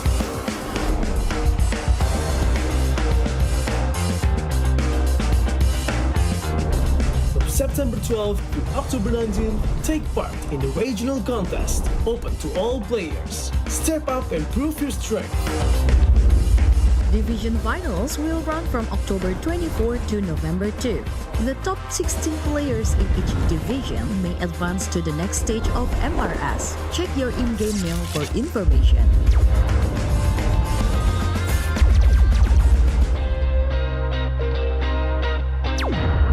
The S3 Finals group stage kicks off from November 8 to November 9. The top 6 players from each group will qualify for the S3 Finals semi-finals. The semi-finals will be held on November 15. The highly anticipated grand final arrives on November 16. The champion will earn a direct qualifications for the first MCGG World Championship. The battle is on and the world is watching.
drive, chase, 100 plus, zero, hey!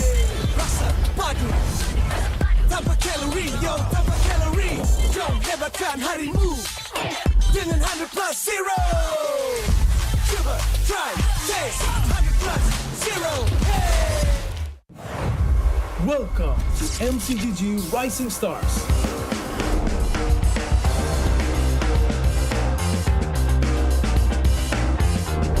From September 12th to October 19th, take part in the regional contest, open to all players. Step up and prove your strength.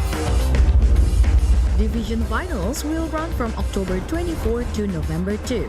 The top 16 players in each division may advance to the next stage of MRS. Check your in-game mail for information.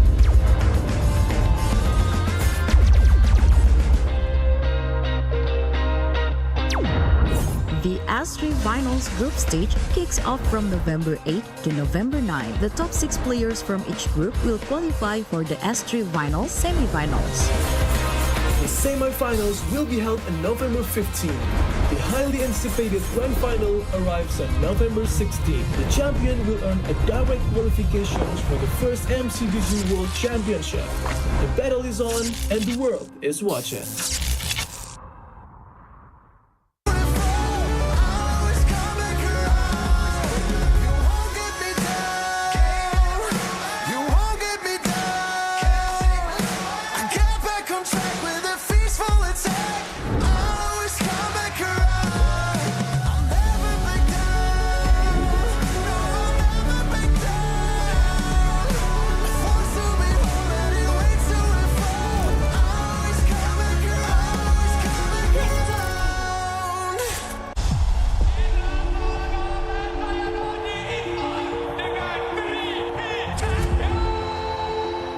This season, we're aiming for first time for beating Malaysia. From me, I want the people to remember us that when they hear SRG is the most dominating team in this league. So on our first week, we're going to face Homebois, and it's a new lineup. Their last lineup is already good. So I think they might have some problems because after MSC, they only have like couple of weeks to fix their lineup. So I think it's really hard for them.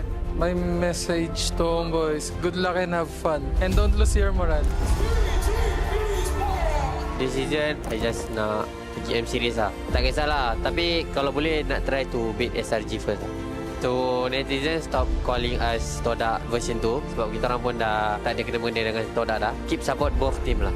Untuk first game nanti, kita orang akan lawan JMS seperti macam ulang balik grand final kita orang masuk ke ML. Kemungkinan dua orang boleh menang ataupun kita orang boleh menang. So jangan lupa datang lah guys, support kita orang, okay? Unfortunately, Team Vamos punya perjalanan untuk MPL Malaysia musim ke-15 akan terhenti di sini. So untuk last season kita orang punya performance agak teruk lah. So banyak benda yang kita orang belajar dan kita orang akan push something lah untuk season ni. Harapan saya kalau boleh at least top 2 lah. Kalau champion tu bonus sebab kita orang nak pergi M7 sebab kita orang kalah season lepas, kita orang cuti lama sangat. So week 1 kita orang tahu yang kita orang akan jumpa Homebois. Kalau boleh saya nak revenge lah kekalahan untuk season lepas. Saya nak bagi diorang diam lah.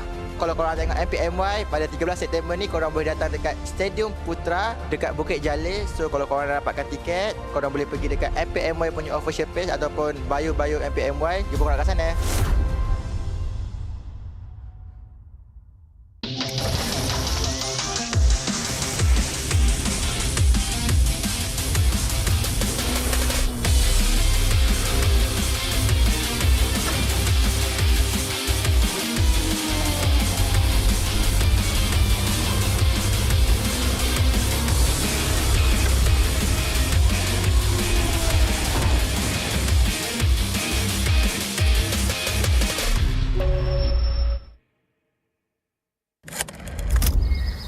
Season menentang AERO, saya kalah kan.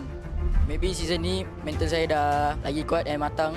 Saya pun dah cuba improve banyak untuk fight for my spot. For me personally, saya nak buktikan yang saya boleh stay di main lineup Vamos dan saya boleh mencabar jungle-jungle MPL yang lain lah. Untuk Hazel, just give a good fight and let's see who's the best. Hari ni kita orang lawan Untitled and saya rasa kita orang kalah sebab kita orang hari ni tak panas lagi kot. Dah berapa musim juga first match kita orang kalah. Season lepas kalah dengan Homebois. So season ni 2-0 dengan Untitled.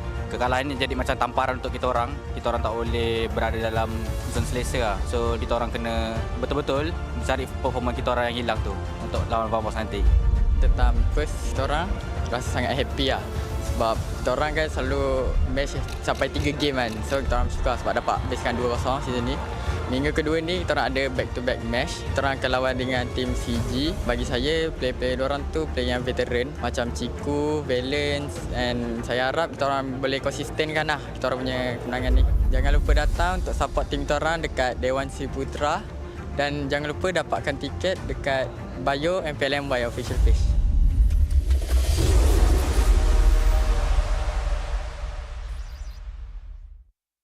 CeraVe baharu blemish control membersih 2% salisilik asid untuk membersihkan pori dan 3 ceramide untuk melindungi kulit, memperbaiki AHA, BHA dan niacinamide untuk menangani jerawat untuk kulit bersih dan sihat. CeraVe.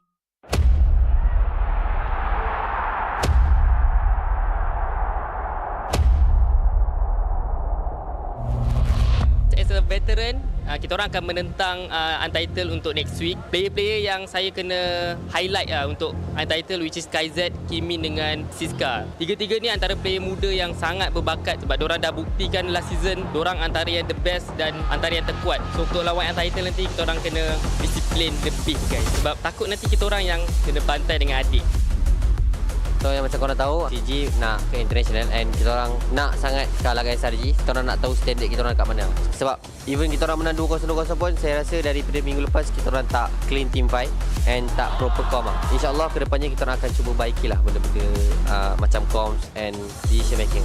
If kita orang menang lawan SRG, saya rasa benda tu pembakar semangat kita orang. Minggu depan kita akan berjumpa dengan CG. Saya rasa saya first time lawan dengan Cik dekat area meet. So saya rasa going to be fun and I think I'm going to pick him off a lot. For Ciku guys, aku rasa happy lah sebab kau dah dekat pentas sebenar kan. Kau dekat kau punya sepatutnya kau ada lah. Let's have fun and let's fight lah later.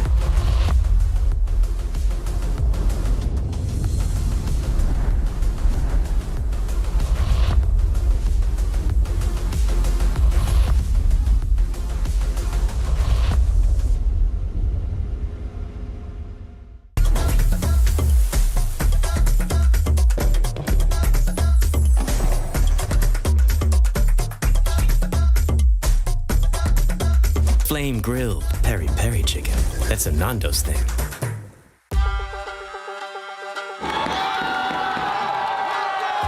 Untuk minggu depan, MPLMY akan ada match-match besar. Kita ada Todak versus Homebois, SRG versus Vamos dan Todak lawan CG Esports. Jumpa dengan Vamos nanti saya rasa excited lah sebab diorang pun one of the strongest contender dan dengan adanya Gojo saya rasa diorang dah lengkap lah. Okay Jazz, kalau lawan Vamos nanti kau akan tahu lah Jazz kenapa kau kat sub lah. Perasaan saya bila jumpa Todak kali pertama ni agak awkward sebenarnya. Sebab selalunya saya dekat sini gambar Todak tapi sekarang gambar CG. Tak sangka lah akan melawan tim kegemaran saya dulu. Saya rasa Todak tak rindu saya pun sebab diorang dah ada sekarang line up dengan ada Zaid kan. So itulah. Itu je lah. Todak, do you miss me? My roommate Zaid, I miss you so much. I miss you. But I need to move on. I already have new roommate, Gary. Untuk Todak, harap kita dapat memeriahkan MPL and dapat bagi game yang intense lah. So harap korang dapat bounce back untuk lawan kita orang. Okay guys, untuk fan-fan CG jangan lupa dan Todak jangan lupa beli, bukan beli tau, mesti beli tiket dekat website MPLMY Season 16. Sebab apa? Sebab match depan saya melawan saya punya bekas teammate. Saya pun tak tahu saya dah move on ke tak. Cuba korang minggu depan beli lah guys.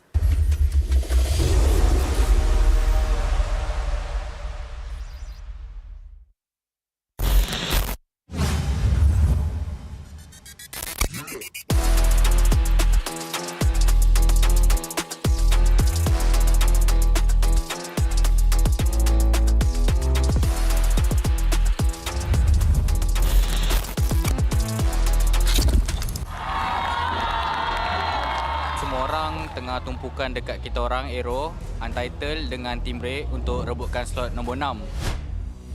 Sejujurnya memang rasa sedih sebab season ni lebih teruk. Season lepas walaupun kami kalah, kami tetap ada 1 poin. Tapi season ni kita orang dah 3 game, 0-2. Jadi kita rasa tu result yang buruk untuk kami. Mungkin kita orang punya mentality kot ataupun kita orang punya semangat drop. Kami akan berhad lagi sebab kita orang memang akan usaha keras lagi untuk dapatkan playoff. 1, 2, 3. Go. Lepas kalah dengan SRG, macam kita orang kena tamparan juga lagi saya kan. Sebab Yumfa dia cakap dia letak high expectation untuk saya. Lepas tu kita orang tak dapat bagi saingan, semua kecewa lah. Lepas daripada tu kita orang betul-betul try hard lah. Kita tak ada main-main dah. Minggu depan kita orang akan lawan MV. Untuk season ni saya confident juga untuk menang, tapi jangan overconfident, still respect enemy and buat yang terbaik. For now saya rasa team race sangat kurang. Saya rasa gameplay and also kita punya strategi agak lemah lah. So, saya rasa sebab kita orang kalah. Perasaan sangat sedih lah sebab last season saya dekat JP pun ya we dedicate right. So this season pun chance tu nak play off susah. Untuk next match lawan SRG and Vamos, we try our best. Kita try our best lah. Okay guys, next week kita akan buat 9 year anniversary celebration dekat sini guys. Okay guys, bye.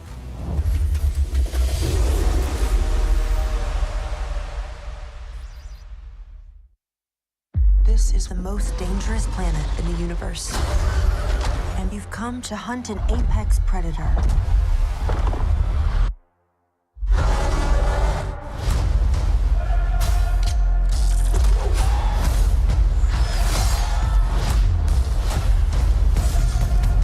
You might not be alone in this hunt.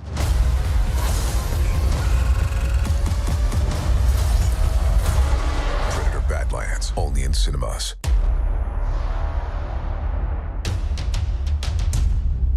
Dah 2 season tak main playoff MPL. Bila dapat main balik ni agak rindu lah dengan suasana. Lagi-lagi macam season 10 dulu, ada Viking Club, Ultras. MPL Homebois ni makin season makin kompetitif lah. Season sebelum ni kita boleh tengok macam Homebois dengan SRG win streak. Tapi season ni tengok, even nak tahu slot playoff dengan apa bracket pun dah minggu 5 kan. Tak tahu lagi. So bagi saya season ni lagi kompetitif. Kick semula. Dapat imam.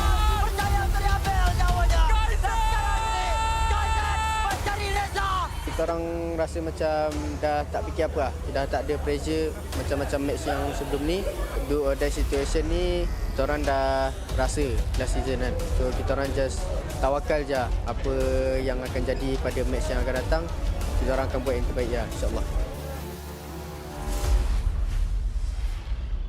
Who do I think will take the last 2 slots for this upcoming playoffs? Monster, Vicious, and AERO. If you compare it to Untitled have 2 games, us and another team, because we will not give them chance. So I think it's going to be hard for them than AERO. Sorry to say to Untitled, because if you don't win against us next week, we will not see you at the playoffs.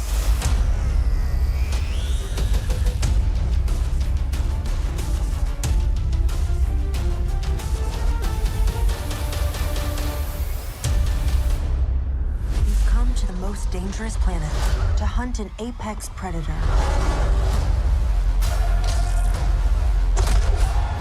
We might not be alone in this hunt. Predator Badlands, only in cinemas.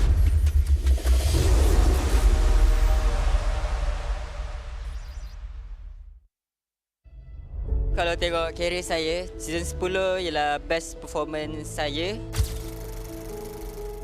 Season 11 tak lepas playoff. Sebab kau ada star syndrome. Kau tak nak main dengan tim. Kau tak faham lagi ke? The best moment dalam career saya adalah season 12 lah. The worst moment season 15 lah. Saya sebenarnya dah tak nak main MLBB dah. Saya rasa saya punya limit dah kat situ dah. Dah tak boleh improve dah. I don't know. Apa yang membuat saya tak nak give up adalah kawan-kawan lah. Saya cuba try hard dan comeback balik lah. Tapi kalau boleh saya nak repeat balik dan perbetulkan balik lah. Yang penting saya boleh bagi the best performance lagi lah. So bila season 16 ni comeback MPL, happy lah. Saya still bersyukur lah sebab boleh dari bawah, still boleh bersaing lah. Saya tak gila nak main playoff. Pelajaran yang paling penting saya rasa ialah lebih hard work, trust the process lah. Lagi satu, just jangan give up.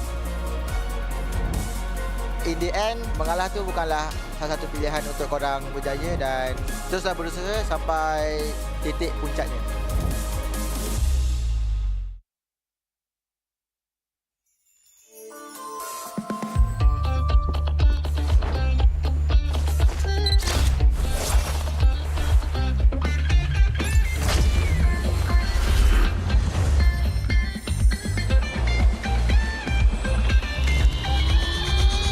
Selamat datang ke Double 11.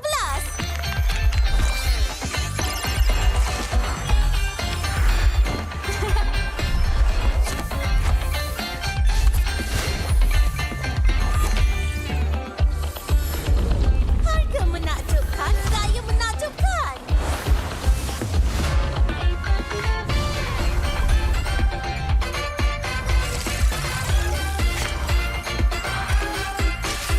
Menang besar dalam cabutan mega.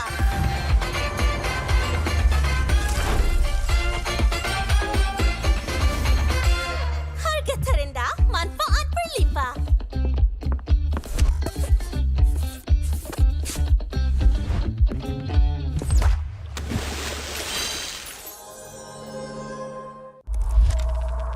Tujuh tahun, 16 musim, perjalanan yang dianggap sekadar permainan di telefon, kini menjadi isukan paling berpengaruh. Inilah MPL Malaysia.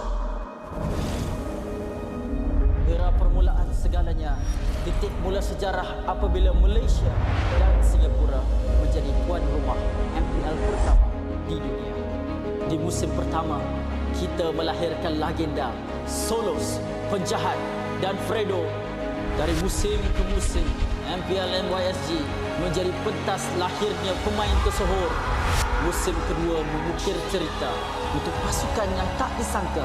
Sayan Rebound, Nun bangkit dari kedudukan tercorot di tangga liga, mengharungi satu demi satu halangan hingga akhirnya menjulang piala pertama buat Malaysia.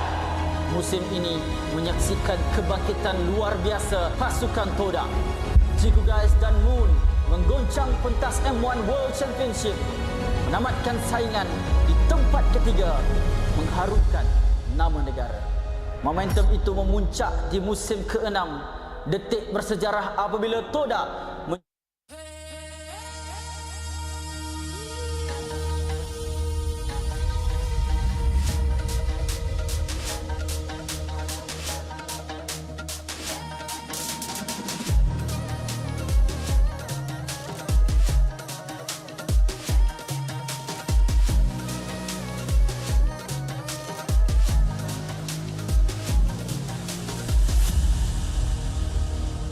Aku hembus, kata si Mas. Bila terjatuh, aku beringat. Jalan dah jauh, cari titik bermula. Krak, krak, krak, krak. Jangan patah semangat. Semarak hati bukan calon-calon. Biar apa menghalang, aku sambut datang. 1000 daya, 1000 alasan. Harungi semua sampai di akhir garisan. Eo, eo. Kami tak sedang mengalah, kami luar biasa. Semangat membara,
si match.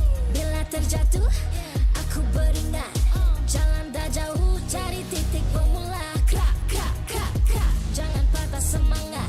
Semarak api bukan calon-calon. Biar apa menghalang, aku sambut datang. 1000 daya, 1000 alasan.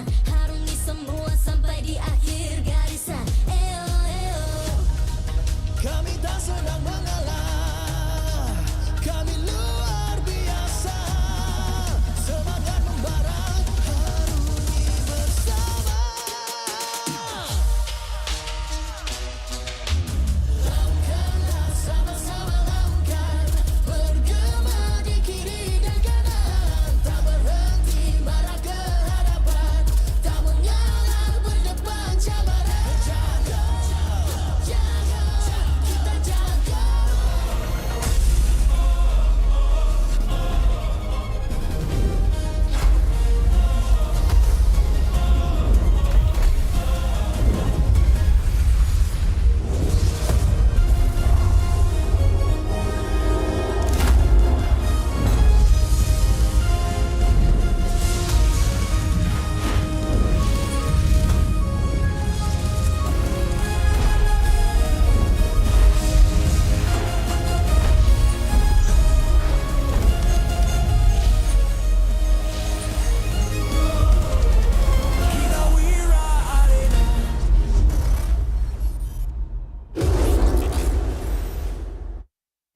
MPL Malaysia Season 16 is powered by Moonton.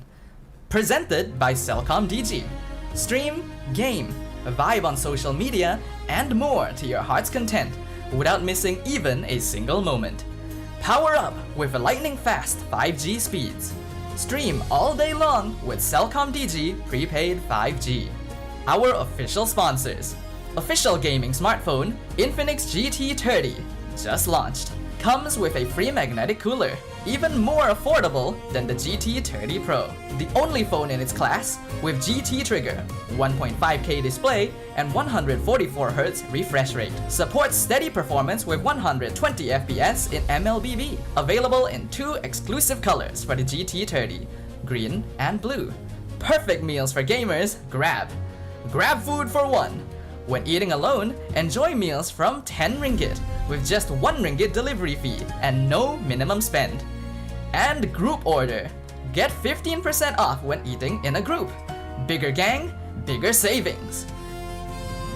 Our esports partners, 100 Plus, Ferry, and Yamaha. And thank you to all our strategic partners, CeraV, Nando's, and Playas. Predator Badlands, in cinemas on 6 November. An action-adventure horror, set in the future on a deadly remote planet. Predator Badlands follows a young predator outcast who finds an unlikely ally in Tia as he embarks on a treacherous journey in search of the ultimate adversary on the most dangerous planet in the universe where everything is trying to kill you. Catch Predator Badlands in cinemas 6 November.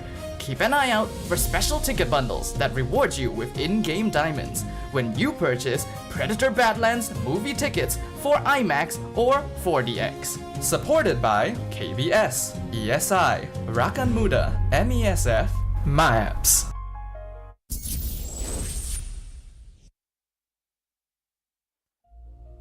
The curtain draws once more, ladies and gentlemen. Welcome back to the MPL Malaysia Season 16 playoffs, day number 2, where we are currently wishing to see which of these two teams will be able to move on to the upper bracket finals to have a chance to take a stab at the Selangor Red Giants, and which of them will be dropping to the lowers. It's going to be CG Esports versus Team Vamos in our second best of 5 series of the day. You're watching the English Desk once again. My name is Stafa, joined by Jays as well as Lafel. Any expectations for this one? Honestly, in terms of the expectations, is that I want Vamos to be a little bit more clean, because yes, they won yesterday, but it wasn't really the best of showing for Vamos, especially because they are one of the favorites to go to international. And we saw where other players, they're thinking highly of CG. Yep. And Amzik, again, SPM, it is a very big exam here in Malaysia. So with the new patch, I don't know if CG really has trained with Amzik. So it's not expectation, it's more like questions. I don't know how CG is going to perform today. Yeah, and you know, being MPL Malaysia, I think we had this conversation before. MPL Malaysia being one of the later MPLs that really concluded, which means that you gotta have to go through what? Not one, but 2 game-changing patches. Yep. And then on top of that, for CG specifically, that's a triple whammy, right? Losing your gold laner just because of circumstances. Yeah. Man, they just need to hopefully tide this few days and hopefully make it into M7. Well, we'll see, right? Will Amzik be on the main roster? Which position will Chiku be playing? All of these are questions that normally do not need to be asked. Check out the next I'm asking. I'm already asking. But CG Esports is different. Chiku guys himself has always been a different case. Hopefully we get to see something interesting, right? Like you pointed out, Vamos yesterday was not the most consistent. And even though CG were very strong coming out the gate in the regular season, they were not able to bring that consistency all the way through. With a brand new patch now knocking on the door, can they pull it off once again? Let's start things off with CG Esports. It looks like Amzik is going to be playing. Amzik, Balance, Chiku, Gary, and Yetri. So Amzik, again, even in my head, even if he's playing, it's all about that at training time. But I feel like if CG Esports, they don't experiment, they just give him the heroes that he can use. Because in the regular season, it's been noted that he has an amazing Granger, and he had a game-winning play on Ruby, which is still viable in this current meta. So maybe CG to just take it easy, let Amzik warm up, because something that you guys have to remember, he's a rookie. He did well in regular season, but hey, here in playoffs, you know, bigger audience, bigger venue, and it's damn cold. It really is. Right? My hands are freezing. Yeah, I know, and right? I'm not too sure about whether these players, because, man, I feel like the energy that the fans are going to be bringing to them will definitely warm them up. That's for sure, and hopefully it's going to be the case, because they're going to be going up against the mascot themselves, Team Vamos, who yesterday were able to end the journey of AERO Esports. Natko, Zorn, Klokun, Chibi, and Gojis are eager to add another squad to their list of victims. There's a lot of things that I want to say here, but really is which player will get their hero, because going up against AERO, Gojis did not have his Yuzong at all. Will CG let it go? And the sun keeps getting banned over and over and over again. What if CG is like, hey, how about we let it go? Because we don't know what's up with that. But we got to talk about Klokun, man. Big improvement from regular season, because right now he's legit carrying. That's true. His Valentina was one of the cleanest performances I have seen, not just from Klokun, but from any player throughout the season, since that hero has been in a bit of a tough spot with the more recent patches. But now we will get to witness a clash of legends as well, right? We got Zorn on one side, we got Chiku on another. There's a lot of veteran players here, and we already pointed out Amzik is a rookie, right? Will he be able to perform on his first time here on such a big stage as well? Definitely, but you know, sometimes heroes don't become heroes after one day, right? They need to be slowly grinded, slowly molded. You never know, Amzik could be the next. Usually someone has to die. In most hero stories, you know? Oh, well, wow. Thanks for... Because you know, like I was trying to build it in a very noble way. I mean, like, to be fair... And you just daily dose of realization and reality. Did someone close to Ash Ketchum die? Well, his dad has never been Peter around. Parker. No, Ash has never had a dad. Well... True. Right? Let's look at the next video. I don't know where we're going with this. I don't know. We just ended up in a really weird direction. Yes, let's talk about the road to the next M series right now, because M7 is right around the corner, and many of these players up on stage right now have had experience on that international stage. Yeah, we got Chiku, Gojis, Gary, Zorn, and Chibi. And we're talking about legends here. Zorn played from Season 1. Chiku played from Season 4. But we got to talk about Chiku. Look at how many international appearances that he's had. And the impact is, even though if you look at the placement, it's not like that wow, right? But everyone recognizes him. Everyone knows when Chiku is playing internationally, something crazy is going to happen. Whether it works or not is a different story, but it's going to be crazy. Yeah, and that's why I really enjoyed watching Chiku, right? Even back in the Todak days. Back then, I remember I always joked about, oh, Chiku is playing, okay, you know, you put in the wheel for fortune, you spin it, that determines his role. Pretty and much. Then you spin it again, that determines his hero. Hey, don't count out the man who brought Mia to MPL and won with it. And you say that the positions are not so like impressive, but third place, you know, third place with Todak, the first ever podium placing for a Malaysian team, which stood untested until SRG was able to do the same. I think that definitely deserves some props. There's a reason this man has had legendary status, and now that he's come back to MPL, he's definitely proven himself, but can he push it all the way? Just careful, if you're talking about M1, the RQ Kingdom will start flooding in, all right? Because M1 was fun. It happened in Malaysia, so hey, you know what? Shout out to M1, Asia Arena, hey, M1, M6, we're amazing. Yeah, I like the fact that when you say, hey, be careful, and I felt the table had like someone's phone vibrated right there. Gotta check your DM because, heck, there's a lot of things that we can talk about regarding these legends, man. And I feel like right now it's all about which one do you prefer. Well, what about you guys out there watching right now? We've got a fan talk zone question for y'all. Do you think CG will be able to take revenge for their loss in the regular season? Scan the QR code, let us know. Do you think yes, they're looking like a completely different team today? I don't know how you'd be able to rationalize that because we haven't seen them yet. Or no, Vamos has the momentum and the vibe to outplay. You know what, Stafa? Let's shout out our scriptwriter.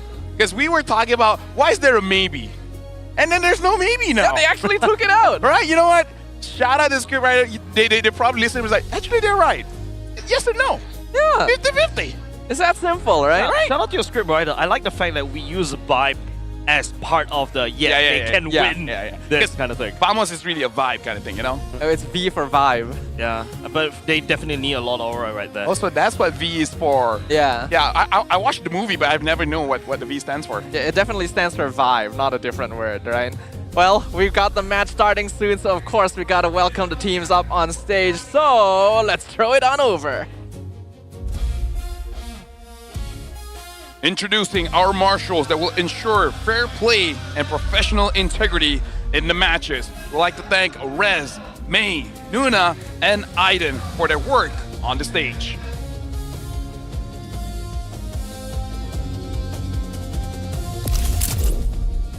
CG Esports.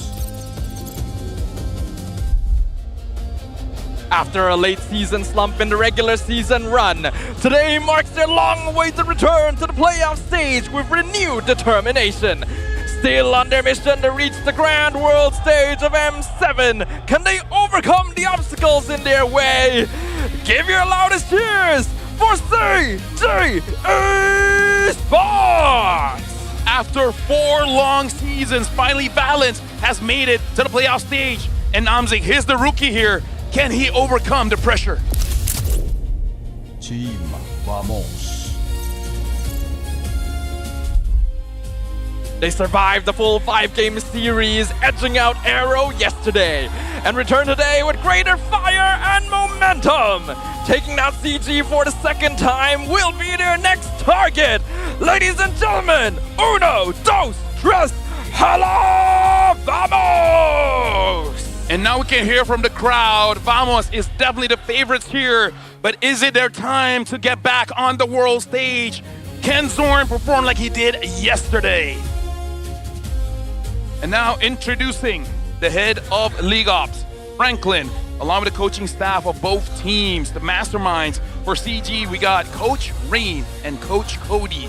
For Vamos, we got Pak Bet as well as Pa Atan. Vamos has momentum here coming in from yesterday's matches.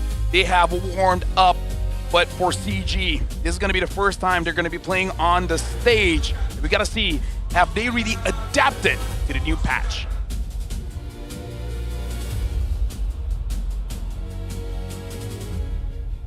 And let's keep going with the fist bumps between the teams, where this time, Vamos, this is going to be their next obstacle for them to actually go to the world stage. And CG, can they do it? Can they stay on top? Can they meet against SRG.OG? Legends on both sides of the stage, with long-time experiences shaping their careers and their journey to this moment. One of these teams will head to the upper bracket finals to face SRG.OG. The other will meet Monster Vicious in the lower brackets with only one life remaining. It's time to analyze the head-to-head for these two worthy competitors. Yeah, something to note here, I feel like the average KDA starting the season, CG had actually an amazing KDA, and that's where we see at the later stage of the regular season, that's when we start to see it drop a little bit and then start equalizing against teams like Avamos, where again, Avamos has the second highest win total in the regular season. So CG, again, they have an amazing start, but then at the end, a little bit shaky. This is where they got to equalize. They got to make sure that they are steady going up against a veteran team like Vamos. You know how veteran Vamos is? Today, they even brought jackets. They know they won. It was so cold. So this time, we're bringing in jackets, so we're not going to be bothered. CG, unprepared. That's actually a veteran thing. They That's know a meta how cold the venue is. They are well prepared. But speaking of which, if you compare these two teams head-to-head, LaFell, win rate 62% for both these two teams. However, it is the for the side of Vamos that feels like, you know, they've got to do a lot more. They've got a lot more gold, a lot more KDA, just to be able to hit the same win rate as CG. But if they're able to hit those win rates, right, if they're able to find those vibes, Vamos operates on a completely different level. If we look at the map tracker right here, 100% win rate on dangerous grass specifically for Vamos, and that is the same number of games as well, so that is not a numbers situation. In comparison, CG is a little bit hit or miss. Their preference seems to be on expanding rivers and broken walls. I think expanding rivers really help out CG because they're willing to take losing matchups. And then, again, expanding rivers, they play more towards the objective, especially Year3, man. Because Year3, like, we don't talk about him that much. But I really feel like, especially after losing to Cram, he's trying to be more involved with the team instead of playing, I would say, selfishly for himself. Makes sense to me. I think CG Esports has experimented with a lot. And even in the beginning of the season when they were popping off, their usual playstyle leaned more towards hyper late game, which is actually very rare for a Malaysian team. They're a little less active, but like to play it slow, like to scale up, especially for Amzik, especially on heroes like the Granger. But looks like we have a player quote right here. This time it's from Keyboy. And he says, "For me, the Malaysian teams are very strong. And for M7, they have the potential to reach the top 2. With the Project Next patch, it's a bit difficult to analyze other teams because, in my opinion, Malaysian teams have too many types of strategies, which will surely be applied across all 4 maps." That is very true, for better or for worse. Yeah, and it feels like, you know, the patch is actually helping the Malaysian teams, right? Like, legit. The 4 different maps means that you really need to look out for, you know, your various different strategy, different picks, different play styles, like how Flying Cloud could actually help you to basically come in a different flank. Dangerous Grass means that you really need to open up the map a lot more, so a lot more pressure on the roamers as well. And right now, you know, we mentioned about how Team Vamos is like 100% win rate on Dangerous Grass. I mean, they are literally wearing masks. They are literally can be anywhere around map, especially when you have a very experienced roamer like that. But now we gotta talk about the bad about having too many strategies, because too many cooks in the kitchen spoil the broth here, and I hope that's not the issue with CG because they have a lot of great minds. Coach Reed, Balance, Chiku, all of these are notable to be one of the smartest in the league, and I'm just worried if they have different ideas, there's clashes. I just hope they come to a decision to say, okay, this is the best way that we can play right now. And also the question of whether or not those ideas have been modernized to the patch, right? I have to admit, even during the regular season, despite being known for his big hero pool and his really smart choices, Chiku tended to fall back to the familiar. He liked to play mage heroes that weren't in the meta, but that he was comfortable with. And it did work, but not always as well. Has he been able to pick things up more in tune with what other teams are playing, or are they going to stick to that same style? But that's what the art of war say, right? If you want to confuse your enemy, you gotta confuse yourself, right? I'm always confused. I'm always confused. No wonder people don't understand me on the depth. But that's why, you know, Chiku guys are so powerful. He brings in the X Factor, and it just brings out a lot of questions like, where can he go? What can he do? We don't know where they are going. And then after that, he pulls this weird stun of a pick and just smashes everybody. And that's what exactly I like about his brand. True. can't deny that it's always entertaining to see Chiku bring out something strange. The heroes that he was most known for was Odette. Actually, it was a hero that he played so often that other teams started banning it regularly. He also would play Xavier from time to time, and that's a hero that was actually adjusted in the recent patch. Yeah, it's much easier for you to get the full stack of the Enlightenment, so that before this, you have to basically attack your opponents 3 times. But now if you hit the combo, especially if the circle is at the middle, you immediately get a full stack. So it's much easier to execute. So hey, Xavier might actually be a good pick. Yep, with that said, ladies and gents, we're going to go into the draft pick. I'm excited about Xavier because I play some Xavier on myself, but we're going to go into the drafting phase of this first game of this Barbarian match. CG Esports faces off Team Vamos in a best-of-5 series to see who will come out victorious. And the very first game will be played on broken walls. About a 60% win rate for both teams here, so we're not going to see too much of a map-based advantage. Right now, Vamos, they are banning out the Grog as well as the Harif here. So maybe just in general, Vamos does not want to fight against the Harif. They are hoping that Nako can control the lane quite well. And arguably, yeah, Harif, once he has the Zaman Force, even if you're able to freeze the wave, he's able to neutralize it by himself. So at least now we can see part of the strategy for Vamos here. Yeah, and Amzik was always known for 2 heroes in the gold lane, Harif and Granger. He almost exclusively played them throughout the entirety of the regular season, barely even touching fighter gold lane until the very end.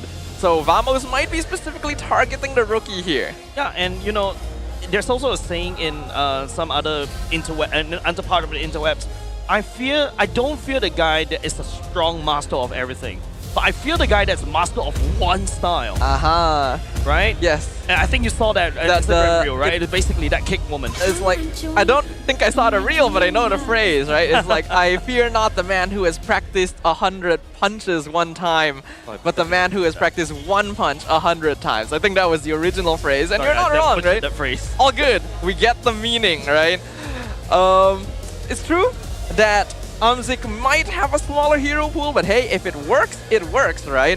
Lunox and Yi Sun Shin can be the final bans here, and looks like we have someone rolling in the audience. Are they gonna get anything?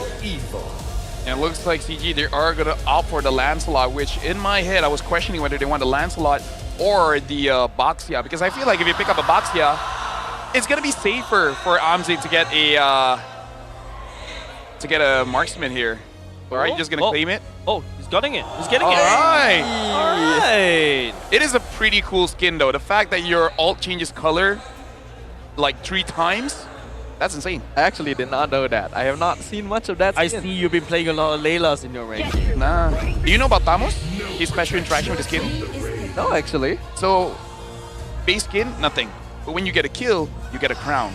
And if you get like 3 or 4 kills like that, the crown turns gold. Ooh. And then if you die, it resets again. So basically, like the more kills you get, the cooler the skin becomes. Now we know who is the richest one among all of us.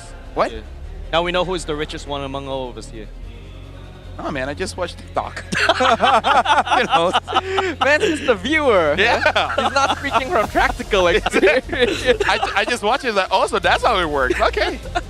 I gotta say, you know what? Screw the news. I just watched TikTok and I know what's going on all over the world. So it's basically a cosmetic Sky Piercer. Exactly. Yeah. Interesting. All Layla, right. I don't know what's the condition, but she ults. Okay, first it's blue. Next time you ult, it's gonna be like green or yellow, and it becomes like red. No, legit. Like the ult changes.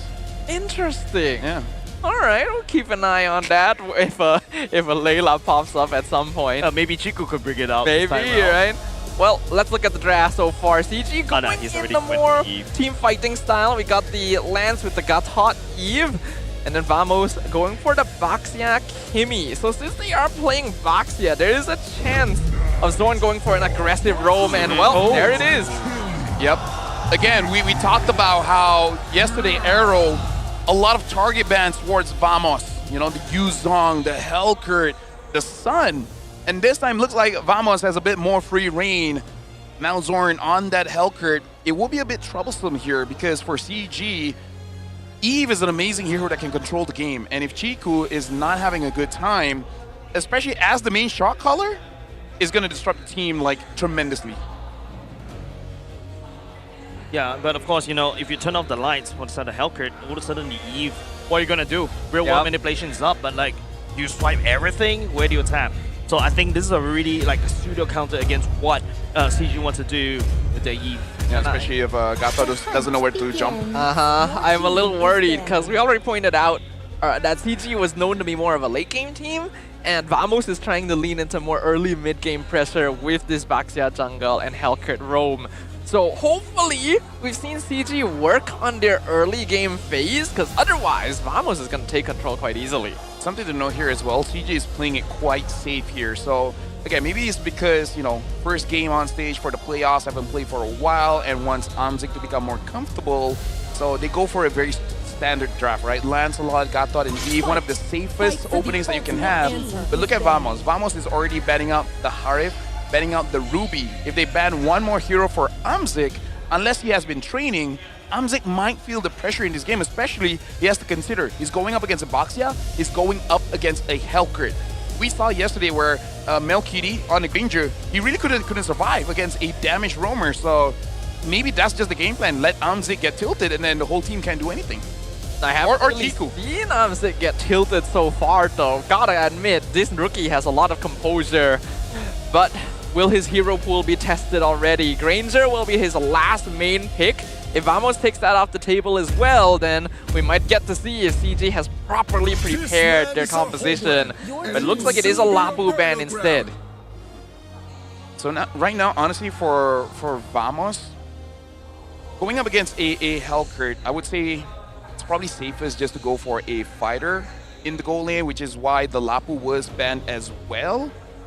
The only question is, I'm not entirely sure what. The best is definitely Ruby, but Ruby has been banned out already. Yeah. The other pick might sound trolly, but is the safest is a Balman, right? You just keep spinning around, and then when a minion is nearby, you recover HP anyways. Yeah, and Bauman received some form of changes as well, right? He reduces armor by 40%. Yeah, and then now with the fact that you've got your Sky Piercer in the item pool, your counter is gonna do a lot of damage as well, and it also helps to kind of like tick the Sky Piercer as long as you stack onto somebody. Yeah. Well, I don't think they're gonna go into Balmond until all the EXP laners are taken out. Quite a lot of them have been banned, yes, especially with that final Yuzong ban. But you still have heroes like the Alice, like the Esmeralda. I feel like CG will have some options still, but one of those has been stolen already. The Esme locked in by Vamos. The Granger is still open, but again, we did say it is going to be a little bit difficult, but if you just want to get used to the stage first, I think it's fine. Even if you do lose game number 1, as long as you start to familiarize yourself with playing on stage again, I think it's worth it just to play comfort for game number 1. I can get behind that, and Amzik has already gotten himself out of very sticky situations on the Granger before.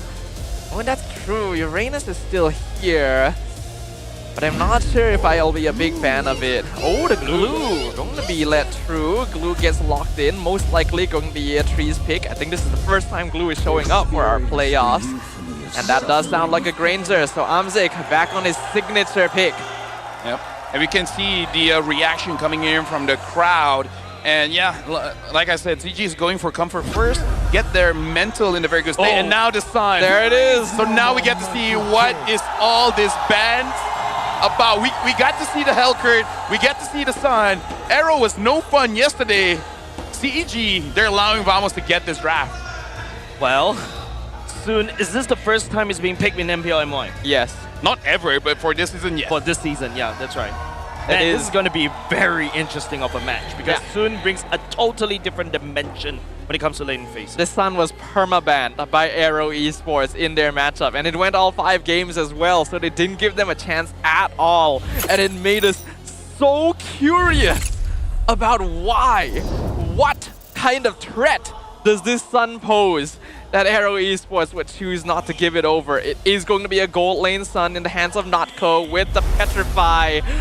Will he be able to bring some monkey business to the fold here against CG Esports as we jump into game 1 of our second best of 5 of the day? Yeah, and to be honest, ladies and gents, if you guys follow MPL Singapore, Seiji is the only one in MPL Singapore that plays a Sun in the gold lane. So how they use the Soon is basically wave clear with the Soon. As long as they neutralize the lane, I don't give any lead over to the Grandeur.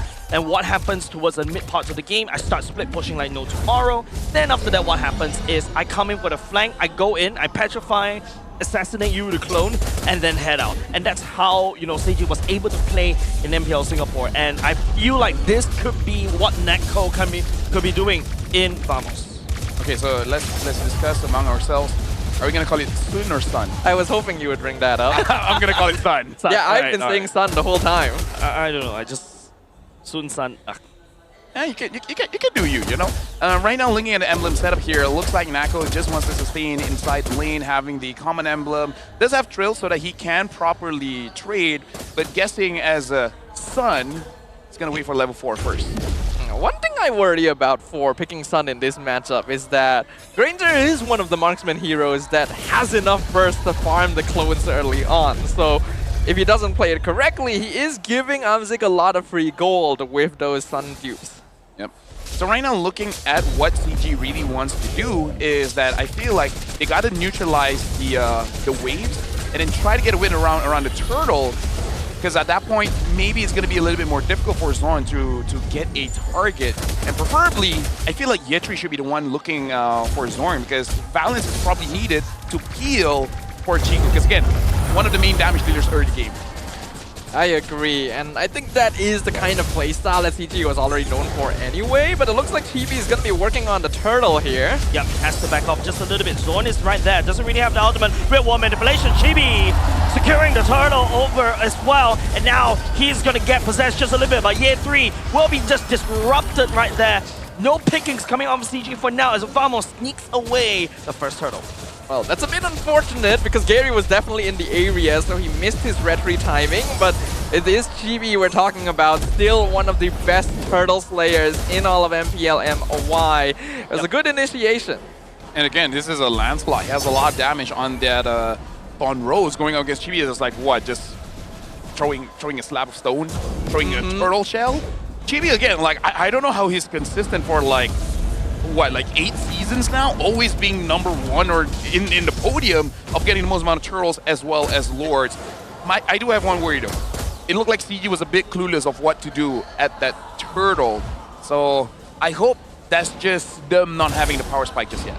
Yeah, I'm hoping that as well, because their movements were a little bit strange, but it is not uncommon for CG to give up the first couple of turtles here. As we've already mentioned, they are a scaling lineup. They like playing for a late game. They still have very good macro overall, as long as they don't fall too far behind. And as far as we can say, Zorn still hasn't been able to find any kills on this Hellcurt. Oh, speaking of which, Gary punctures away from Gojes right there, just standing there, aura farming.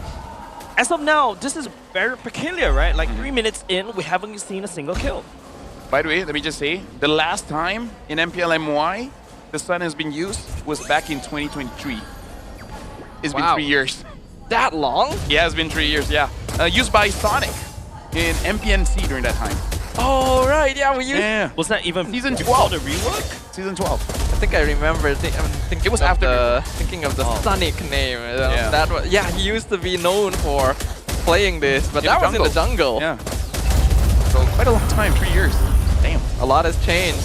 Yep, we got to change. Gojes trying to make a change right here. We'll be tagging onto Gary. Year 3 right there, zoning with the rest of the member. Gary, unable to find a turtle again, giving over to Chibi. Year 3 will land down a possession, but he has to let go because the rest of the member from the side of CG getting zoned out by one dancing queen.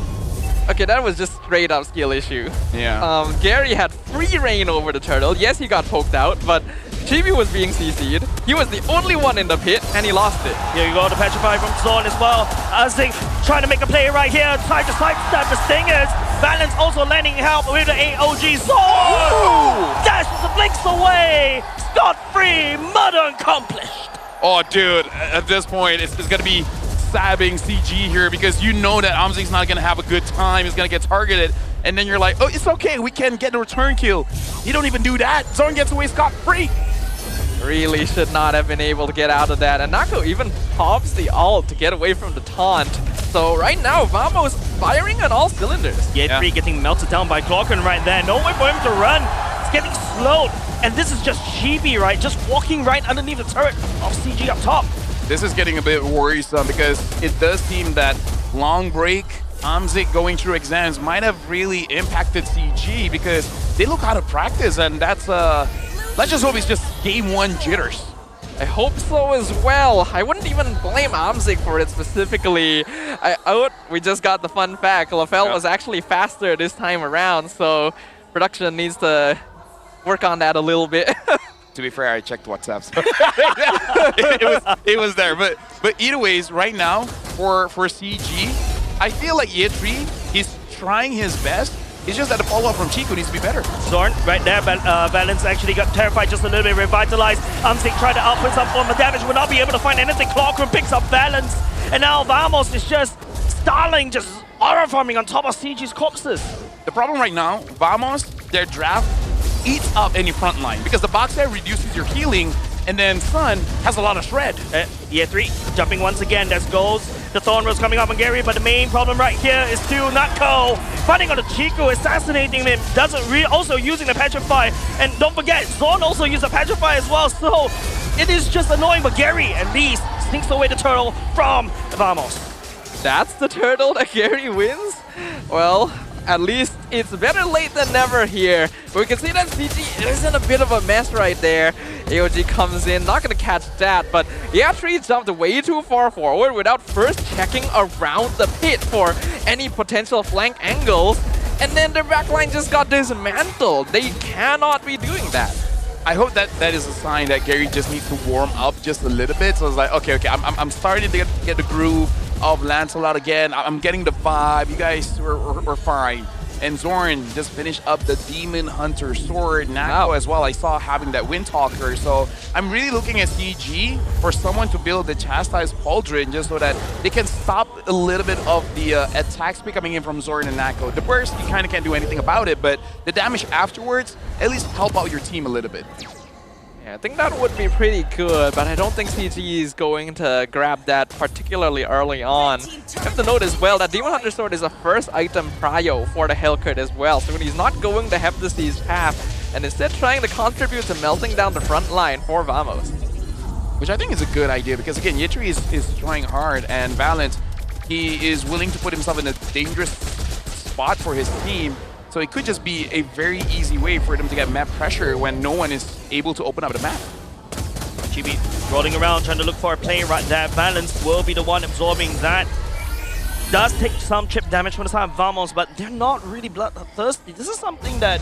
Is this their playstyle that we usually see? It kind of is, actually. It's normally a little cleaner, but it's pretty common for CG to just not really interact with their opponents. They'll try to take fights, but if they think it's not going their way, they'll just instantly back off. Chibi, gets some taunted right there, but the side of Balance does take a lot of Rhapsody shot. Ye3 thickens forward, try to catch onto Chibi right there. Will be able to extend the possession. Amzik actually gets zoned out by the side of Clockwood. Balance right now jumping on Ye3, getting melted right there. Natko! That's not the clone, that's actually him, and he will be able to find something by the side of CG. The real one manipulation on Chico delays the fight from Vamos. Well, all things considered, that actually wasn't the worst. CG traded 2 for 1, which is not the best, but they were able to give a kill to Amzik and shut down Natko at the same time, so that's one Sky Piercer stack, reduces the gold lead by a little bit, so all things considered, an okay trade for CG. Yeah, honestly, yeah, an okay trade, especially when you're behind. Beggars can't be choosers. You know, you get anything, you'll be happy with it, slowing down Nako's farm a little bit, allowing Amzik to scale up. But it does show that, as of right now, the damage is not there yet. Amzik might have to get involved with the team just a little bit earlier, because I feel like for the Granger to start being a problem, he needs 40 stacks on the Sky Piercer. So, he already has one. A triple kill away, and then CG is back in the game. Especially if he's able to find Clawkun. That's a 4-0 Kimmy right now. That would be a lot of shutdown gold. But it is also a win con for Vamos, so you can be sure that they're going to make sure Clawkun stays safe in these fights. So right now for Vamos, gotta be careful of Zorn and Nako right now, especially with those two Petrifies. There's no Purify going around, so whoever's get caught is a free kill. As you play as well on top of Zorn's ultimate right there. Gary getting called out right there, trying to puncture away, but the bug effect execution will be around, allow him to just jump away. Okay, apologies. That's the curse, I guess. Well played by Gary, though he did have to use a lot of his resources to get out there, including the Retribution. Vamos gonna use that to try and blitz this Lord down. Trying to puncture will be able to activate that ultimate as well. The Lord, unfortunately, will fall over to the side of Vamos. They will be able to secure that Nutco off the screen, assassinate the Granger as well. Balance after you're able to revitalize right now. Zorn getting called out just a little bit by EA3, but Zorn limps away to safety as Gorgeous chases down Gary. 3 members on the side of CG gone as Vamos. Oh, healthy. I think that was a little bit too idealistic from CG when they knew they didn't have Retri and they saw the Lord that low with them not being in position. I do think they should have just called it off there. Yeah, at this point, Vamos is doing good, but I feel like it's more on CG. In a way, uncharacteristic. Characteristic in the timings that they want to play, but like Stafa said, it's not clean. It's to the point where it's kind of like, excuse me? Like, well, what have you guys been playing in the past 3 weeks? It's very much we expect better from you situation, which is harsh, but considering how CG had been performing. Not fun, LaFell. You guys are hard to impress. Although, to be fair, they barely became top 2, right? Yep. Like seriously, we have to wait for the last day of regular season to be like, okay, oh well. There it is. Well, this time it is on camera. And it's game number 1, too. They're like, you know what? I think it's over. Hey, might be a trio, Stafa. Hey, you might get some rest tonight. I might get to sleep tonight. That might be good. What do we think about this Sun? Also, oh my. Oh my. Oh, well, Zorn doesn't even he doesn't even bother to finish up. But yeah, looking at the Sun's build right now, it is all about the chase, right? Because attack speed, yes, but every single item has a movement speed component. Even those shoes, Rapid Boots, which has been improved a little bit, giving you 12 HP regen, making it so that this Sun can stay at the map for a very long time. So you go in, you try to burst. If you don't get the burst, you have enough movement speed to move across the map and then start doing something else. Yep. Gary punctures out of safety for now, but then you still see Nutco sending another fat wave down the bot lane. CG forced to back off, try to go to the defense. It's just, I'm not too sure what CG is thinking right here. Maybe they're not thinking this yet. I might actually be inclined to believe that. It feels very reactive right now, unfortunately. Not a lot of forethought, and CG, this is not too out of character from a position they'd be in earlier in the season. But even with that, you could see like, okay, at least they're still setting up for Amzik, they're still giving farm to Chiku. Here, it doesn't really feel like they have a foothold on anything.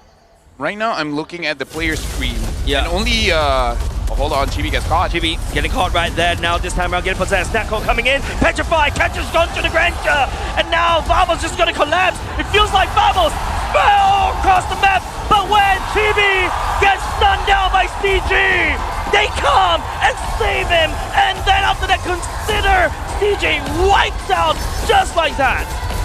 Chibi right now announcing at CG all that for a single drop of blood. What did it cost you? Everything. Everything, all at once. What a slaughter. That was good for Vamos, but at the same time kind of hard to watch because we were talking about what is CG thinking at the moment, and you know, we're joking like maybe nothing. And looking at the player cams, it was only Gary that I can see his mouth moving a little bit. Yetri also like very a little bit. And in the mid duo, they're not saying anything. So I don't know. Maybe they're just not prepared. Or hey, let's give them the benefit of the doubt. Let's just warm up, right? Just warm up. I think it's the sweater. I think it's the jacket diff. Yeah, jacket diff. Jacket diff. It could be right there. It's like okay, we knew it was cold. We didn't thought it was this cold. Maybe that's why Gary was missing the retries. He was too cold, right? Yep, I think that's an excuse for the side of CG to basically start making a jacket merch. Actually, don't they have jacket merch? I think they do. Yeah, they do.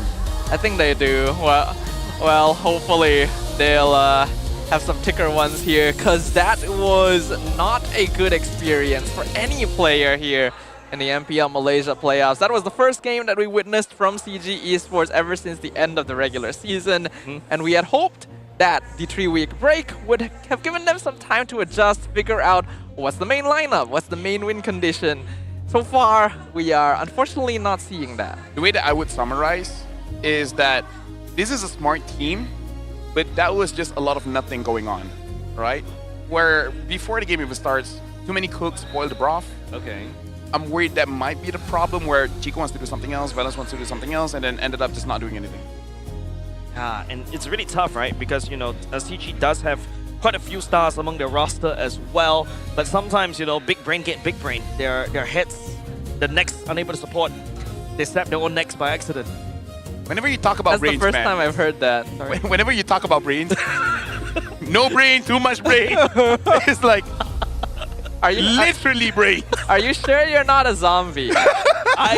I am a zombie in my full-time job. Well, let's find out. Oh, well, there's the zombie. It's Zorn. Man, we set that up well. Yeah. Zorn is the MVP for game number 1. Of course, he's not acting like a zombie. He's acting like a Hellcurt. From the darkest reaches of your nightmares, this man appears and he just takes you out. Well, so now maybe a Hellcurt ban will be coming up. Maybe CG should have just watched yesterday's game and be like, huh, no wonder they banned that hero. Although Sun is he bannable, I think he's okay. I think he was okay, actually. It wasn't terrible to deal with the Sun, but the Hellcurt caused them a lot of problems. Yeah, but actually, to be honest, if you were Amzik right now, coming in and you see on your enemy, you've got a Hellcurt to worry about. With a Petrify, mind you, you've also got a Sun to worry about. Yeah. With a Petrify as well, I think I'll hide in base. Yeah, there's nothing in the world, no matter what kind of hero you put, that could actually appeal for these two heroes. If I was Amzik, I'm like, can I use a Terizla? Actually, I might. Right? If they had access to Ruby, then Yeah, it of would have course. been perfectly Yeah. fine. But Yeah. I think that's why Vamos banned all those fighters in the first place, right? I think that's also a case where I think during the drafting phase we're just talking. We're not joking. We're talking about how Granger doesn't really fit their roster for the side of CG. You see that there's a lot of threats from the side of Vamos already. I think you have to think secondly, right? You have to think twice regarding this. Don't forget, you also got a Boxer that could just run you down. The Granger doesn't do a lot of damage, especially up against a Boxer like that. You need some form of DPS, but there's also like these assassins that could just wipe you out in a blink of an eye. They were trying to rely on a more default composition and give Amzik as comfortable of a hero as he could get, but unfortunately, even in the regular season, I was having some concerns with how long it took CG to come online as a team. And against a squad like Vamos, who knows how to put pressure in those first few minutes, it's a really bad matchup. Yeah, and a bit worried because we can't say that CG drafted well, but it's also almost like an autopilot draft, you know? You're not really looking at what your enemy is having. You're just like, okay, let's write down the draft, and then when we get on stage, we just pick it up. It's not really a lot of counters here and there. It's just like, okay, this is good, this is good, this is good. The only counter is really Eve against Kimi, and even that, we don't see the Eve bullying Kimi that much. Heck, Clockon had an amazing game. Flawless game, in fact. Yeah, and I think it's just so much pressure from the side of Vamos, right? Because if you're selecting Eve, you go in real world manipulation, you're basically a sitting duck, right? Gorgeous could just go in, sidestep you, jump onto you with the ultimate as well, and don't forget, Boxia could just jump onto you. There's so many movement from the side of Vamos, so it's a lot more pressure for the side of CG, especially in terms of balance, to really try to catch and try to peel. But who do you peel? Right now, you got to peel for Jigu. You also got to peel for Amzik. And Gary, on the other hand, you know, for the missing those two turtles, I think kind of like pull down the power of the Lancelot, just a little bit unable to snowball. And CG had some cohesion issues because Yatri kept trying to start fights, and it did look like CG wanted to take those fights, but surely you're aware that you're not ready to fight at that point. You just don't have the items. But looking at the current state of things here, we do have the rich guy for Natco. We've got best wingman on Natco as well, though. So while this Sun wasn't the most flashy overall, he did apply enough pressure in the gold lane to make Amzik's life difficult. And taking Petrify means that you do have other sources of CC that can actually stop things like the real-world manipulation. Yeah, that's right. And I think the more importantly is Sun was also applying a lot of lane pressure on the other side of the map. If you notice how Vamos has been navigating around the map, CG were basically being pulled apart, right? All of a sudden, they need to go up to the top side, and after that, there's a handshake of a fight, a 4v5 right there, but At the same time, you got Nako just shoving bottom lane, shoving left, right, center, and I feel like it's just CG unable to keep up to what Vamos wants to do. Yeah, it's tricky.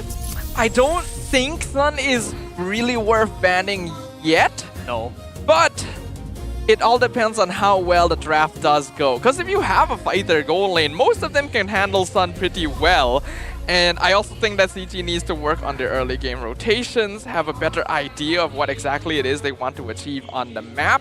If there is anything they should remove though, it is probably the Hell Crit. Yeah, and I also feel like, you know, for the side of Vamos, it's just, I feel like the whole game that you're seeing right now based on this highlights is, right, Year 3 was catching everybody that was pivotal, right? But then again, you know, when the members from the side of Vamos calculated all that right there, it's just very hard for CG to basically keep up because of your mobility from Zor, Natko, and also Chibi to a certain extent. Gorgeous could just dance around, output damage, absorb so much attention as you see right there. He's basically 1v3 right now, and CG doesn't really have the necessary resources to deal with this Esmeralda. I feel like if CG was properly doing their research, they would have seen how AERO Esports were able to disrupt Vamos' style of play yesterday with a hard focus onto Gorgeous' lane. And I don't really feel like there was enough of that. There just wasn't enough rotation on the map in general, and we know that CG is a slightly slower early game team, but it also seemed like they were trying to do so and kind of failing, so it's a bit rough. But for now, we're gonna have a short break for Maghrib, so we'll throw it over to Poji, and he'll show us around some stuff happening here. Terima kasih kasih kita. Saya Poji. Sebelah saya kakak Grab. Dan sekarang bersama saya segmen yang paling istimewa pada hari ini itu Beat the Sys, Claim the Code. Mekaniknya mudah, menang memandu kereta Johnson. Tapi kita bersama dengan kakak Balkis pada hari ini. Apa khabar kak, sehat? Sehat, Alhamdulillah. Jadi hari ini kakak akan bermain Johnson. Jadi kakak memang dah praktis ke macam mana ni? I dah praktis dah tadi. Alright, tapi kita takkan nak bagi kakak dia main seorang kan. Jadi saya nak mencari pencabar Johnson. Ada tak yang boleh bermain Johnson? Ada tak? Ada tak? Anyone? Patasi tak nak. Siapa? Okey, minta abang ni tolong. Siapa bang? Siapa? Okey, kita cari dulu orang kejap. Nanti akan ada naik pencabar kita. Pencabarkan kita lah kakak ni. Kejap. Ada. Yang mana? Tu dah pergi ambil tu? Dah sampai dah tu. Okey, terima kasih. Okey, bro kita sudah sampai. Wow. Dia baju Zone. Apa khabar? Assalamualaikum. Nama siapa? Daripada mana bang? Joe. Saya dari Kelang. Joe dari Kelang. Okey. Abang Joe. Game yang mudah. Abang kena main satu lawan kakak ni. Turn dia dulu. Lepas tu dia abang bawa Johnson pusing surround dekat map. Satu round je. Siapa paling laju dia menang. Kalau kakak menang, kakak Grab menang, dia akan upcode dekat screen live kita, bagi hadiah dekat penonton dekat rumah. Kalau abang menang, semua dekat dalam ni dapat kod hadiah. MPL bagi, Munton belanja. Menekan ni. Okey, boleh Boleh. Jadi kita akan mulakan dengan kakak Grab. Boleh ha? Kakak ready Okey. 3, 2, 1, let's go. Kita boleh tengok dekat live, kita boleh tengok dekat belakang. Itu dia. Komando kereta Johnson bergerak. Begitu pantas, sepantas penghantaran Grab ke hampir kepalangan. Berhati-hati, cuba mengelak dinding, tetapi jangan mengelak, hati-hati sayang. Cuba mengelak kemungkinan bakal maut melalui tiang, tetapi jangan langgar. Itulah dia, tamatlah sudah perjuangan seorang kakak Grab. Berapa? 20 saat. Okey, sekarang kita recall. 20 saat untuk kemalangan. Dia 20 saat tapi dia tak habis bang. Dia tak habis kan. Main recall. Recall dulu, abang recall. Balik. Baca bismillah banyak-banyak. Seumpama bismillahnya pasukan Vamos nak menang hari ni. Abang baju zone kanan ni pressure. Bila-bila saja abang ready. 1, 2, 3. Okey, langgar tiang terus. Okey bang, datang dengan siapa? Fatah. Okey, cuba pusing. Takkan abang nak sengaja menang lawan perempuan bang. Okey. Takkan mati tiang kot bang. Okey. Okey bang. Balik base. Recall dulu bang balik tu. Cukup.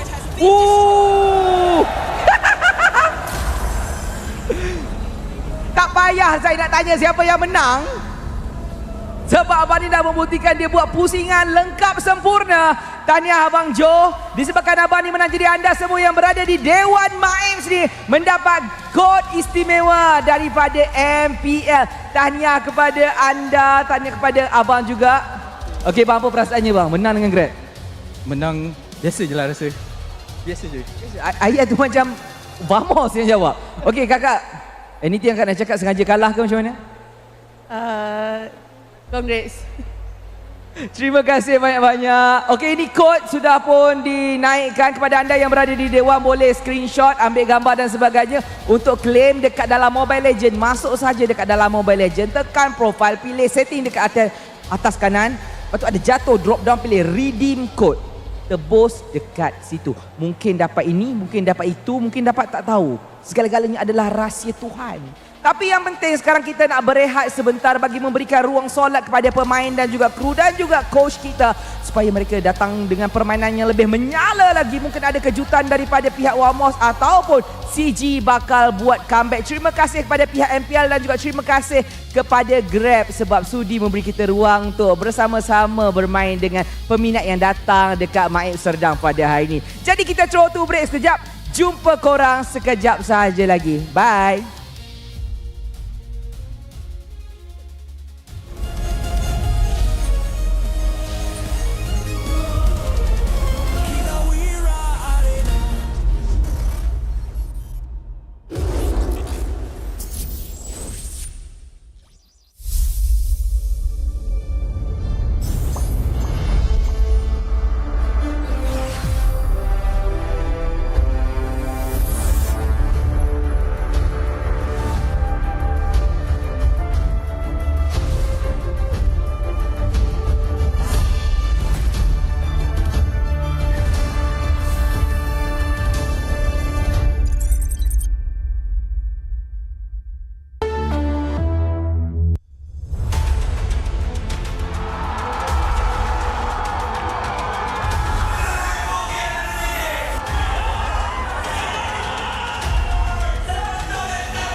Welcome to MCGG Rising Stars.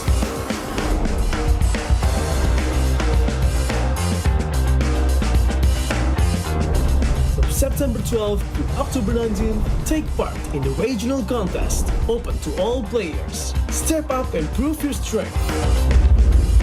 Division finals will run from October 24 to November 2. The top 16 players in each division may advance to the next stage of MRS. Check your in-game mail for information.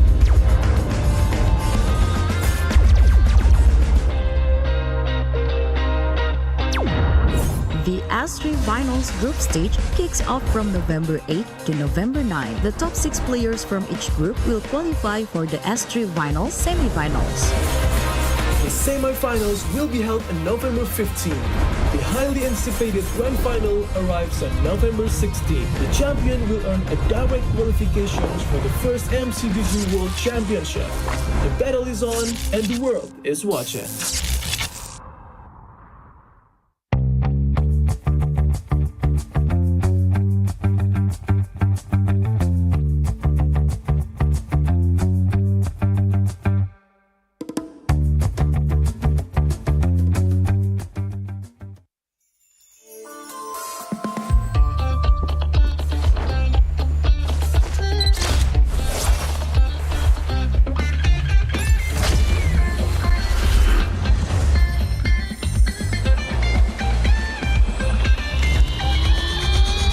Welcome to Double 11.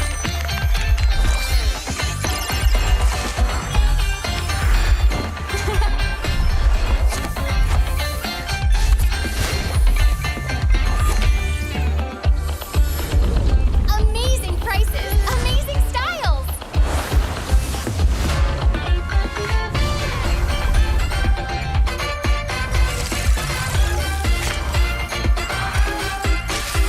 Win big in Mega Draw.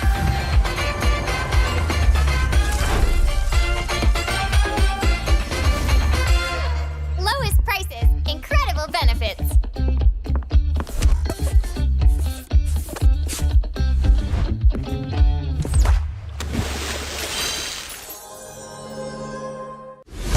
Sugar, try, taste, 100 plus, 0, hey! Rasa, padu, tanpa kalori, yo, tanpa kalori. Jom hebatkan harimu dengan 100 plus, 0. Sugar, try, taste, 100 plus, 0, hey! Welcome to MCGG Rising Stars.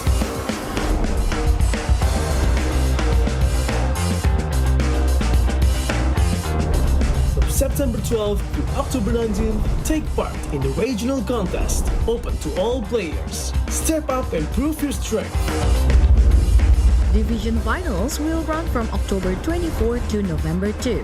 The top 16 players in each division may advance to the next stage of MRS. Check your in-game mail for information.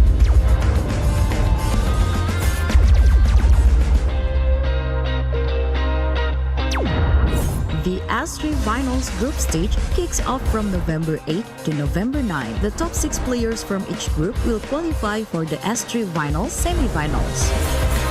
The semi-finals will be held on November 15. The highly anticipated grand final arrives on November 16. The champion will earn a direct qualification for the first MCDG World Championship.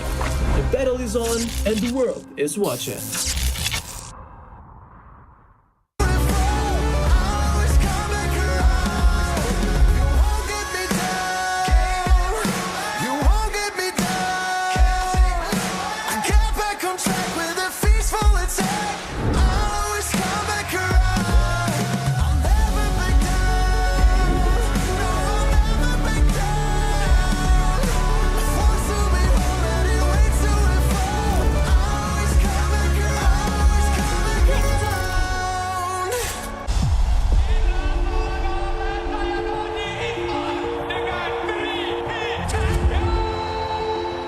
This season, we're aiming for first time for within Malaysia. From me, I want the people to remember us that when they hear SRG, SRG is the most dominating team in this league. So on our first week, we're going to face Homebois, and it's a new lineup. Their last lineup is already good. So I think they might have some problems because after MSC, they only have like couple of weeks to fix their lineup. So I think it's really hard for them. My message to Homebois, good luck and have fun. And don't lose your morale. Decision.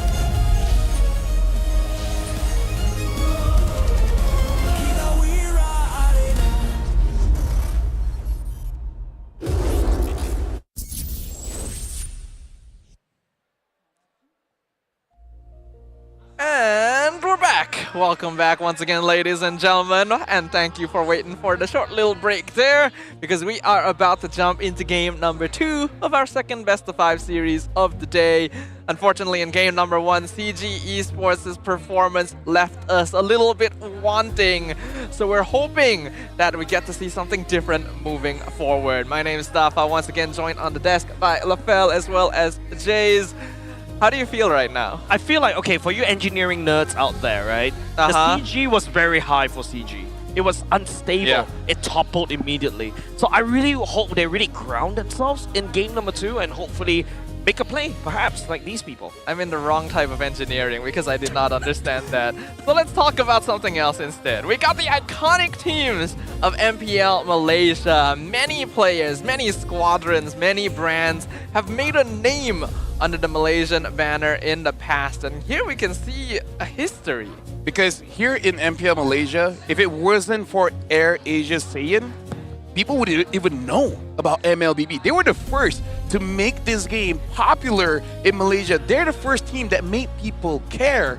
But then moving forward, they didn't have the success competitively. But then Saiyan Reborn with Long, which is now the coach for Tiangfeng Yaguai, they were the first Malaysian champion. Before that, it was Singapore. But then moving in Season 6, Todap with Chiku there went undefeated. And we haven't had that for a while until SRG.OG coming back. And of course, we can't forget the ones in between, right? Team Hack, Homebois, they're the squads that really started pushing fan culture as well. That's why we have all these amazing people here in the stadium. But here we have the result of the fan talk zone. And it's actually pretty close, all things considered. But more of you guys are leaning towards Vamos coming out on top.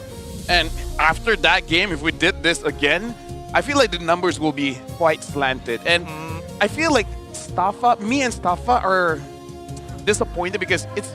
Imagine this, Jace, right? Imagine this, okay? Okay. Imagine you're a Singaporean, right? And then you're asking your Malaysian friend to come over and be like, this is the best chicken rice that you ever eaten. And then the Malaysian is like, it's okay. It's kind of like that, you know? You already hyped up the team. Yeah. But then when you see them play, they're like, that's it? And you don't tell the Singaporean. Yeah, you're just like, oh yeah, it's good. It's the best I had here.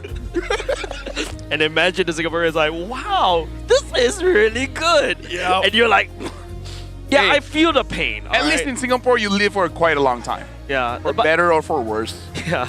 But Who wants to live a long time, right? I definitely feel the pain, Lafel, right? Like, I feel like Vamos is a team that, you know, even as Singaporeans, when we watch MPL Malaysia, we're like, oh, Team Vamos, that looks really good. Zon is there. And then now you go, oh, Chiku is in CG. This is supposed to be the Clash of the Titans. But it's just one-sided as of now. Yeah, and we're really hoping to see sparks fly, something different.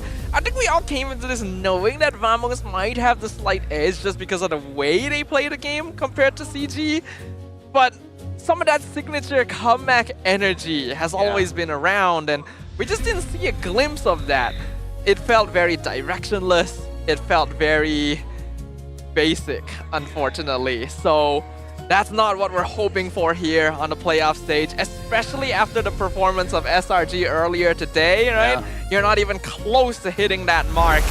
And hopefully they can overcome that right now as we jump into the draft for the next game. This is my advice. Number 1, bat out the Hellcurt, because Amzik's not going to have a good time. Yeah. And then Chico has always been the advocate for catch styles. So maybe let Valens go back on the Cho, which he did quite well with the Cho, and then just play that way. Well, we have to take a look. We're going to go into Spending Rivers for this one. It feels like one of the teams actually got the better percentage of this one, with CG going in first pick. They did ban the Hellcurt, so they did listen to us there. They also got rid of the Haya and the CC. Vamos are banning out Grok, Harif, and Lunok. So the exact same 3 bans from Vamos earlier, but now Hellcurt taken out of the equation. CG starts things off with Kimmy.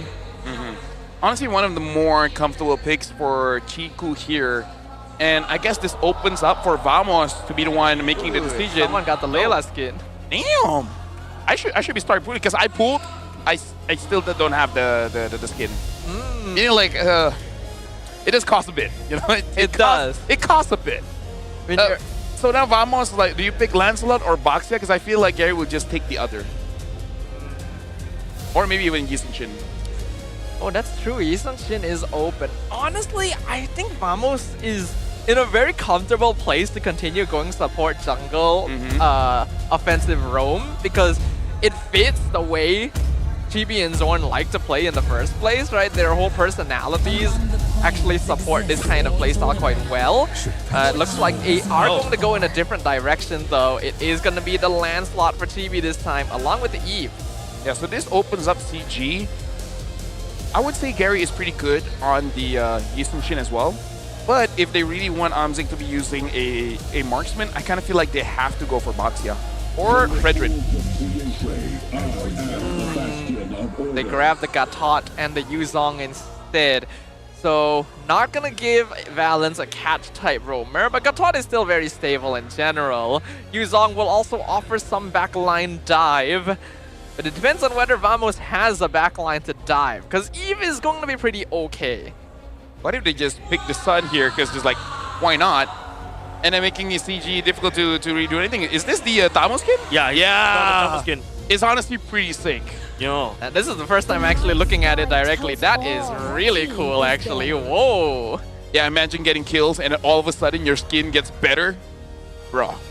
Sky Piercer. At that point, it doesn't matter if you lose. This one look cool. Yeah. If there's a team fight that you know it's losing, just don't join. Just watch. Gotta play to keep your KDA intact. Exactly. You know? Gotta play like early season Zyme Senpoi. grab the tectonic charge and not use it for 7 minutes. Anyways, Esmeralda being selected by the side of Vamos, going in the hands of Gojes right here. I love the Esmeralda pick, like I said. It's also one of the counters against what the Eve wants to do. But an Esmeralda going up against the usual, this gives me like, 5 years ago meta kind of vibes. Yeah. I kind of feel like at this point because they like Gojes is feeling comfortable, and we saw yesterday Gojes didn't have the best of times in the best of 5, and maybe game 1 Esme Digos is like, hey, how about you just give me that again? Or they could flex it and let Nako be using the Esme.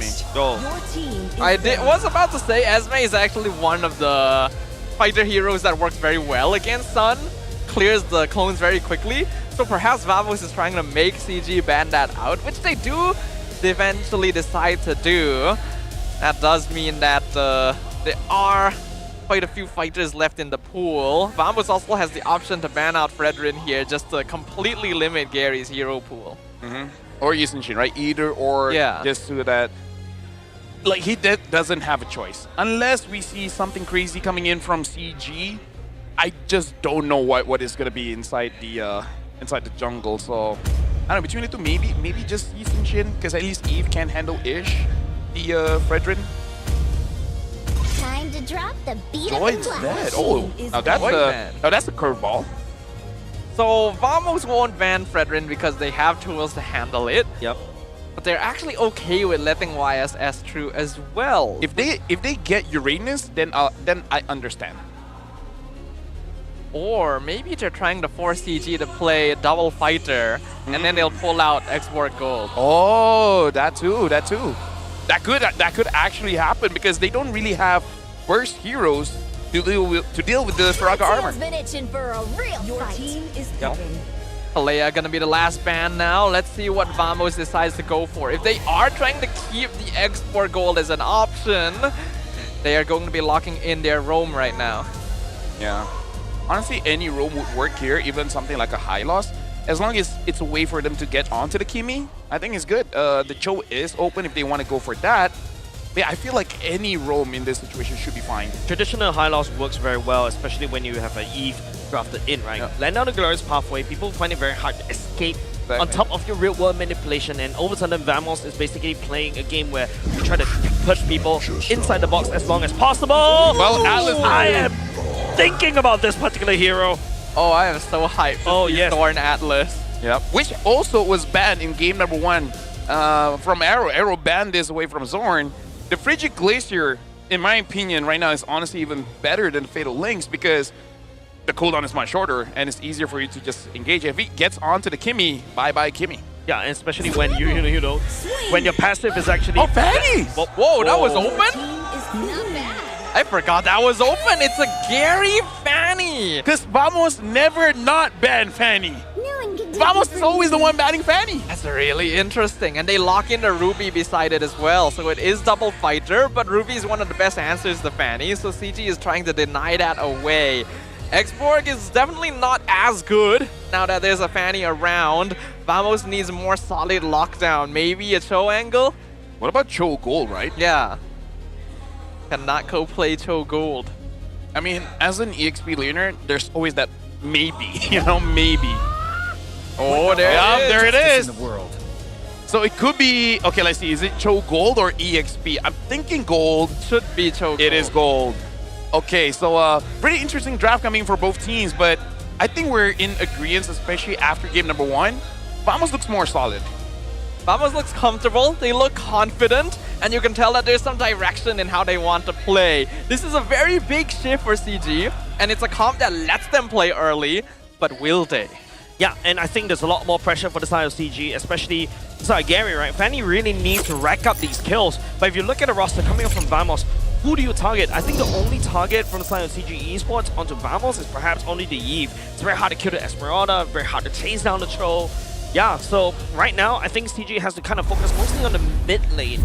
Or maybe try to find a massive lockdown on site. Well, they definitely have to find something. They gotta find the win condition. They gotta find the recipe that got them to the second seed in the first place. Because Vamos is looking to be in perfect form. Ladies and gentlemen, we're jumping into game number 2 to see which of these veteran lineups will claim dominance once again. Yeah, and right now I'm really looking at Chiku because in the previous game he was not able to contribute much, but because the health crit is there, we can kind of understand. In this game, I'm hoping for him to have a much better time. Yes, there's an Eve, and the Eve does counter him quite well. But hey, you know what? If you want to win, just don't care about your counters. Yep, oh, Valent actually getting knocked up this time round. Revitalized from the side of Valent is not good enough as Gary spins for the win. It's still first, but giving over to the side of Vamos. But I like to see that Natko is making use of this fighter goal lane, instantly rotating for that first KNG. Oh, Chico getting slammed down by Zord. Picks up the kill for himself. That was greedy. That was avoidable. Very avoidable. You saw that Atlas already. It should, like, oh my god. Man greeted. He 100% greeted. He thought, I can stay here just a little longer, right? No, you cannot. Because you and I play Atlas, we know that once you get to the opponent, you use your first skill on both Atlases with the freaking Glacier. It's a lot of damage for early levels, and you're not going to get away. Yeah, and now Zorn is just going to slam onto Valence once again. Gary try to spin, try to catch on to Cutthroat. Does land on Chibi, but it's not enough. As Gary running low energy! I think it's GG. Dude! I think it's GG. I think CG is not prepared for playoffs. Is it too early at 2 minutes? I'm like, okay, I think it's GG. My Kokoro doesn't feel so good, Lafel. This is not what I want to see. These are fundamental misplays. Yeah. Being made by veteran players. I mean, CG is just one line away from being GG right there. They really need to try to find something out of Vamos because losing Gary right there, especially towards Zorn, and all of a sudden your whole growth is a little bit awkward. Speaking about awkward, who needs a damage dealer if you have Zorn as an Atlas? Yep, Hellcurt, Atlas, same difference, right? He deals enough damage to get 3 kills, 1 assist, hasn't died just yet. And the big problem is Gary is a mechanical player and Zorn's going back in. And Zorn does have the Fatal Links for himself as well. He walks all the way back out. No flicker required. Chico tried to melt down Cocoon as well. And Game 3 goes all the way to the back line onto Chibi. Goes into Zorn Rose. He gets out of there alive as the rest of the members on the side of CG, they at least get this turtle. Well, it's something. I'm actually impressed that they did get the turtle. Good job to Year 3 for finding TV in the jungle and forcing him back. They actually made that work because it was 100% not going to if everything went according to the usual. I really don't know why they tried to fight there, actually. Yeah, I also feel like Zorn, like it was a good thing that he didn't die because if he dies, that would be a shutdown goal, which will help CG. The Atlas has shut down. Yeah. Atlas has Yeah, shut it's, down. it's a weird thing to say. You know? Yeah. Why are you taking the kills, Zorn? You're not on Hellcurt anymore. It happens, right? Habits. But here's the thing. Why that was bad is because Chiku died when he didn't have to, right? And Gary, it looked like he hasn't used Fanny for quite a while because he misjudged how much energy he had. Because you do all your cool things and then you're walking with no energy. I don't know. Feels forced, this Fanny pick. A little bit. I think it could also have been a miscalculation on damage because unfortunately Fanny's damage is kind of lacking these days. Yeah. Especially when you pair it up with the energy cost as well. That's why not a lot of people have been playing it. Go Jets. In the middle right now, this time around, it seems like, CG has to pour everything. At the very least, they take one turtle earlier just now. They'll be able to take Gold Jets. We shall see how Vamos plays around the map. Okay, just need to warm up apparently. Yeah. Or they just needed us to say something bad about them. Cast a curse, huh? Yeah, cast a curse. You're welcome, CG. Hey, you needed the help. We're trying our best here.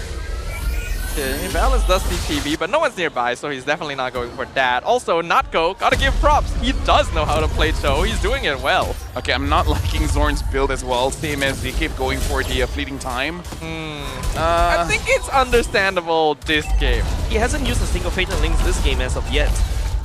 Honestly, when I play Atlas, I don't use it as well. Oh, I do. I mean, like, if they get close enough, sure. But meaning, like, yeah, I don't know. I just noticed this, the only Purify is on Chiku, so it should be easy for this Atlas to pick people up because everyone is melee except Chiku. That's true, actually. So Vamos can play off of that. Their AoE damage is a little bit lacking, so that's probably the only thing that they're worried about. But if they stack it correctly, they can still insta-burst most of CG at once. Well, now the turtle being contested. Yep, Year 3 goes into Dragon Form right here, try to push members off. Chibi still secures the turtle for himself. Natko will be tagged by Year 3. Year 3 stepping onto him. Gorgeous at the same time. Here comes the AOG from the side of Balance as well. The Revitalize coming in, trying to save. Now this time round, it seems like Vamos may have been more than could chew, but Gorgeous just walks out of there. But the main target right here is in the mid lane. Chico down low already. I hope that was meant to be a bait because Year 3 using the Black Dragon form when Fanny is nowhere near, right, taking the buff. It was a bit sus for me, but hey, they made it work. They did make it work. I thought he had a real... Oh, hold on, Fatal Links. Finally, the first Fatal Links that we've seen so far in this game. Zorn continues on the chase alongside with Chibi. Clarkun lands down the red wall manipulation. Armsek in a spot of trouble right here. Gary look for a kill. Zorn! Thickest ball as well, cut through. Finally lands a shutdown. Chibi goes into the Thorn Rails to dodge damage from Gary. At the very least, the shutdown go. CG just a little bit more, and there's some form of fight in CG already. Man, Chibi is good. But yes, we are seeing signs of life. Finally! I think Vamos was overstepping a little bit, getting a bit too confident. Yep. And that allowed CG to actually capitalize on it. You should know that if you full dive Ruby when your minion wave is against her tower, she is going to heal all that damage. But it's fine. Yeah. Things are even now. Yeah. It's crazy, right? Even though the Hellcurt got banned, it's still in the game. I knew that joke is coming. Knowing you. Yeah. Either ways, Gorgeous gonna get taken down. Chico, that's quite far ahead, but Clarkun, Red Wall manipulation does seems like a good response. Zorn also coming in with the Atlas at the same time. Fatal Links right into the Red Wall manipulation as well. Unfortunately, I'm saying desperately using Armor Fender, trying to outplay. Will not be able to happen. Clarkun picks up his head. What a very Chico thing to do, huh? I think it's very Chico. And honestly, I don't think it was actually the bad call here, because it's unlikely Chico's gonna get out. So he's just trying to see if he could maybe force Clarkun to cancel or even get the kill.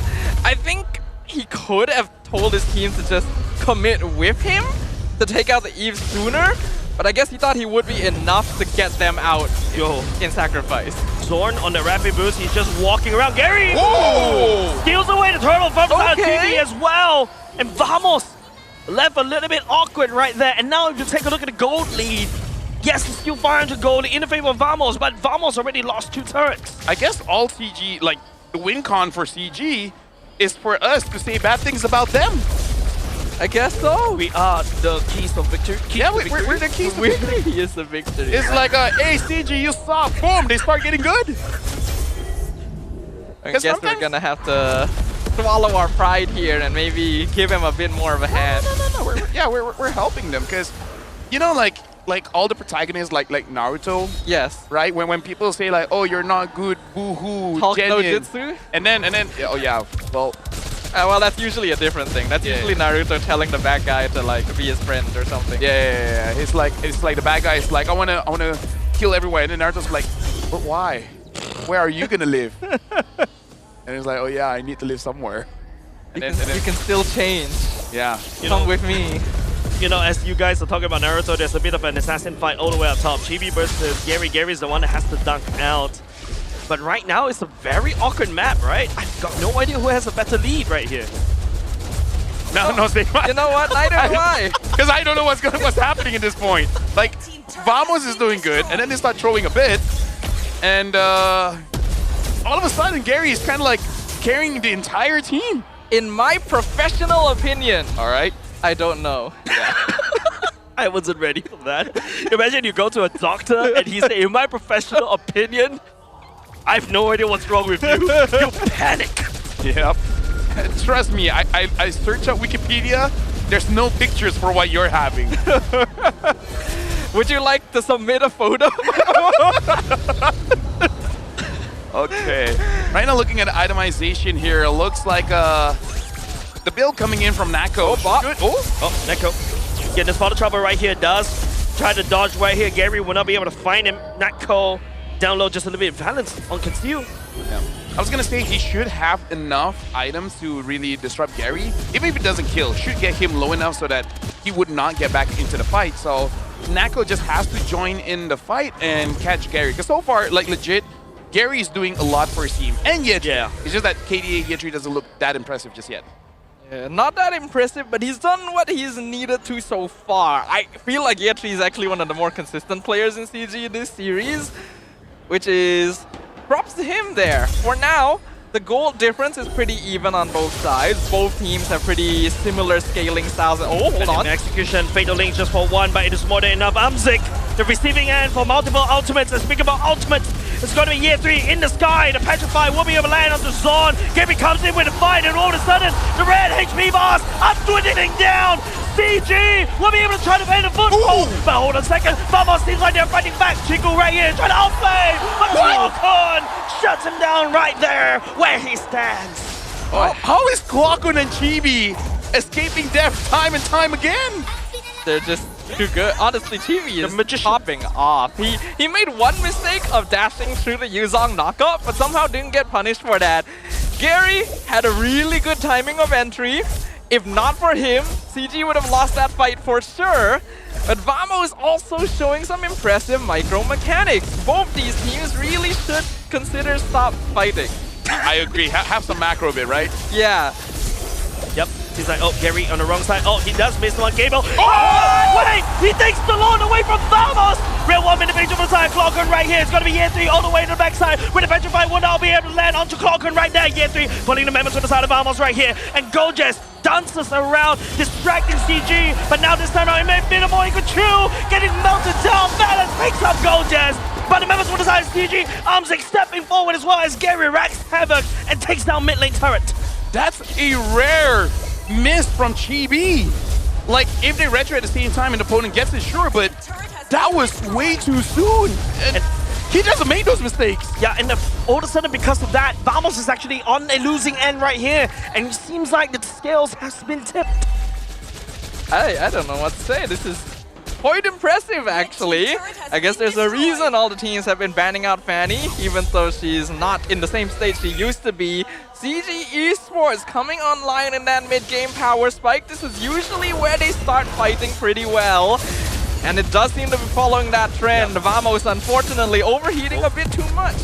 Oh yeah, for sure. Yeah, it's like toying with your food and all of a sudden your food starts snapping onto you. Speaking about snapping, here comes the Black Dragon form as well, snapping around. Clockon, real world manipulation. Chico still up with some form of damage just a little bit. At least they deal with the lore for the side of Vamos as well. Chibi taking some form of damage. Gojes getting dragged back by the side of CG. Nako laying around, trying to find an ambush, but Vamos, they will disengage. I feel like Nako should really be slightly bit more stingy with the Way of Dragon for Gary, because he's been kicking Amzik, which honestly is fine because that's a lot of CC, but still, maybe stop Gary. Yep.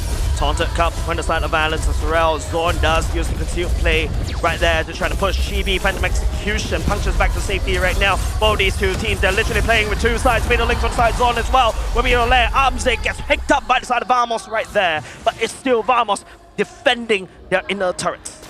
Okay, solid defense right there. Pretty okay play. Vamos was able to clear up the Lord quite quickly. CG decided to back off. Some players definitely stayed longer than they should have. And then Amzik was the one that got caught off as a result of it. I feel like Natko needs to be playing flanks a little bit more as a show and not nearly dying to a concealed Gatot taunt. But what do I know, right? Yeah, but for me, my professional opinion is right now both teams, they're kind of defaulting to what they like individual skills, because at this point, not a lot of macro is going on in terms of high level decision making, setting up plays and everything like that. Both teams act more reactive, where like early game, Vamos proactively found the lead, and after that, it's kind of like let's autopilot and see how it goes. Yeah, I really expect a little better from these teams, I'm gonna be honest. But at least this time it's entertaining, right? Yeah. Goal lead is still even. Both teams playing with some discipline, so I wish it was different.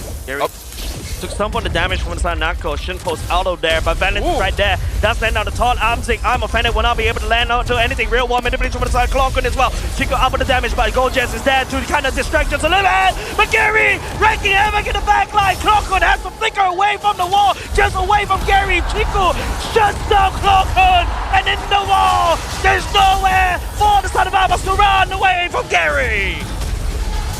Right now, Chibi gets shut down by Yetri. Go just trying to run away. And this point, Vamos, they're in a very, very, very tough spot because Gary is online. He's targeting Nako, he's targeting Chibi.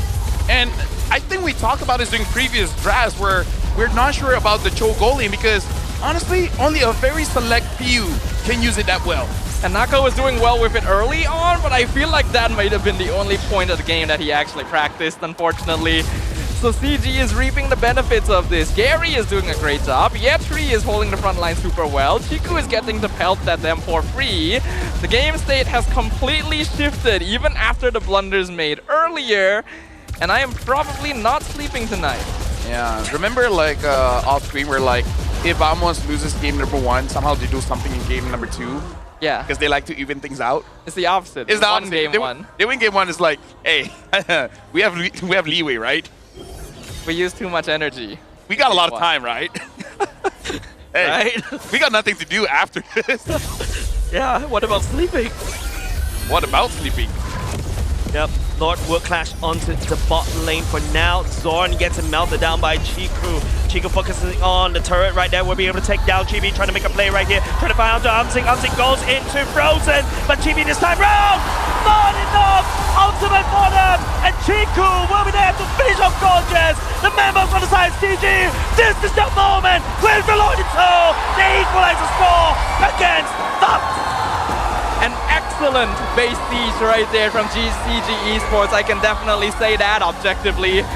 Vamos made too many mistakes, overheated, were too confident in their ability to just win through fights without respecting the damage potential of their opponents. Fanny making its debut here in MPL MY playoffs in the hands of Gary, showing off why he used to be known for this hero. Can I just say, like, CG fans rejoice, because we're not the only ones. All their fans are like, is this it?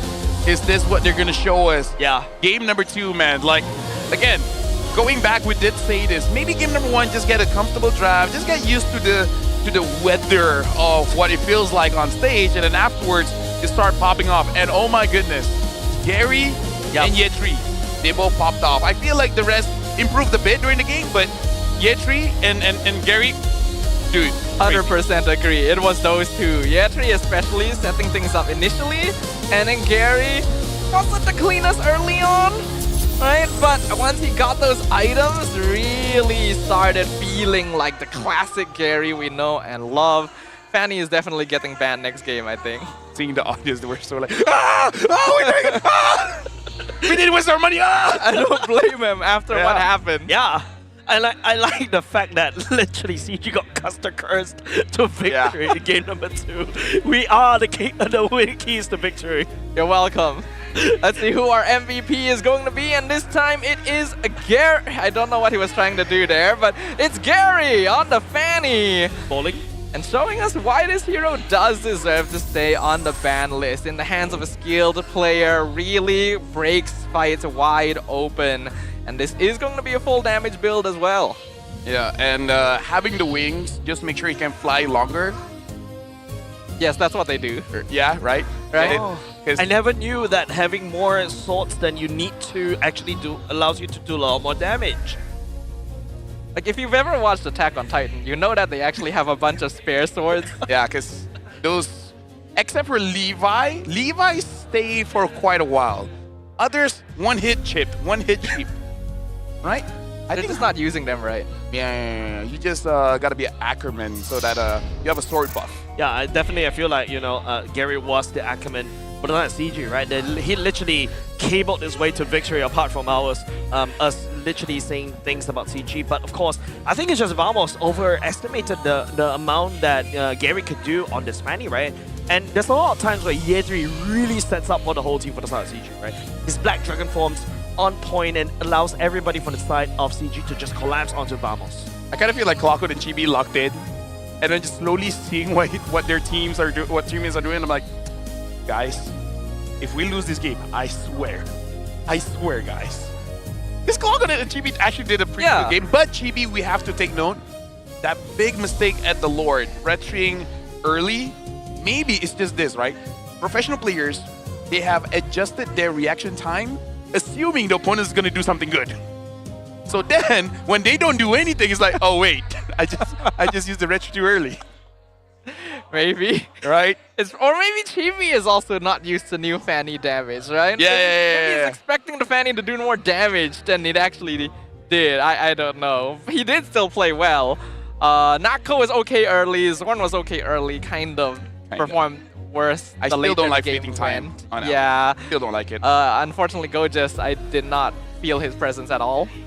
And oh yeah, I was playing. Oh, yeah, it felt like yesterday's Gojust, unfortunately. But hey, Chiku did a lot of damage, right? He did. Yeah, he did. Yeah, feels definitely. like I feel like Chiku feels like he was the main character in that one. Whereas like, I will die for my Nakama, but I will take you down with me. Oh wait, you didn't die, but I will try again. I mean, it worked. It did work, yeah. It worked. You can't argue with the result. Yeah, definitely, right? And on top of that, I really like what I mentioned. I think CG finally grounded themselves, lowering down the center of gravity just a little bit and stabilizes that whole game. Because don't forget, Vamos in the early game was just literally going around, just picking up kills against CG, right? Zorn on the Atlas, picking up that 3 kills, and it makes the whole team a little bit awkward. What is Zorn's gonna do with his Atlas with 3 kills? Get fleeting time? If he gave those 3 kills to Chibi or Clockwood, hey, that would be great. It would have been completely different. But well, I would like to say that he definitely didn't intend to take those kills, but I also can't say for sure. So I'll leave that off the table for now. Gary is the rich guy here, 766 GPM. Tiku as the carry, basically ignored for most of the late game because Vamos had bigger issues to deal with. Gojas as the sandbag and Valence as the best wingman. I do prefer Valence on more playmaker style heroes, but he is still a pretty silent but effective player on heroes like the Catan. Yeah, I did use this joke back in the MPL Singapore where I was comparing Sayla and Kurtizi. Sometimes you just don't feel the mage damage coming out from Sayla. It's like that silent fart in a lift. A silent fart in a lift. I just want to make sure I heard that right. Yes. It's just, you don't hear it, but you can feel and smell the maximum efficiency. But it's more dangerous if you just hear a small of it, like, or like a.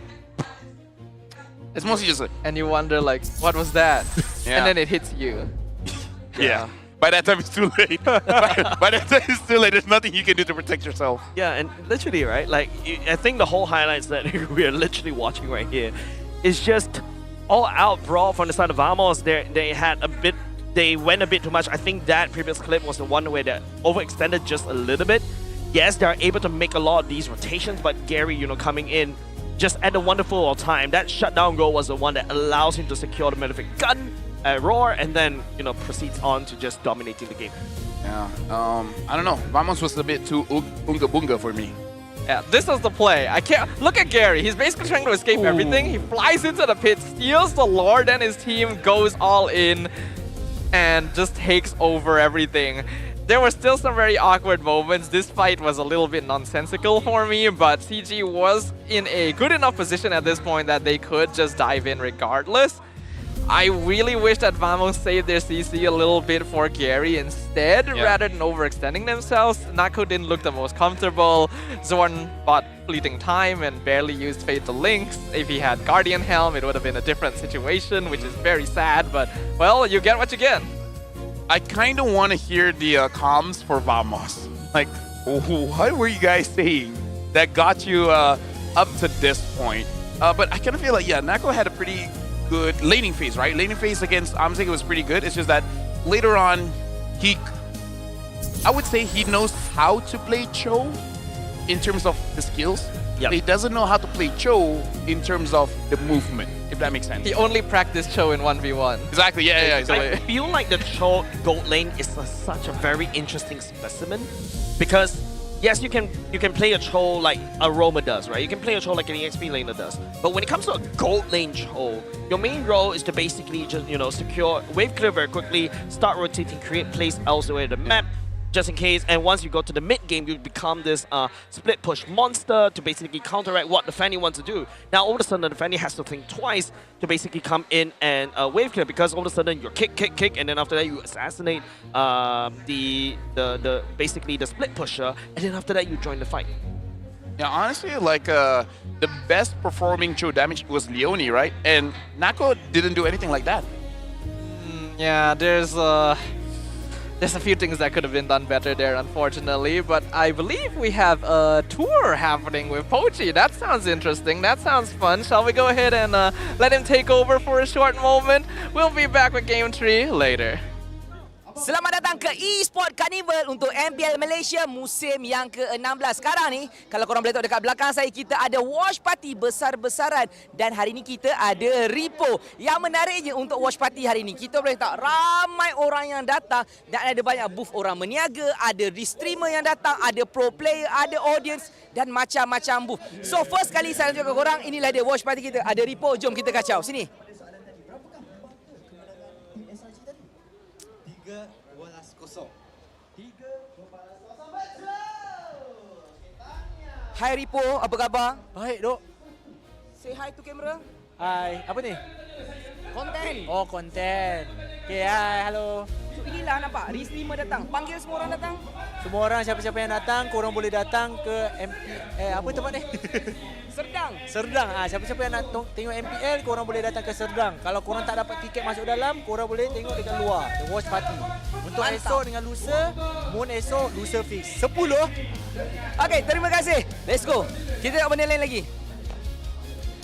Ada juga meet and greet dekat sini. Selain daripada tu, ada pro player kita. Pusing, pro player. Pasukan kita untuk hari kedua kita pada hari ini. Meriah tak? Meriah. Dan sekarang ni, yang paling best dekat bahagian tepi ni, kita ada Nandos. Kalau lapar makan ayam peri-peri yang sedap, Nandos pilihan terbaik. Tengok tu, semua tu tengah masak. Dekat tepi ni, kita ada booth Celcom DG. Yang bestnya untuk Celcom DG, tak best, ini dia. Kad kilat-kilat, limited edition. Kena buat tas dan boleh dapat. Cara nak dapat macam mana? Datang dekat booth ni. Hanya di playoff. Terima kasih, saya tak susun. Kita nak jalan. Thank you. Lepas tu, kat sini kita boleh main macam-macam game lagi. Korang boleh tebus skin, boleh tebus diamond dan macam-macam lagi kat sini. Dekat sini ada booth untuk jual merchandise daripada MPL Malaysia. Selain daripada itu, kita ada juga CeraVe. Kalau kata lotion kecil-kecil tak cukup, kita ada lotion yang besar. Tekan, boleh mandi dengan lotion. Tuan ni, semua orang tengah buat tas, buat game nak dapat hadiah. Ini semua untuk kita sebagai peminat. MPL menghargai anda sebagai peminat yang sentiasa menyokong anda dan ini adalah tempat yang terbaik. Carnival Esports terbesar di Malaysia. Selain daripada itu, kita tak lagi. Bahagian sini ada air, ada makanan, minuman, tempat lepak, segala-galanya istimewa untuk anda. Dekat tepi ni, Predator Backland. Jom kita tengok. Senjata Predator. Ini yang dinamakan orang yang ganas. Tak adalah ganas. Semuanya karakter dia lah. Ada tengkorak-tengkorak musuh dan sedapnya. Sejuk kat sini. Pusing depan balik. Kita menyusahkan kamera. Ya. Apa tu? Nampak tak? Ada Predator. Okey. Oh, bracelet. Terima kasih. Okey, bang. Apa yang best dekat Predator Backland? Semua benda best kat sini. Lagi-lagi kita orang boleh bagi korang 1,200 diamond. Macam tu je. Yeah. Datang singgah. Kita orang akan bagi tahu cara dia macam mana nak dapat 1,200 diamond. Ceman tu kali. Tak datang rugi.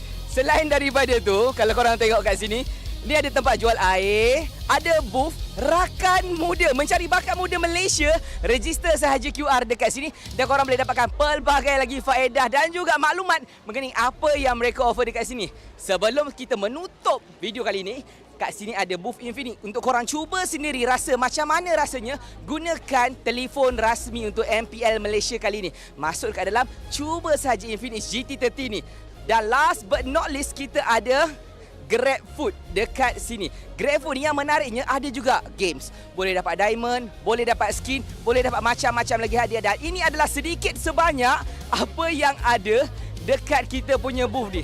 Dan inilah kita punya MPL Malaysia Esports Carnival. Okey, abang ke sini, kita nak tunjuk. Biarlah korang nampak. This is it. The biggest Esports Carnival ever untuk anda yang berada di rumah.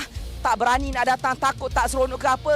Semuanya memang seronok, bahagia dan enjoy. Dapat diamond, dapat skin, dapat jumpa dengan pro player hanya di Esports Carnival. Jemput datang beramai-ramai dan itu sahaja daripada saya. Let's go back kepada game. I must admit, this is my favorite MPL setup of all time, actually. There's just so much happening outside. It feels really fun atmosphere-wise. There's lots of food and drinks, lots of activities. And the hall itself is nice and big and very cool as well. So I don't know if you guys haven't decided to come on over and join us. Even if you don't have tickets, we have a watch party outside. You can come and join the festivities. Don't miss it. I think you know, I was just sharing with you guys how I literally came without any form of cash. Just a phone with a Visa card, and also I was just using my own bank app, and then just scanning the QR code outside, and it bloody works. Yeah. And that's how I got my snacks outside for without bringing any cash. So if Singaporeans, if you want to come over, you still have time. Hey, don't worry, Singaporeans do come here and use a lot of money here. Specifically Johor, but yeah, don't worry, Singaporeans do come. They do. We'll talk about that later. We got a power distribution up on the screen right now between the junglers here. We got Chibi, we got Gary. Their stats not too far off actually, so of course, Chibi coming out slightly on top in terms of objectives.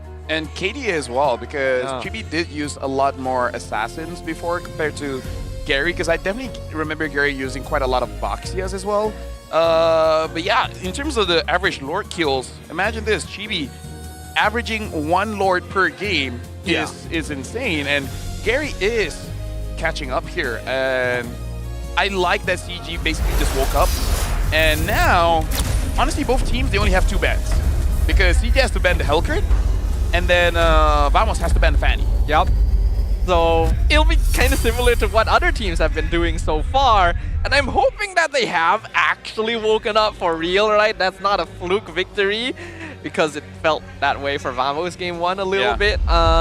Let's see some consistency here, ladies and gentlemen. We got Broken Walls up on stage. Yeah. So now I'm looking at the bans here. Still banning the Grok as well as the Lunox. They really don't want to give Chico de Lunas, which again, to be fair, is one of his more comfortable heroes, even bringing it in the jungle. CG banning out the Hayabusa as well as the Hellcurt. So Vamos as first pick. I wonder if What's your command? they do ban the Fanny. If CG does not ban the CC, maybe that's going to be Vamos' priority, because then Nako has a pretty solid gold lane hero. Okay, never mind, gets banned out. Oh, he's showing his collection right now. Oh. He has both the Layla and... He's got everything. He got everything. Wow, now that's a flex right there. Yep. Well done, sir. He knows what we want to see. And he bought every single ticket this season. Really? As in, like, you know, regular season, like, it's 1 ticket per game. Uh-huh. He got all of it. Yeah. Really? Like collecting achievements in real life. And he can prove it because he will bring his bag and basically just like gantong it there. Wow. Hangs all the just hang. right? Yeah, he just hangs it on his What a flex. whatever that thing is. The sling. Interesting, interesting. Well, why not, right? As long as you're having a good time here, you are welcome anytime. So it is a Hari first pick, which is interesting, but it is one of Natko's comforts. And then CG locked in the Kimi and the Yu Zhong. So still sticking to the graph that won them the last game. So for Vamos, I feel like it's still okay for them to use something like a Yushin Shin or a Lancelot, because Chibi still had a pretty good game and they need some... Okay, what? Never mind. I was going to say they needed someone to kill the Kimi. But if the Kimi just keeps on moving forward, maybe you don't have to try that hard. Yeah, ooh, Zeus Sin. There you go. They locked in here alongside the Lancelot. So Vamos sticking to the assassin junglers for Chibi. And I'm liking this because Vamos is going kind of to their comfort, because I can't remember if it's public or not, but basically they say that this lineup is all about strengthening Chibi, right? Basically a hyper carry Chibi here to the point where Clockon is going to be more of a supportive role, Gojas is going to be more of a supportive role, so I'm liking this actually, and there's a chance that you can peel people away so that Chibi has free reign to do whatever he wants. That is true, that is true. We'll see whether or not that does work out for them though. The Gatot can be locked in by CG, so still the same heroes that they had in the previous game. So of course the Fanny is already banned, so they're definitely not going to have 100% of what they had before. But that means that the Ruby might need to be considered here. Does Vamos want to ban that out? Yeah, and the Yushin Shin as well, right? Because I feel like even if they get something like a Fredrin, okay, maybe Box, yeah, because I feel like Fredrin, the Jushin can handle that. And later on, maybe even Vamos picks up something like a Hylos. And then if you're using a tank jungler, you won't be able to get away. Everyone's been getting skin today, man. Wow. Look at that. Although I do see here, like, if you scan this, you get a few diamonds. You scan that, you get a few diamonds. So, hey, maybe they just collected all the diamonds here. I mean, that's more reason for you to come down, right? Absolutely. Actually, you can even get an M7 ticket with flight being paid and with hotel being paid as well. Yeah, there's like a competition for that going on. I think one of By my... Perry, yeah. Yeah, I think my mod actually is participating in that. Oh. And he's already won some stuff, which is actually impressive. And it's not small stuff either. Yeah. Sun rises when I give It's the word. stuff ranging from 3,000 ringgit and above. Yeah, he won a TV. Yeah, And a keyboard. I couldn't believe it when he told me either. Yeah, the boss of Ferry came to me and he told me, and even I was like, oh, I see. Wow. All right. So if you guys want, shout out Ferry. You guys can check that out. So it's going to be the Kalea and Khalid ban from CG. So they're trying to prevent Vamos from having early game pressure against them, which makes sense. They are a team that's a little bit slower to start, and by now they recognize that fact. The Ruby does get taken out, so if they want to have a fighter go lane, Amzik is going to need to rely on something else. Yeah, I mean, they still have the Lapu if they want to go that route, right? But does Amzik actually play the Lapu? Because from what I'm hearing that, you know, the Harriers is also being taken, already snap picked by the side of Vamos. Now the Granger get banned away. CG, you're Amzik, what kind of heroes do you have left? Yeah, I mean, like, Esmeralda is still up. But yeah, it's always the question, like, has he trained on it or not? Because I'm sure he can play it, but if you don't practice it competitively against a Nako that's very experienced with the Harif, I don't know. But yes, Esme is a good pick. It would be the one of the most direct counters to Harif in lane. But I wonder if the lack of crowd control would mess with CG a bit. Natan! Also historically one of the other enemies of Hive, yeah. Not in lore, but meaning like competitive, you know? Yeah, but like CG, this is literally what CG likes to do, right? We like to go for late. Nathan is a very late game, albeit with the buffs and a little bit of nerf. Kind of makes him like, spike up a little bit faster around the mid parts of the game. But from the side of Vamos right here, they've got so many iframes. The Crimson Beacon in the play from the side of Vamos. Yeah, you really need to peel for this Nathan. Now I kind of feel like Vamos needs to dive. I feel like a Hyla should be here. Alice, good pickup, but they're going for the Atlas again. And I just hope no fleeting time, just go for tankiness, because Alice is not a reliable frontline, right? She wants to disrupt, but she's not there tanking for you. And I feel like this Atlas is really just to force out Purifies, so that there's no flickers for the Lancelot, right? It's a good combo together, and as long as Zorn goes for the more bulky build, he will be quite annoying to remove from the map. It's like Baxia going to be the final pick up here, so we will see Gary going back to the tank jungle. They will definitely have enough damage, especially with Kimi and Nathan, but their backline is going to be pretty vulnerable. Honestly, I feel CG's draft is much easier to execute, and I think Amzik can execute quite well with the Nathan. And based on yesterday, Gorgeous, his Alice isn't really that impressive. So I'm just worried that if they go to the backline, it's kind of like Chibi just soloing Amzik at that point. And it's a matter of, can you kill me before I kill you? I think this is a type of hero that Amzik would be able to do impressive things on, though, so I can't count him out just yet. They do also have Purifies on their 2 marksmen, so they have some ways of avoiding things, but will it be sufficient? The score is now 1-1. We're jumping into game number 3. Who will be able to set themselves one step closer to moving to the next stage? Who will be able to find match point?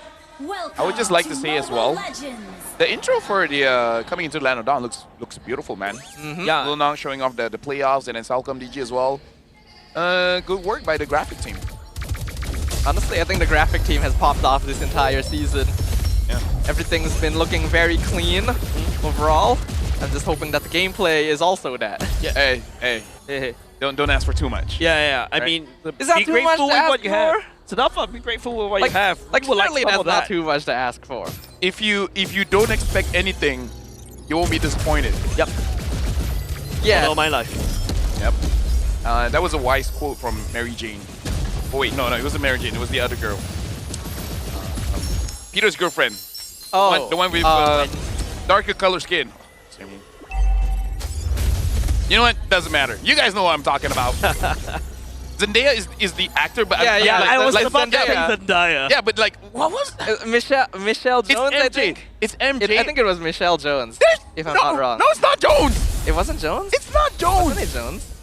I mean, like, I'm gonna Google it right now. Hold on, is it Jones? I'm pretty sure it was. Hold on. Yeah, but what you're holding on is this just going to be Zorn taking a lot of punishment, but Chibi activating a lot of damage, but the Revitalize from the side. Balance! Will be there to solidify Chiku, and he walks away with first blood. That Revitalize really catches you off guard. I respect the attempt, but Chibi was not expecting all that healing. Gary did the same thing, and then popped off. You're right, actually. So maybe. Also, I was correct. It is Michelle Jones. Damn! Michelle Jones is not comic book accurate, right? It's not comic book accurate. It's an MCU thing. It's not, you know what? Shout out to any real life Mary Jones out there. So now we have to say, yo, Chibi, that was bad. Now he'll pop off, right? Yeah. That should be the logic, right? You know what, Chibi, stop using Lancelot. Go back to a Fredrin. No, looks like CG will be able to get the first turtle this time around, so that's definitely gonna affect Chibi's turtle rate. Yeah, not only just that, right? Of course, they're going to stabilize a lot better. Chiku was definitely getting a better game. He's going to be able to get into his Sky Piercer a lot earlier. And then after that, delay just a little bit. And anything helps in the early game because Amzik is going to just scale out of control towards later parts of the game. Yeah. I feel like Chibi might be just a little bit feeling a bit desperate because their mid can't really have any kind of kill pressure. Which, again, I kind of feel like if they had a high loss, the game will be a little bit easier for the team, no? Yep, Zorn gets taunt. There's no way for him to run the Petrify on top of that. Balance right there, just CC locked. Zorn can't even do anything at all. I'm a little bit sad as an Atlas player, but I also know that this is kind of what happens to Atlas. His early game is very weak, and he needs his ultimate to actually do anything. So that's why you need to build tank items on him. Yeah, this is the problem where I feel like not a lot of screens, mostly on rank. Oh, hold on. Can they get Chico here? Zorn does have the Fatal Links activated right here. Chico down low, just a little bit revitalized. And it's going to be Zorn dragging CG down to hell. Chibi taking him down, slicing as well. Ooh. Thinking about dragging Clock-kun, throwing CG like ragdolls. Trying to slow down just a little bit more, but it's only just Chico, the casualty from CG. Alright, good CC chain right there. Being able to find Chico as well, even delaying it to force out the Purify.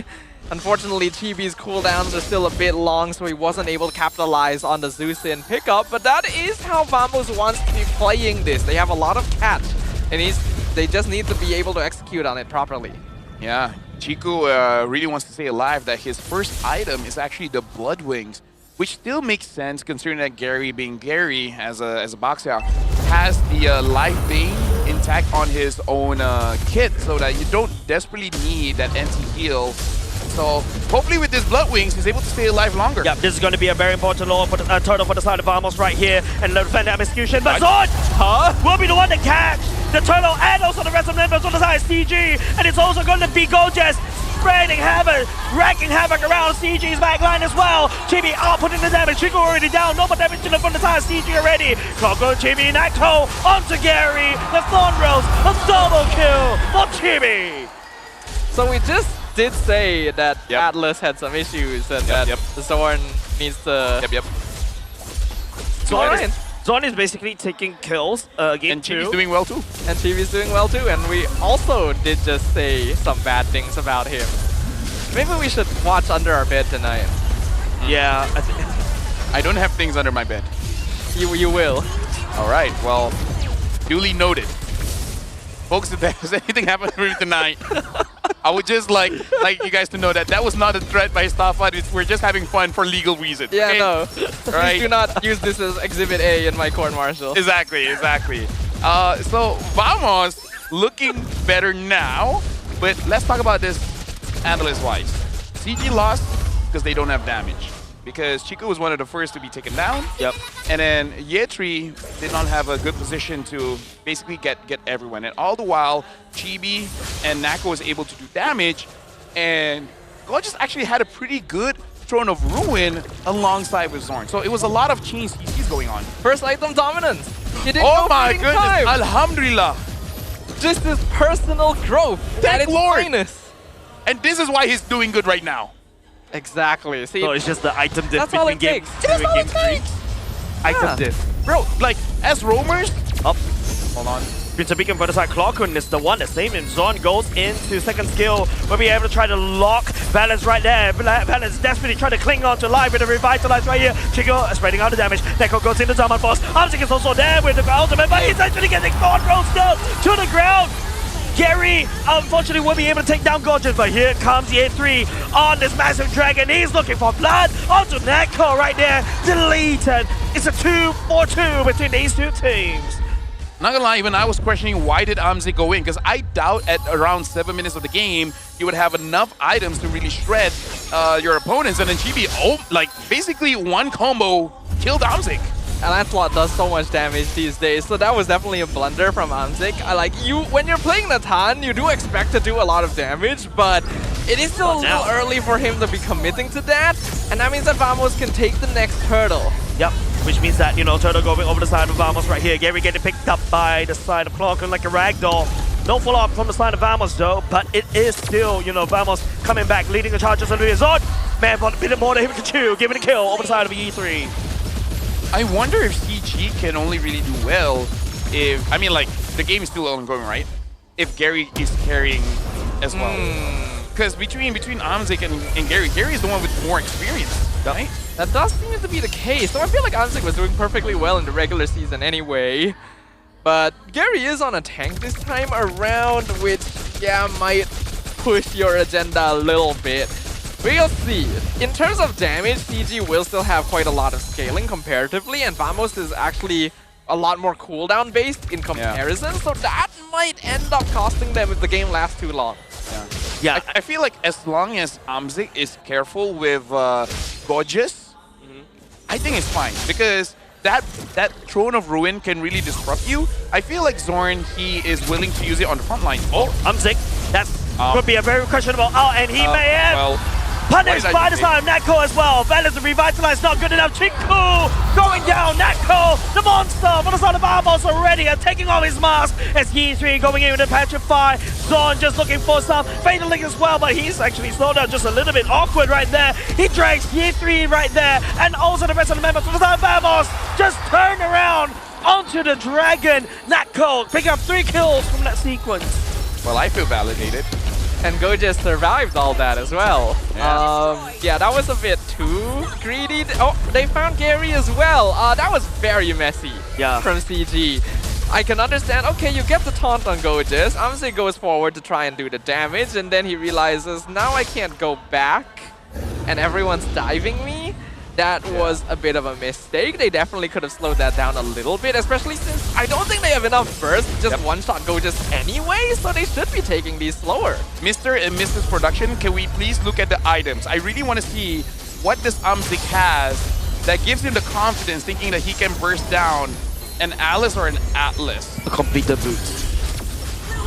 Alright, Jamie gets the board. It's okay, the items will come up soon because I feel like if Amzik only has 2 items is not enough. 3 maybe. Especially if he has the Holy Crystal. Yeah. Okay. He needs the Holy Crystal to be doing things like that. Even better if he has Blood Wings, then he can actually feel a little safer jumping forward, but so far we can't confirm that yet. Malefic Roar now completed on Chibi. He has been popping off on this landslide, 5-1 currently. Ooh, even the Chastise Cauldron build, but not a lot of attack speed here. So probably just using it for the heal. Yep, seems like, Fatal Links will be able to catch onto Gary once again. Gary desperately trying to limp away. Getting dragged down by the Clockwork as well. Chico spreading damage from across the board, but it doesn't really matter as Vamos just takes down Gary once again. Unfortunately, I don't think the Chastised Pauldron paid for itself there. Yeah. Though I did see the heal. I did see the heal It's too. just that he didn't have anyone else to help him. And now Vamos is really pushing in. If his teams were there, hey, maybe. Maybe. Right, yeah. Oh, we're in for a long night here. We are. Time to grab some popcorn. I actually wouldn't mind that. I should have brought my pajamas. Yeah. Honestly, you could have slept here. I should have. Yeah. Maybe I will. You never know. Hey. If you see Sadafa wearing the same exact clothes, yes, he's been... So right now, CG, again, they do have this scaling, and if Vamos doesn't end this quick, eventually Amzik gets the Holy Crystal and he gets the Divine Glaive. At that point, okay, he does not have it, so he has concentrated energy and the Feather of Heaven. I don't know where he got his confidence thinking he could burst them down. Like, I would kind of get it if it was Feather of Heaven and Divine Glaive. Concentrated energy does mean that you can sustain, and the longer the fight goes, the more magic damage that you have. But if that's the case, I feel like you should save your entropy for running away instead of going in. That means they should actually be playing in the opposite way. Exactly. They should be taking fights slower. Yeah, and something that's kind of concerning for the side of CG. Yes, this is a very late game centric kind of roster, but the main damage dealer from the side of CG are mostly magic. So it's a lot easier for the side of Vamos to basically, you know, build items against them. Well, that was the case before. I feel like nowadays magic is just so strong in general anyway, because I don't think we have enough magic defense items in the game, though Dominance Ice's change does alleviate that a bit. And maybe Guardian Helmet as well. It doesn't have MR, but it has hopefully just having a lot of HP and mitigating damage more than 500 would be enough. But either way, actually that would be a very interesting thing. If there are a lot of Guardian Helmets, will Amzik just be unable to burst people down? Now that Amzik does have the Holy Crystal, he will do a lot of Holy Crystal damage. I'm just worried that he might need penetration as well. But at least Chico has penetration. I think CG still definitely has a chance for this. Their late game scaling is still better, in my opinion. And Vamos is not perfect in their gameplay as well. They're definitely prone to throwing if they overheat. but they are in a very dominant position right now. So this Lord should be free for them. I don't think Gary is going to try and contest it. Or is he? No, he's actually dipping all the way right there, but Zorn with that slow him down just a little bit. Chibi walking around by the perfect heal. Oh, from the side of Gorgeous will be there. Chico's spreading out damage just a little bit. Chibi trying to reach to Chico all the way in the back line. Crimson Beacon and also the Flicker will be coming in by the side of Vamos as well. Onto the Chico right there, but Chico this time round tries to kite as well. It's a messy team fight. Vamos taking some casualty, but Chibi right there. Goes for the base race. What? What? Excuse, huh? Greedy actually do it. The base actually coming out, but not good enough. The idea was there. Me and Staffa were just like, excuse me. Let me break it down. Why we're baffled. A lot of chain AoE CCs coming in from Vamos, and then they were the one losing. Because again, like Gary is quite tanky and is giving the life bane and Yetri just sustain, shot residue on everyone, getting back all that HP. They win the prolonged team fight. Amzik just be like, hey, how about I just end the game now? How did that happen? And then Gorgeous almost didn't do anything to Minion, but here we are. Once again, it's going to be another Lord secured by the side of Vamos right now. It's going to be Amzik this time around during the fight as well. Gary tried to spin for the win, trying to catch up just a little bit. AOG coming out from the side, Valence trying to catch on the Gorgon. And Valence will be able to get him. CG right here, taking down two members already from the side of Vamos, as they will also try to lay down siege in the mid. They're pushing straight through now. Zorn and Clawcoon are still another 15 seconds away from respawning. Mid tower will be threatened. Lord is already pushed. Oh my goodness, that damage. Amzik finally hitting a power spike. They will be able to deal with this Lord. The game state has changed. Yeah, I would like to see Yetri's item as well, because at this point, unless Chibi hits Yetri, I feel like Yetri can just 1v5 at this point, because he has the Pauldron as well. So we have a lot of Pauldrons here coming in from CG. Again, not a lot of attack speed. Maybe just for the Harif, but other than that, it really is for that healing. So maybe this Pauldron is affecting Harif enough so that Harif could not burst down Gary, could not burst down Yetri. I don't know if they stack against the opponent, but if it does, then maybe that's why Yetri and Gary was unkillable in the previous fight. I think, hold on, they're engaging. Slamming onto it, Valen also slamming his fist onto the ground as well. Members of the Vamos doesn't want anything to do with this team fight. They will back off for now. Okay, so what I was saying is, there might be an interesting interaction between Chastised Pauldron and Queen's Wings. Because they both activate at low HP, they both keep you sustainable, and they do stack with each other. And that might end up being an interesting combination for the frontline fighters in this patch. Yeah, that is interesting. But personally, I'm still stupefied about how CG won that fight all the while back with the 3-man Throne of Ruin, the Fatal Links, without their marksman. That's a big word. Stupefied. Stupefied? It's not very big. It's got stupid as part of it. Yeah, but it's got fight. Yes, that makes it better. This is Stupefy a Harry Potter spell. Is it? I don't actually know. I haven't watched Harry Potter. Yeah, same. Okay. And yeah, like again, I agree with you. Cool chain of events coming in from Vamos setting up. But I think we said it yesterday, where as a roamer, you can have the coolest setup, but if the damage is not there, you're just gonna be waiting to die. My heart hurts as an Atlas player. Yeah. So sad.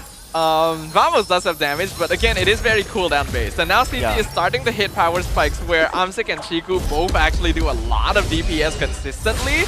We're reaching the point in the game where Vamos has a very limited timeline to actually take a W. Because they don't have enough damage to kill them before the Natan kills them, right? Because, like you said, they are cooldown based. So if CG is able to just, I don't know, kite out of it, and then commit a fight, then do Vamos has what it takes to kill them? I don't think so. Yep.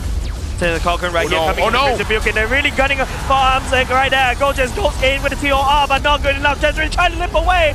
The Fatal Links coming out from the side of Zon to try to drag CG all the way back. But it's still from the side of Vamos. Losing Chibi right there is definitely going to cost them. Neko trying to make a play right here, trying to output the damage. But Zon coming in. He will be able to take down Year 3 though. Gary this time round facing down that call balance. And also Chico reinforcing. Causing the Winter Crown as well. Coco joining the fight. A messy one. Double Force already activated. Chico! Not go! A phase 4 of Chico's damage. But he's unfazed. He takes him down. Dude, Nako is carrying this one in one fight. I think he got like 3 Zaman forces. I think so. Right? One around the Lord, kite a little bit, another one closer to CG's jungle, and another one in mid. Natko is actually solo carrying this right now, and it's because Amzik got cut out early in the fight again. I actually could not tell where he was because it was so chaotic, but he really should know better at this point. And it's so weird that CG, the only fight they won convincingly was the one that he wasn't part of. I'm looking down bot. Should be fine here. The Lord, can she be secured this? Gojez goes into the tower already!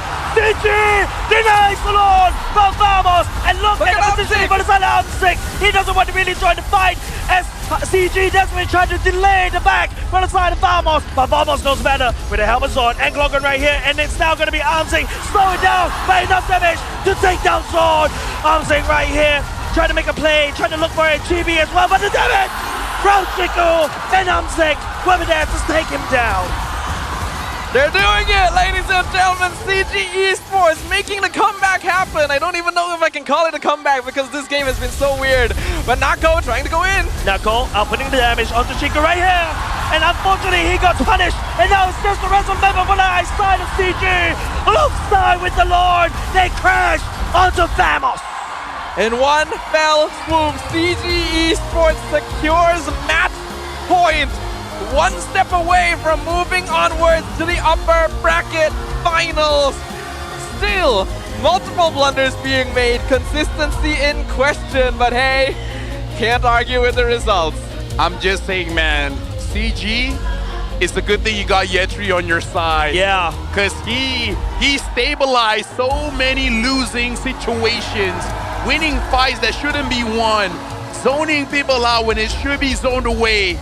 And then that last one, man, like getting straight onto Nako, getting that kill, gave a lot of opportunities for CG just to move forward. Man, I'm just looking at this. I totally agree with you, right? Like, Gary was also outputting so much pressure, right? And also taking a lot of utilities away from the side of Vamos, right? And not only just that, I echo you. Year 3 I would say Year 3 really impressed me as an EXP later. Yeah, I think it might be time to take that Yuzong away from him. He is the most stable factor on CG Esports right now when everyone else is bouncing up and down. Man's a straight shot and his team needs that currently. This game could have gone either way. There were so many weird calls happening. If Vamos wants to take that Yuzong away, they gotta get second pick, man, because like what else? And the thing is, Honestly, Yitri has been performing this entire regular season, even on picks like Lapu. I'm pretty sure he can use the Alice. And is it bad for me to say it feels like EXP diff? And it's bad to say because I said that yesterday as well. Well, I can't really deny you at this point. Unfortunately, I'm really not seeing Gojez's impact. Yeah. Like, yes, he got some good Throne of Ruins, but then beyond that, what else, right? You expect him to be a bit more annoying overall, and we're not really seeing the typical aggression you expect from him in the early mid-game. This guy used to be known for ego challenging. He's not annoying, he's a mild inconvenience. Yeah, basically. Yeah, and I just feel, just watching that game, I think it's all about timings, right? Like the fact that I think Vamos lost a lot of timing in the mid to early game. Where they were literally knocking on CG's doors, that was the time they need to end. If they didn't end right there and then, that's what happened. This is actually what happens to CG. And we're going to the late game. This is where CG, like what you guys mentioned, is where they're really, really comfortable with. Well, let's see who the MVP is going to be after this very, very memorable game right here. And it looks like it is going to be Amzik. Sorry to say, I kind of don't agree. I don't agree. I don't agree. I straight up don't agree. I do not agree. I mean, like, shout outs to the kid, but he had some good plays. He made a lot of mistakes.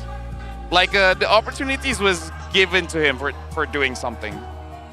He could have won the game so much earlier if he Yeah. just didn't die like 3 or 4 times at the start of the team fight. Yeah, but hey, he ended the game. You know, he got the split push down bottom.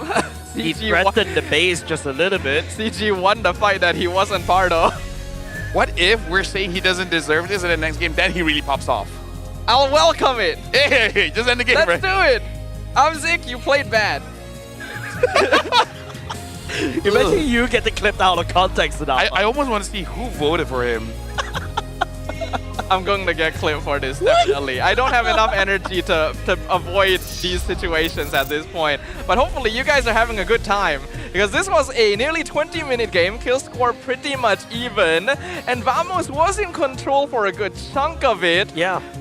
But then the scaling kind of kicked in. Yeah, even Netco was just unleashing beasts, right? Like, just going in with like 3 Zaman Force in one team fight, and it's just outputting so much damage against CG, and almost ended the fight in that particular sequence. Dude, like, it's kind of Vamos' fault. They could have ended the game, right? Yep. They could have ended, and then they just like, hey, you know what? We're Goku. We want you to get to your maximum transformation, and then we'll fight you. Like, and then to be fair, Amzik didn't do much late game as well. It was just them losing against all the tankiness that CG had. They just don't have enough damage. Heck, we did say it's cool that Nako Zaman Force 3 times in a fight. But let's say that again.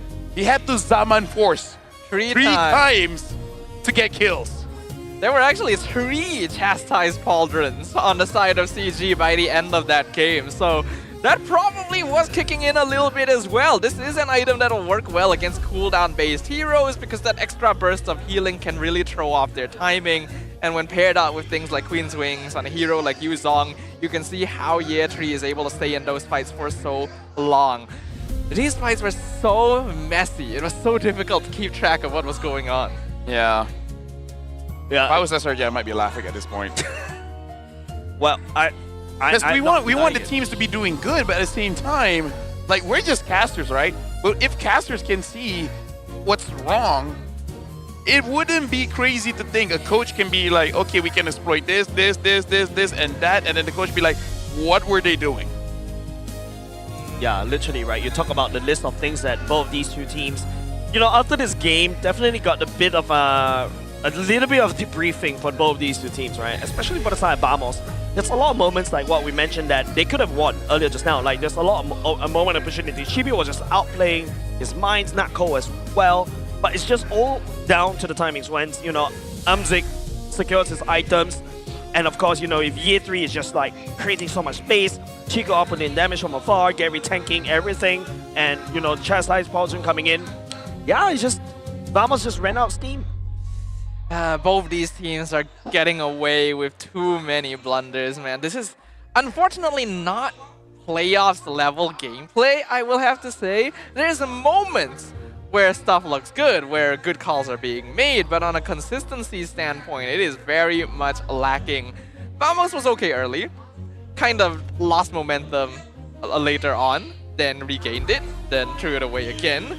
CG wanted to play for late game, tried to go for quick catches and bursts when they didn't itemize or pick for quick catches and bursts, and somehow still got the chance to scale up into late game. I mean, SRG said it. Could be luck. Could be. Yeah. I wish I had this kind of luck. So, Vamos, I really feel like they gotta change things up just a little bit, in the sense of maybe they just need an easier execute draft, and maybe Kalaku needs to carry as well, because I feel like Chibi cannot solo carry against CG, especially considering that CG, I think they've done this quite a few times, right? Having 3 bulky heroes. And I think they can do this because Hive was first pick, because then you know that an X-Borg is not going to come in, right? So I think it's just something that they have to reconsider.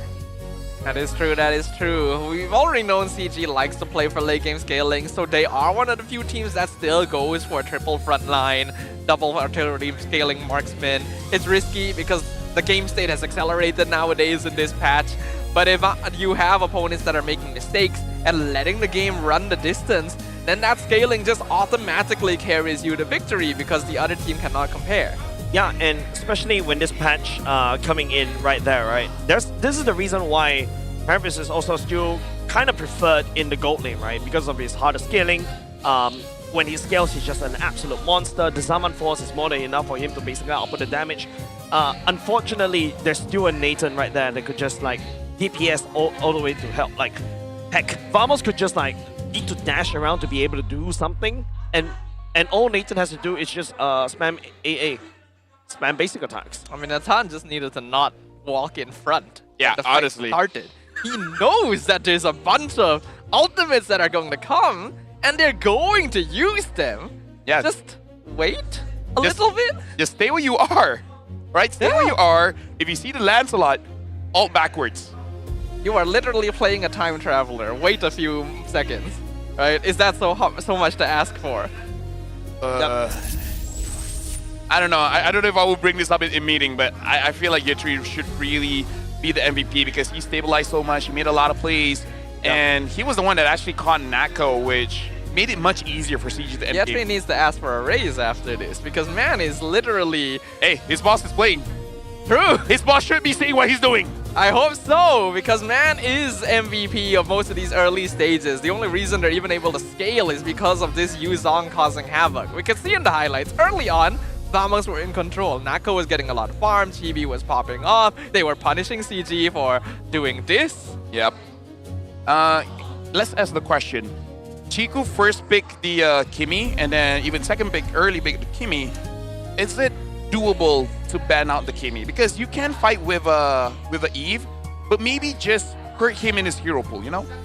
I don't think you can really hurt Chiku's hero pool. He will still go for heroes like Barca, Eve, Odette, Xavier.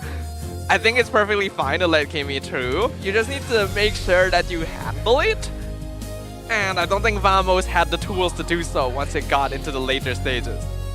Yeah, you see the sequence right there. Year 3 was basically just zoning away Neko right there, allowing, you know, Chico to basically take somebody down from the side of Vamos.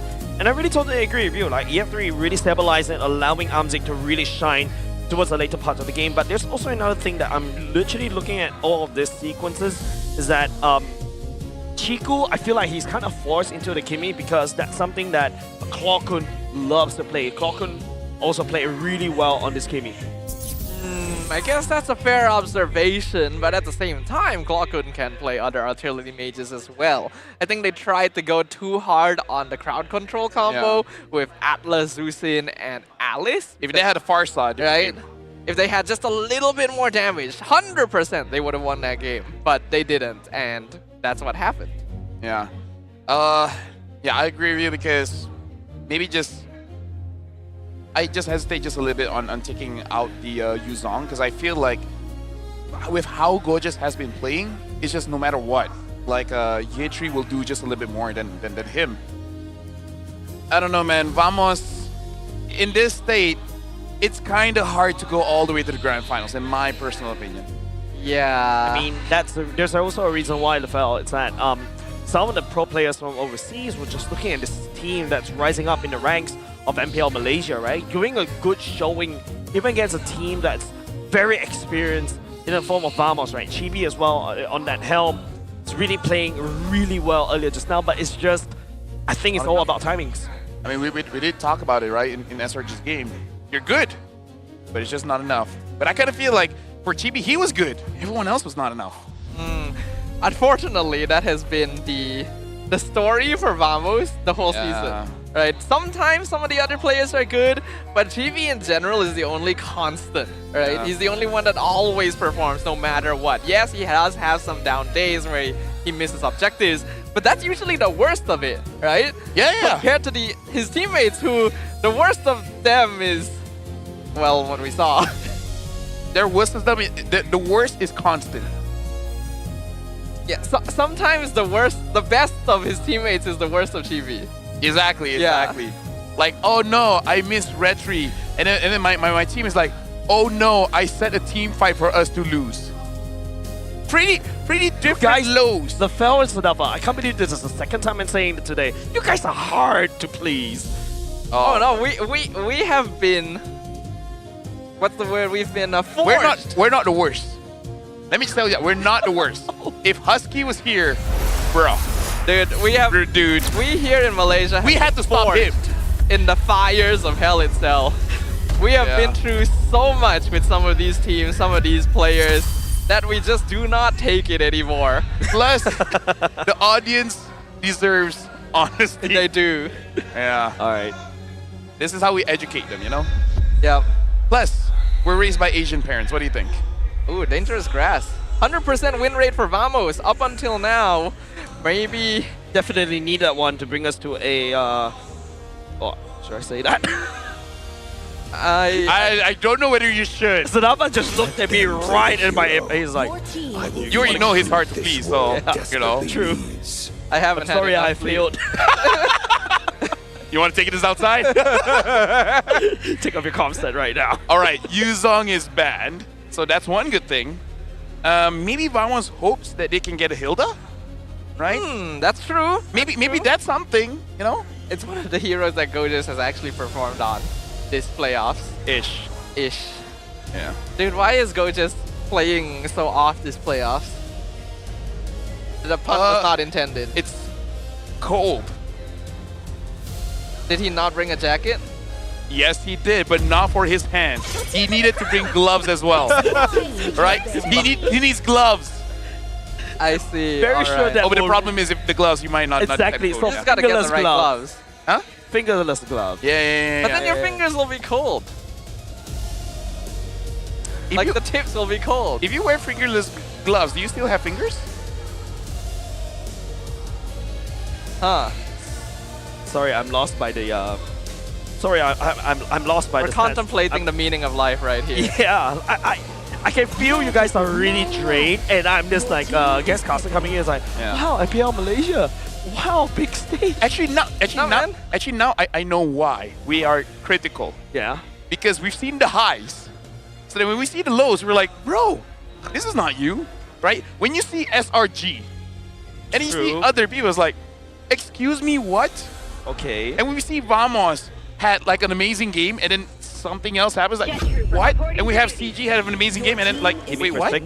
Personally, I think this is the best the English Death has to offer. I think this is the best time to tune in as a viewer, you know? Why? No holds barred, pure entertainment. Yeah. You get to hear every all other region.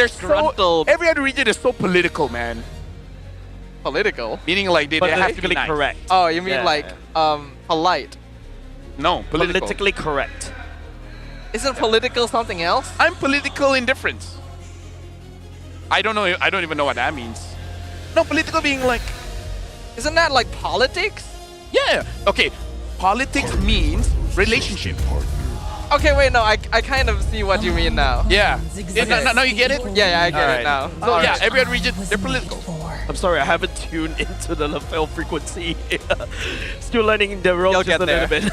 All right, what are we looking at right now? Kimmy first pick for CG, so they're keeping it standard. Then we got Grok Eve for Vamos. So Grok are going to get let through, and they're trying to keep it a little bit more standard this time. No more Atlas on Zorn. This will give them good team fight control. That's a Kalea being picked up by CG, so balance on a playmaker. And I like that even chat is like, Chibi needs to fix the retry, Go just needs to be annoying. Even Dano's like, bro, just this Hilda. This has to be a Hilda, right? I think so too. It is There's a left slot. Because I saved my nation from falling apart. All right, but there's a risk of Hilda being banned now. Yep. But this is okay. Or maybe you're like, it's gorgeous. We don't need to ban that. Instead, ban Naxos. That's such a sad thing to say. Because I feel like CG needs to ban the Ruby. The Ruby has to be banned. Oh, that is true actually. But at the same time, CG, Ruby, Hilda, perfect ban. CG might want it themselves. It might be risky, but it would be a really good hero. Risky, right? Because I think Balance wouldn't want that, and I think I feel Balance wouldn't want that, and Gary wouldn't want that. Like, wouldn't want to fight against a Ruby. Okay, fair enough. Oh yeah, funny enough, the Sun only showed up in game 1 as well. Because Harry was first pick, right? True, yeah. Okay, so the Granger is gonna get banned out here. At this point, CG probably does need to consider getting rid of gold lane fighters. Yup, the Sun, probably the Ruby as well. Start focusing a bit on that side of the draft. Spider Sense tingling for the side of CG. You guys were talking about Sun. Here you go. He takes that away. Do they ban the Tan here? Like, I feel like they don't have to because Lancelot could mean double fighter. And Kimi as well could mean double fighter. Maybe the Lapu ban? Yeah, Lapu seems safe. You either get rid of Lapu to remove the flexibility. I don't think it'll be Alice. I'm wondering what else there is.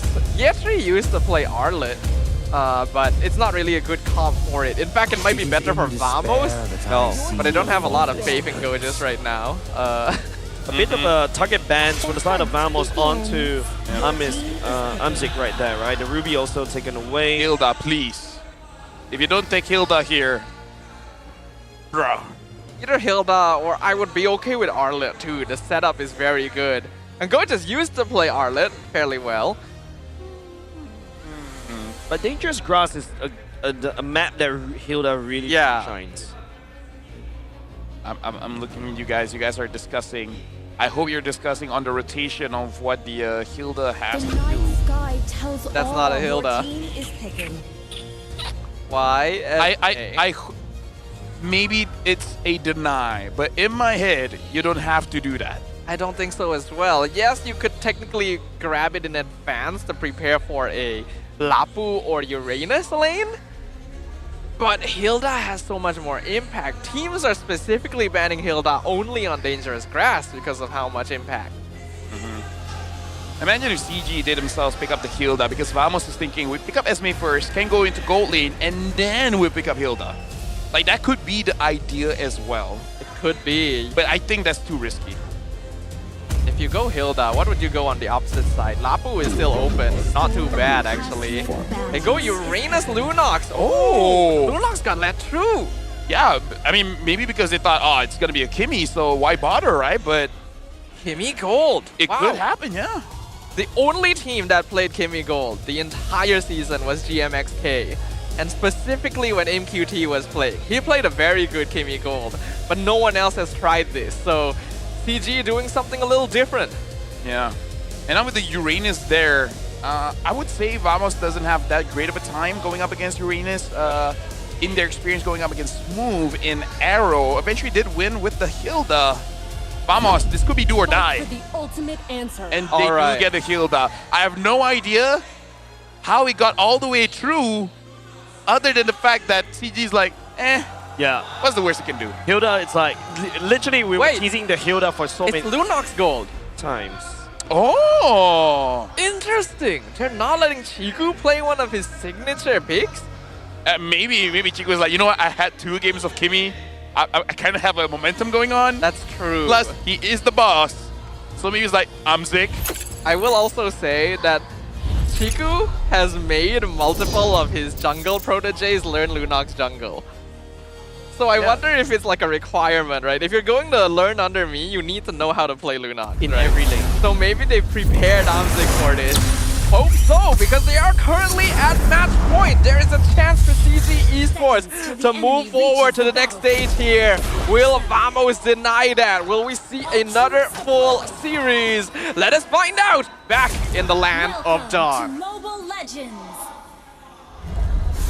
So right now I'm looking at Vamos as well as CG here. I'm looking at lane and looks like Nako is already trying to move quite forward going up against Lunox, but I kind of feel like it's not a great lane for Nako because as long as the minions are there, no matter what kind of poke you do onto the Lunox will survive. So I don't know, unless you're able to zone him away from the minions. Oh, Gorgeous already quite a lot of damage here taken by Year 3.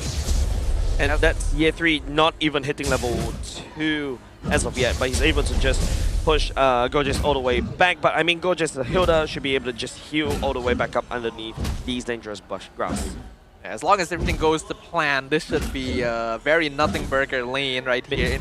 Gorgeous should be trying to clear wave fast and then try to affect the map, since that is what Hilda is going to be excelling at when it comes to dangerous grass. They've already missed a chance to go for the initial invade since Gary is now on the opposite side of the map, but I think we do need to keep an eye on this lane. Let's see here. Vamos at this point, Chibi is using the Yisu Shin, so there is a hyper carry potential here coming in from him. I think at Turtle 2, that's going to be very crucial, because at that point, Gorgeous can start showing up by basically pushing Gary away, making sure that he's a non-factor for the team. Oh, nice knock up from the side of Valence right here. Thorn Rose from Gary. Here comes the wall from the side of Zondo. Still, Valence will be able to get on away. Amzik down low, down in the bottom lane this time round. Netco takes down, but Amzik flickers forward. Still unable to pick up the kill. That was close though, but now the flicker from Zorn, they're chasing Ziku. And Zorn picks up first blood. Yeah, Zorn just doing Atlas things as per earlier just now, right? He's the one that actually picks up the KDA, and now Chibi has solid control around the turtle pit, and it's also going to be the red wall manipulation for the side of Clarkun. Year 3 unable to find anything. Gary already ultimate all the way close. Chibi still secures the turtle for themselves. Well played. Well played by Chibi, actually. He saw Gary oh, hold on, Nako. Yeah, and Amzik almost got the kill there. I think he does not have the Chaos Assault. If not, 100% could have killed Nako. Nako is being quite aggressive, and Amzik is just absorbing all of it. Okay, Gary still gets the buff. Okay, that's good. Yep, but balance this time around. Oh, Purifier already used by the side of Clarkun. Found a shock over the side. Chibi already lands on Gary. Gary goes under the Thorn Rose. The iframes, allowing him to sidestep just a little bit more. Balance picks up the kill instead. Gorgeous right here in the midst, trying to desperately run into the bush, and he'll be trying to sidestep it just a little bit. Zor right now taking a lot of punishment from Chiku. He goes down. These junglers are cut from the same cloth, LaFell. It feels like every single game, we gotta die once in the first 3 minutes. Dude, if that's the win condition, hey, sure, man. Win conditions, you gotta respect it. If you gotta die early, then die early. Nako getting targeted. That was a miss. But he almost died from it. Somehow able to escape punishment there, just barely. Luckily for Natko. It looks like we have some focus from CG Esports in the gold lane. That should give Chiku a nice bit of gold injection. So Vamos still the ones with a slight gold lead for now. Yeah, very slight. I would say Nako got pretty lucky there. Oh, Valence goes in. Valence goes in, knowing that Chibi doesn't really have to purify. He goes in. Zorn as well picks up Valence as well. Clarkun just raining the fire from afar. Gary down low, just a little go, Jess! Flickers! Unfortunate, but Chiku secures the kill. Okay, I can't blame Gorgeous for that one. That was him just like actually attaching to Gary as he was dashing through the tower, and then he got stuck. But everything else was questionable. I like that Valence did try to reinitiate the fight, but I think he misjudged how far the rest of his team was. So he ended up dying first, and then his team had to try and chase to make up for it, and then they all got caught in RWM, and it's just a mess. I'm glad there's no cast for him, man. I've been face palming so many times. I might break my glasses. And I just got them. Hey, congratulations for new glasses. It's just glasses. Hey, come on. New glasses always new me. Well, I mean, they need they need some help with vision. Yeah, right now, it feels like, you know, the members from the side of Vamos are kind of tunnel vision onto this turtle right there, but Gorgeous trying to land onto Gary. Gary, unfortunately, gets sniped down by Gorgeous this time round. Valence land down the knock-up onto Vamos as well. Real one manipulation from the side of Clarkun, but Zorn and also Neko. Neko may push a little bit too far as Chibi focuses on the turtle. Nowhere for CG to pick out this turtle for themselves. Okay, actually a solid fight there from Vamos. Really nice tectonic charge initiation into the big AoE from Clarkun as well. And Natko didn't overstep too far. Knew when to back off to make sure that they could secure that turtle. Vamos now has a very clear early advantage. And if they can continue this pressure onwards, it'll look very good for them. Yeah, it was very good that Gorgeous understands his assignment. Doesn't matter his own KDA. Make sure that he stops Gary. Oh, Tsunami Slam, Gorgeous. But Gorgeous will slam onto Valence itself. Here comes the brilliance from the side of Amzik. Nothing can be found for the side of CG.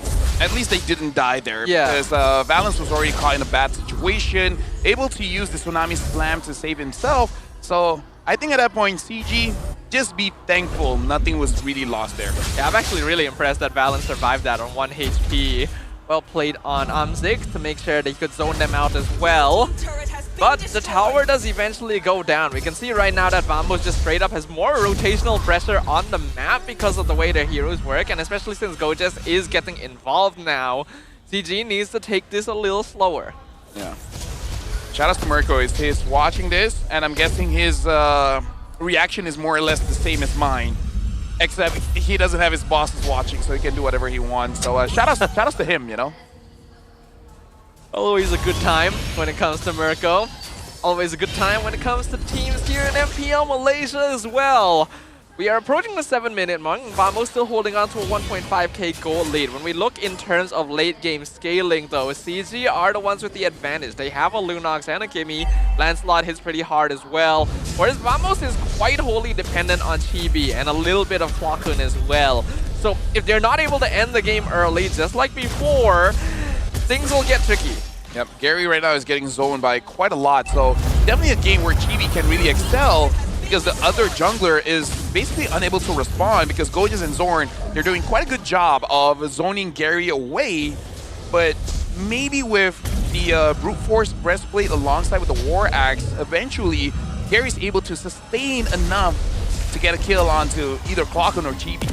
Chico charging up the traction pulse will be able to find onto Clockun right here. Gojes chasing away the members from the side of CG. No follow-ups coming from them. So it's just Gojes just zoning the rest of the members from the side of CG. Yeah, good pressure from Gojes there. He saw Clockun at risk, instantly ran between them, made Valence choose. He could have definitely Tsunami Slammed the E, but he knew that it would have cost too much at that point.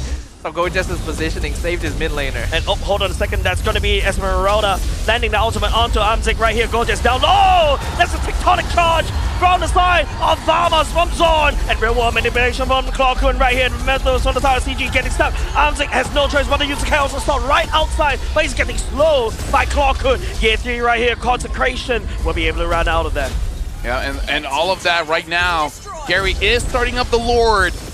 Zorn, Clockun, Nako, I think they can stop this. They have the abilities to poke out Gary. Yeah, the Lord down low just a little bit. Gary, oh, unfortunate wrongs on the map, but still managed to land a Retribution, taking the Lord for themselves, and he's out. They get out of that, they get the Lord. They didn't have to deal with a 50-50 retreat. Nice flicker from Chiku. Gets away from Nako as well. Alright, that is the sequence of events that CG has been looking for to turn around.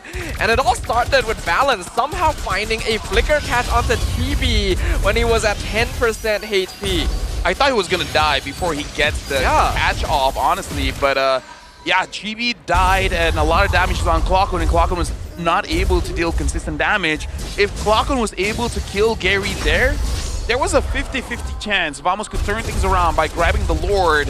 And now CG, with match point, they could end it soon. Chibi Sherman stepped forward and tried to attack onto Valence, and now it's just going to be Gojes. Real world manipulation from the side. Clockun picks up Valence as well. For now, Vamos needs to take anything they can get from CG. And Gary's taking a bot turret there, so a lot of gold will swing over to CG, which both Chiku and Amzik is going to like very much. And Yetri, maybe just one more defense item will make it so that Vamos can't kill him, and that's the Holy Crystal.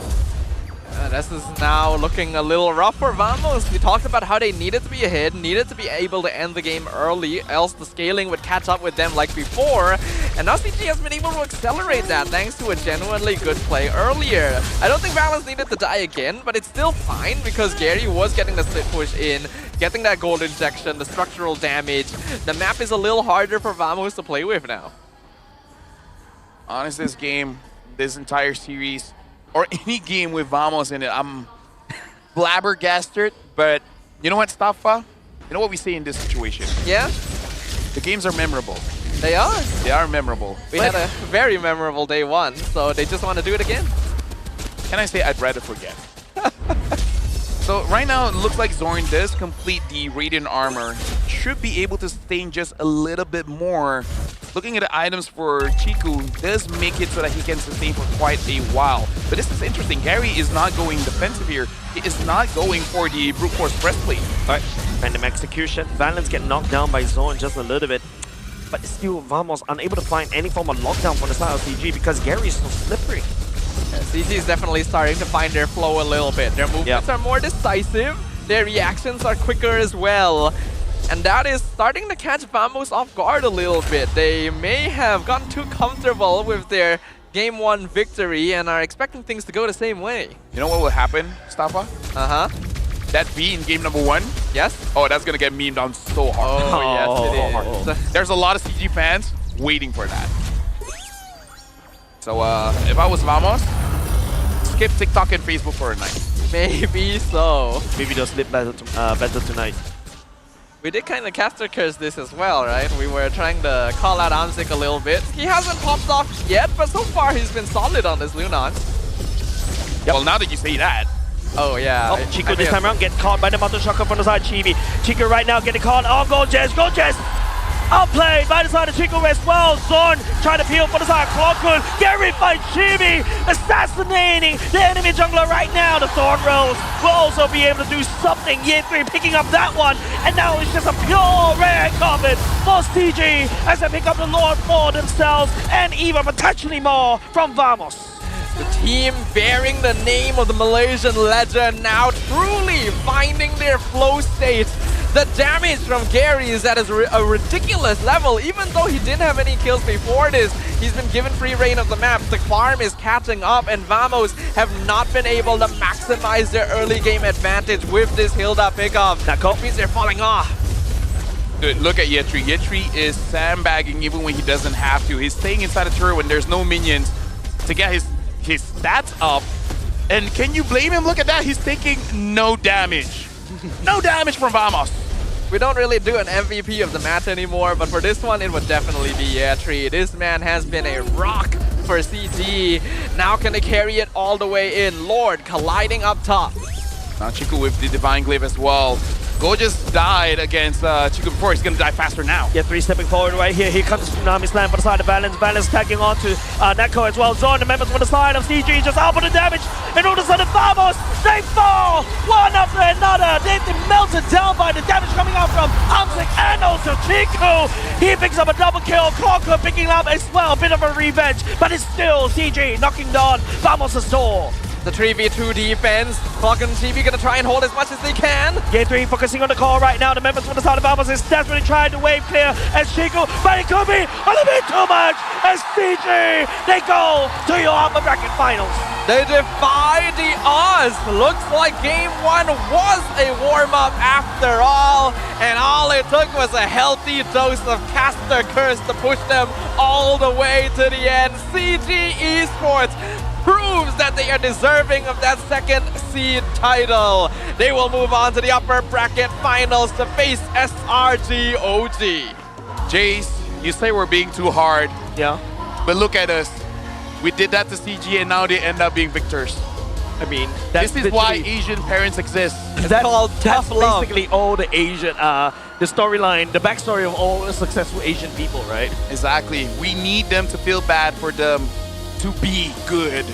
And I gotta say, stellar performance coming in from CG. So now we're gonna throw it over to Rose on stage to talk with CG with their victory.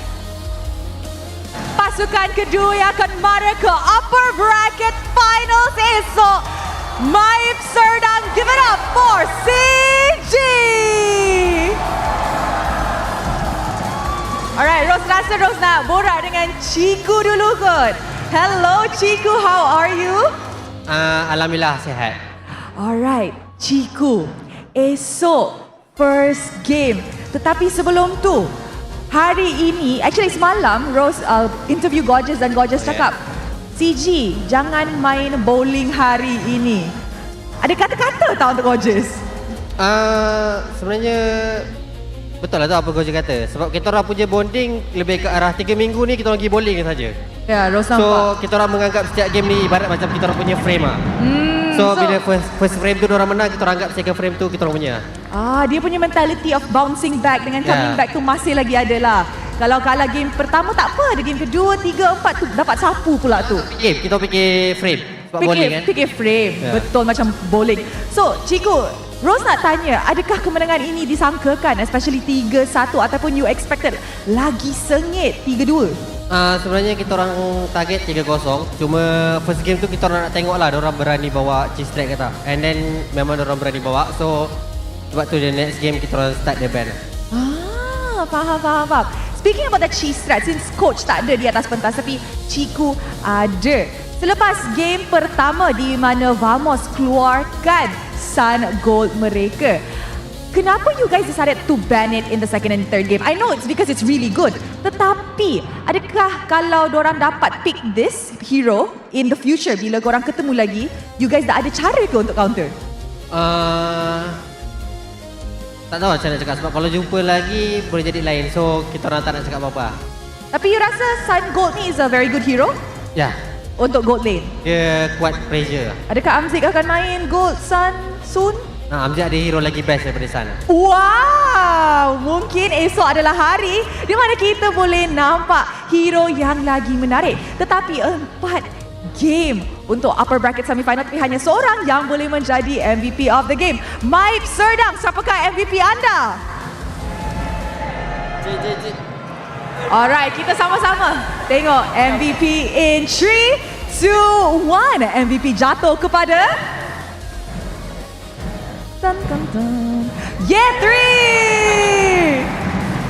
Hai Ye3. Hello. Alright, soalan anda adalah SRG tak sabar nak jumpa korang esok. Di interview tadi dorang semua cakap, oh nak CG untuk upper bracket final esok, nak CG. And it's because you guys said they were lucky masa jumpa di regular season. So apa sebenarnya preparation CG untuk ketemu SRG yang sangat-sangat geram dengan CG?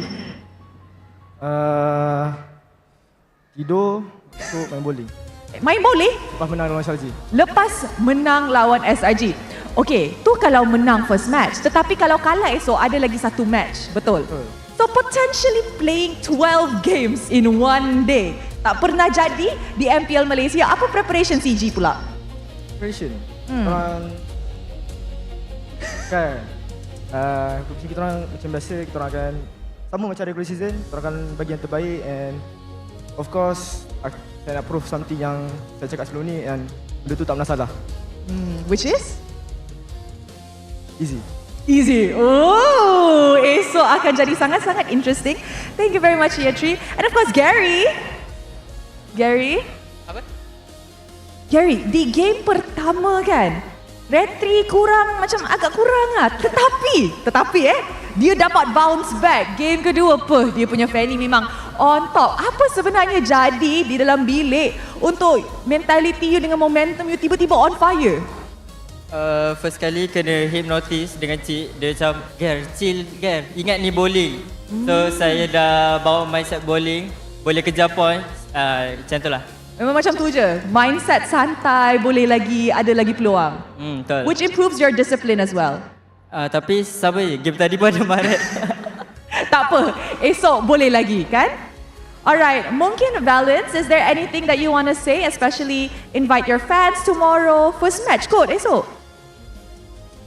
Untuk fans-fans CG, tak kira lah fans mana. Kalau korang larat untuk bangunlah. Thank you. Very amazing. Terima kasih and congratulations kepada CG. Rose won't hold you back any longer sebab esok dorang ada match yang sangat-sangat awal. Itu sahaja daripada Rose untuk malam ini, tetapi kita ada lagi post-match analysis, and with that let us throw it back to the panel. Thank you very much to Rose and congratulations to CG Esports. We definitely wanted to give a bit of a shout out here to Ye3, who has been the most stable member of CG in the playoffs so far. While he wasn't as flashy on the Uranus this time around, him being an unremovable object in front of Vamos definitely bought his team a lot of time. And this is the series where you can clearly say, don't count your eggs before they hatch, right? Don't celebrate too soon. Oh, ouch. I feel that. Because Vamos, I mean, yeah, game one, they got something good going on, but karma hits back. Yeah, they should have saved it for the last game, right? Uh-huh. But it could also be a potential, morale booster, right? Them doing it. But unfortunately got backfired in the face because, year 3 were just setting it up, buying so much time for the rest of his team, for Gary to scale, for everybody to scale, and Vamos wasn't even able to hold them a candle against CG in this particular game because from the start to the end, it's just sheer domination when it comes to year 3. Just there's nobody from the side of Vamos could deal with the Hyenas at all. It feels like a bit of a waste for Vamos because this draft could have allowed them to play a lot more aggressive early and they got a really good initial fight, but then after that, didn't have a lot of pressure at all, and partly was because of year 3 being such a nuisance on the map.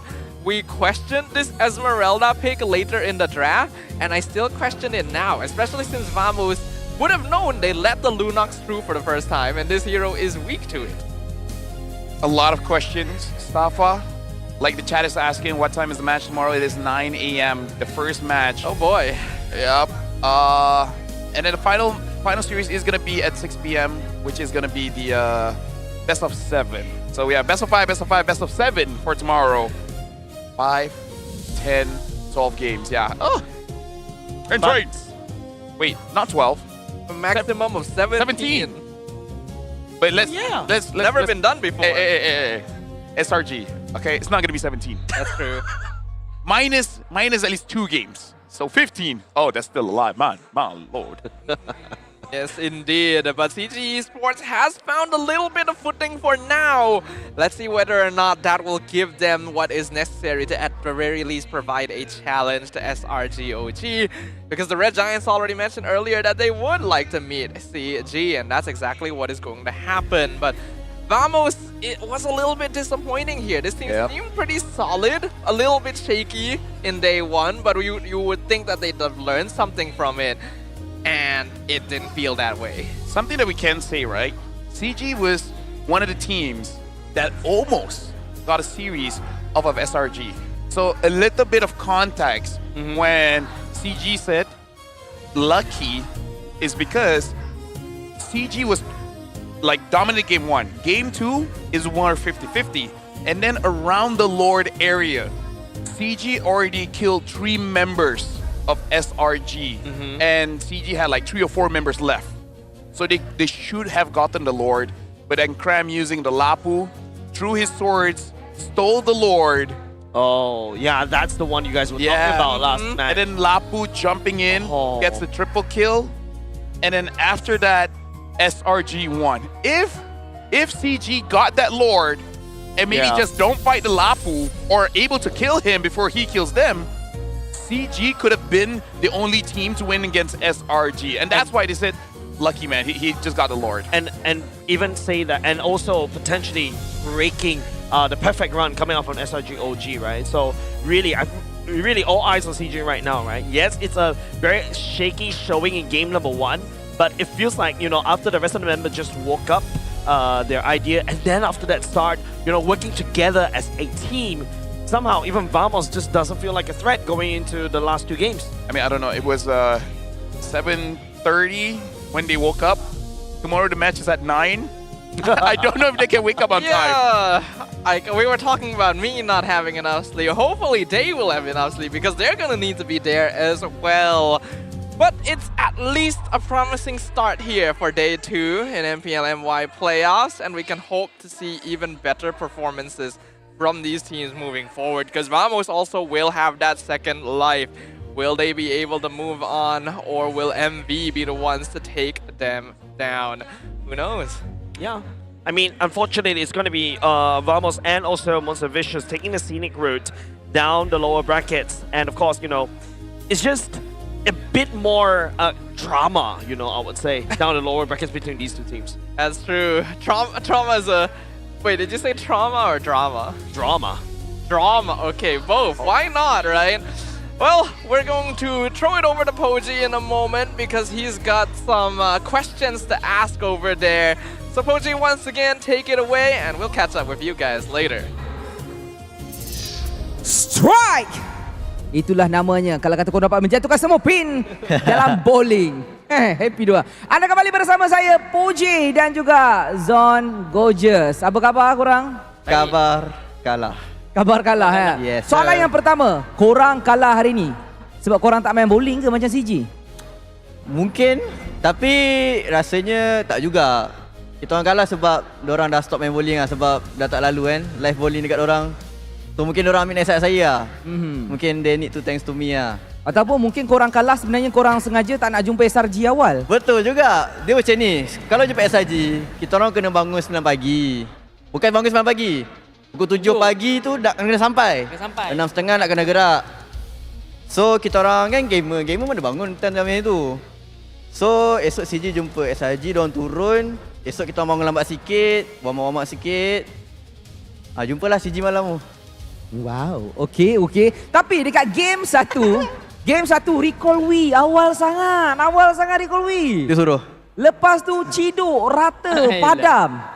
Tak ada. Apa yang berlaku sebenarnya? Tak recall V, kita orang tak kisah menang kalah. Kita orang rasa kita orang nak recall V lawan siapa-siapa, kita recall je sebab kita orang rasa macam alah, recall je kan.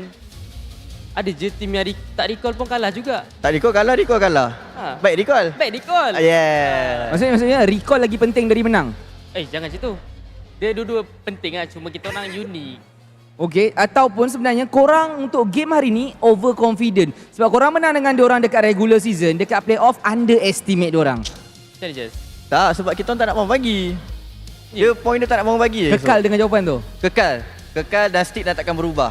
Okey. Tapi okey, nak tanya juga. Atlas, pemilihan Atlas. Zon, boleh kongsi tak? Apa logiknya Atlas? Sebab banyak netizen yang komplain, patch zaman bila? Zon ni download ML 2018 ke? Korang tak baca patch.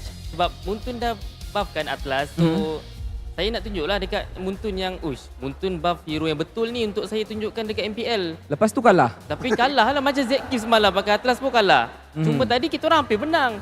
Tapi memang Atlas lah orangnya. Tapi korang kena faham satu benda. Ini adalah satu fakta yang kita kena akui. Korang menang rotation, korang menang farm, korang menang goal lead di sepanjang semua game. Tapi end up bila berlaku team fight, benda yang tak sepatutnya berlaku. Kesilapan demi kesilapan. Actually apa masalah kat dalam komp? Korang tak sync ke? Apa ke? Sebab macam sekarang korang gelak, korang macam whatever, kita kalah macam tu. Macam tak ada perasaan macam macam tu. Apa yang berlaku sebenarnya? Apa yang berlaku Jujurnya kita orang mungkin terkena sikit boleh cakap terkena dengan kita orang punya gameplay sendiri sebab kita orang boleh cakap memang ready untuk playoff ni, which is kita orang dah tahu nak buat apa, cuma maybe kita orang punya timing lawan CG ni betul-betul off waktu kita orang nak ambil team fight lawan dorang. So boleh cakap sebab CG pun power sebab dorang dah boleh baca timing kita orang tu. So bila timing kita orang tu off, dorang pula on, let's go, jumpa besok nanti. Faham. Tapi untuk game ketiga tak silap saya, ada Atlas dan juga Zusin. Which is ada satu hero yang boleh kontrol betul-betul dekat mid lane. Korang ada Zusin, korang ada Atlas. Tapi korang kalah wave juga. Tak boleh nak handle dorang punya baksiah tu. Actually, kat mana silapnya? Geram. Sebagai seorang peminat, penonton, penyokong. Kat mana masalah Vamos ni? Kat mana Jess? Mungkin kalau nak senang kata, masalahnya adalah rezeki tak berpihak kepada kita pada malam ini. Rezeki tak memihak. Saya memetik kata-kata daripada seorang TikToker lama. Dia pernah cakap, sampai bila nak cakap rezeki. It's not about rezeki anymore. It's about the game. Korang road to M7 kali ni, takkan cakap tak ada rezeki kalah. Try again next time. Sampai bila? Jawapan rezeki tu hanya dijawab untuk interview sahaja.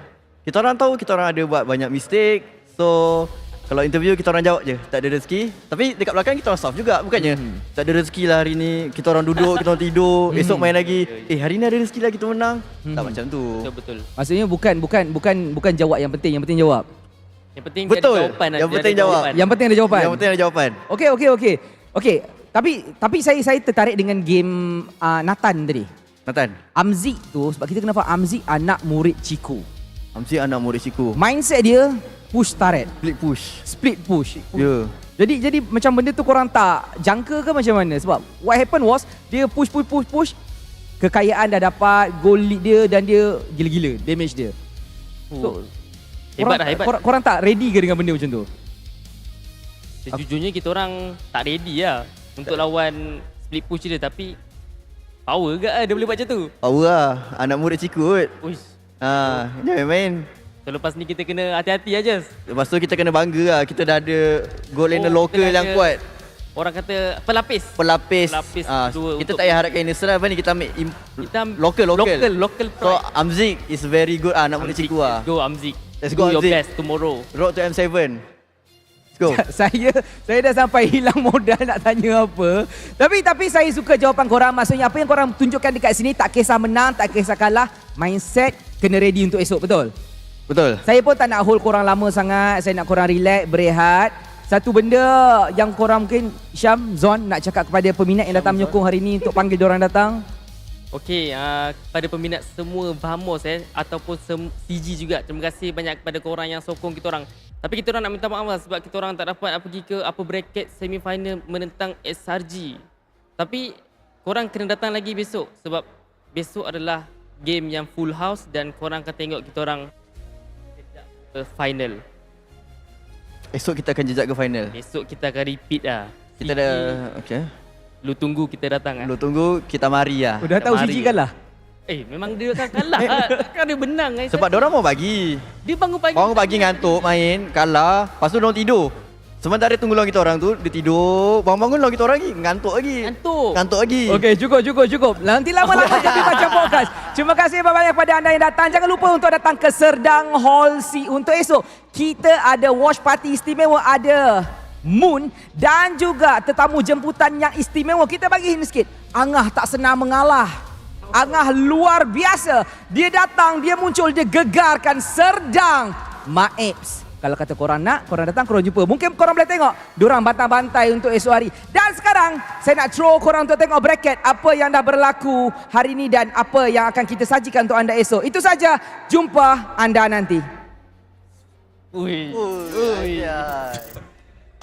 You leave it to Vamos. Their games are memorable. Their interviews are memorable. I am entertained. Yeah. I want some of that back in my region. No, because here's the thing. Malaysia, say whatever you want about skills and whatever. We're entertaining. Win or lose. Have fun. Yeah. MPL is memorable. It is. I'm remembering this. And I love what both these two players were saying about, they don't need to wake up early tomorrow. I agree with them. And that's actually a solid strategy. And imagine that, they're also doing fan service, right? Yeah. Their fans don't need to wake up early tomorrow too. Bro, It's true. that's 5-head, man. I wish I didn't have to wake up early tomorrow, but well, we are going to have quite the bevy of matches here because at the end of the day, the two top seeds have continued their journey in the upper bracket. They'll be facing off in the upper bracket finals in the very first match of day 3 of the playoffs here for the first direct slot to the grand finals and M7. Monster Vicious and Vamos will have to face off in the lower bracket semis where the loser goes home. And even after then, they will not be safe because they will have one more match to play to determine if they can have a chance of stepping into the top 2 themselves. No matter what, tomorrow about 3 teams will have the potential of playing 2 games, right? Only one of them just like, okay, I'm just playing one and that's it. It's between CG or SRG.OG, but then either CG, SRG, or MB and Vamos, 3 possible teams having to play multiple games, which honestly is quite brutal. And that's why we cast like this. The schedule is brutal. We gotta be brutal. We're, tough love, right? Hey, you gotta have to find an outlet. This is where we breed SRG, okay? Lafel, may I suggest you some meditation? Hey, yoga. Hey, that could potentially help. Hey, I do yoga, I just do it angrily, okay? I might have learned the wrong yoga, but hey. That's a very different type of yoga. Maybe we should all try it sometime. Maybe these teams need an outlet for it as well. Oh my god! Right? What was that? It double says practice for our in-game reactions. Yeah. But yes, we've got 3 matches happening tomorrow, so it's gonna be a packed schedule, starting off at 9 a.m. in the morning. It's never been done before for a good reason. SRG versus CG Esports for the first slot to the grand finals. After that, we've got a match at 1 p.m. Best of 5 between MV and Vamos. Loser goes home. Winner moves on to the final match of the day. A best of 7 at 6 p.m. The first time that our lower bracket finals have been BO7. So hopefully all of these players will have saved up enough energy for what's coming ahead. The best of 7 starting at 6, so could end around 10 or 11. Depends on which team is going, but seeing CG, MV, and Vamos, it could actually go all 7 games, right? Anything is possible. What do you think, Jace? Well, I'm sorry, I'm the guy that could. What if? All right, what if? Okay, what if? I feel like the fans are gonna. I am not gonna tell them where I live. Okay. What if? Okay. SRG goes down to the. No, I don't think that would. No, if SRG goes there, better. Because I feel like they can end it quick. Yeah. So if they lose against CG, actually good for the best of 7. It's like, hey, 4-0, let's go. I think we've lost all our inhibitions here. You know? Like, we just got nothing left in the tank. I'm starting to feel that already.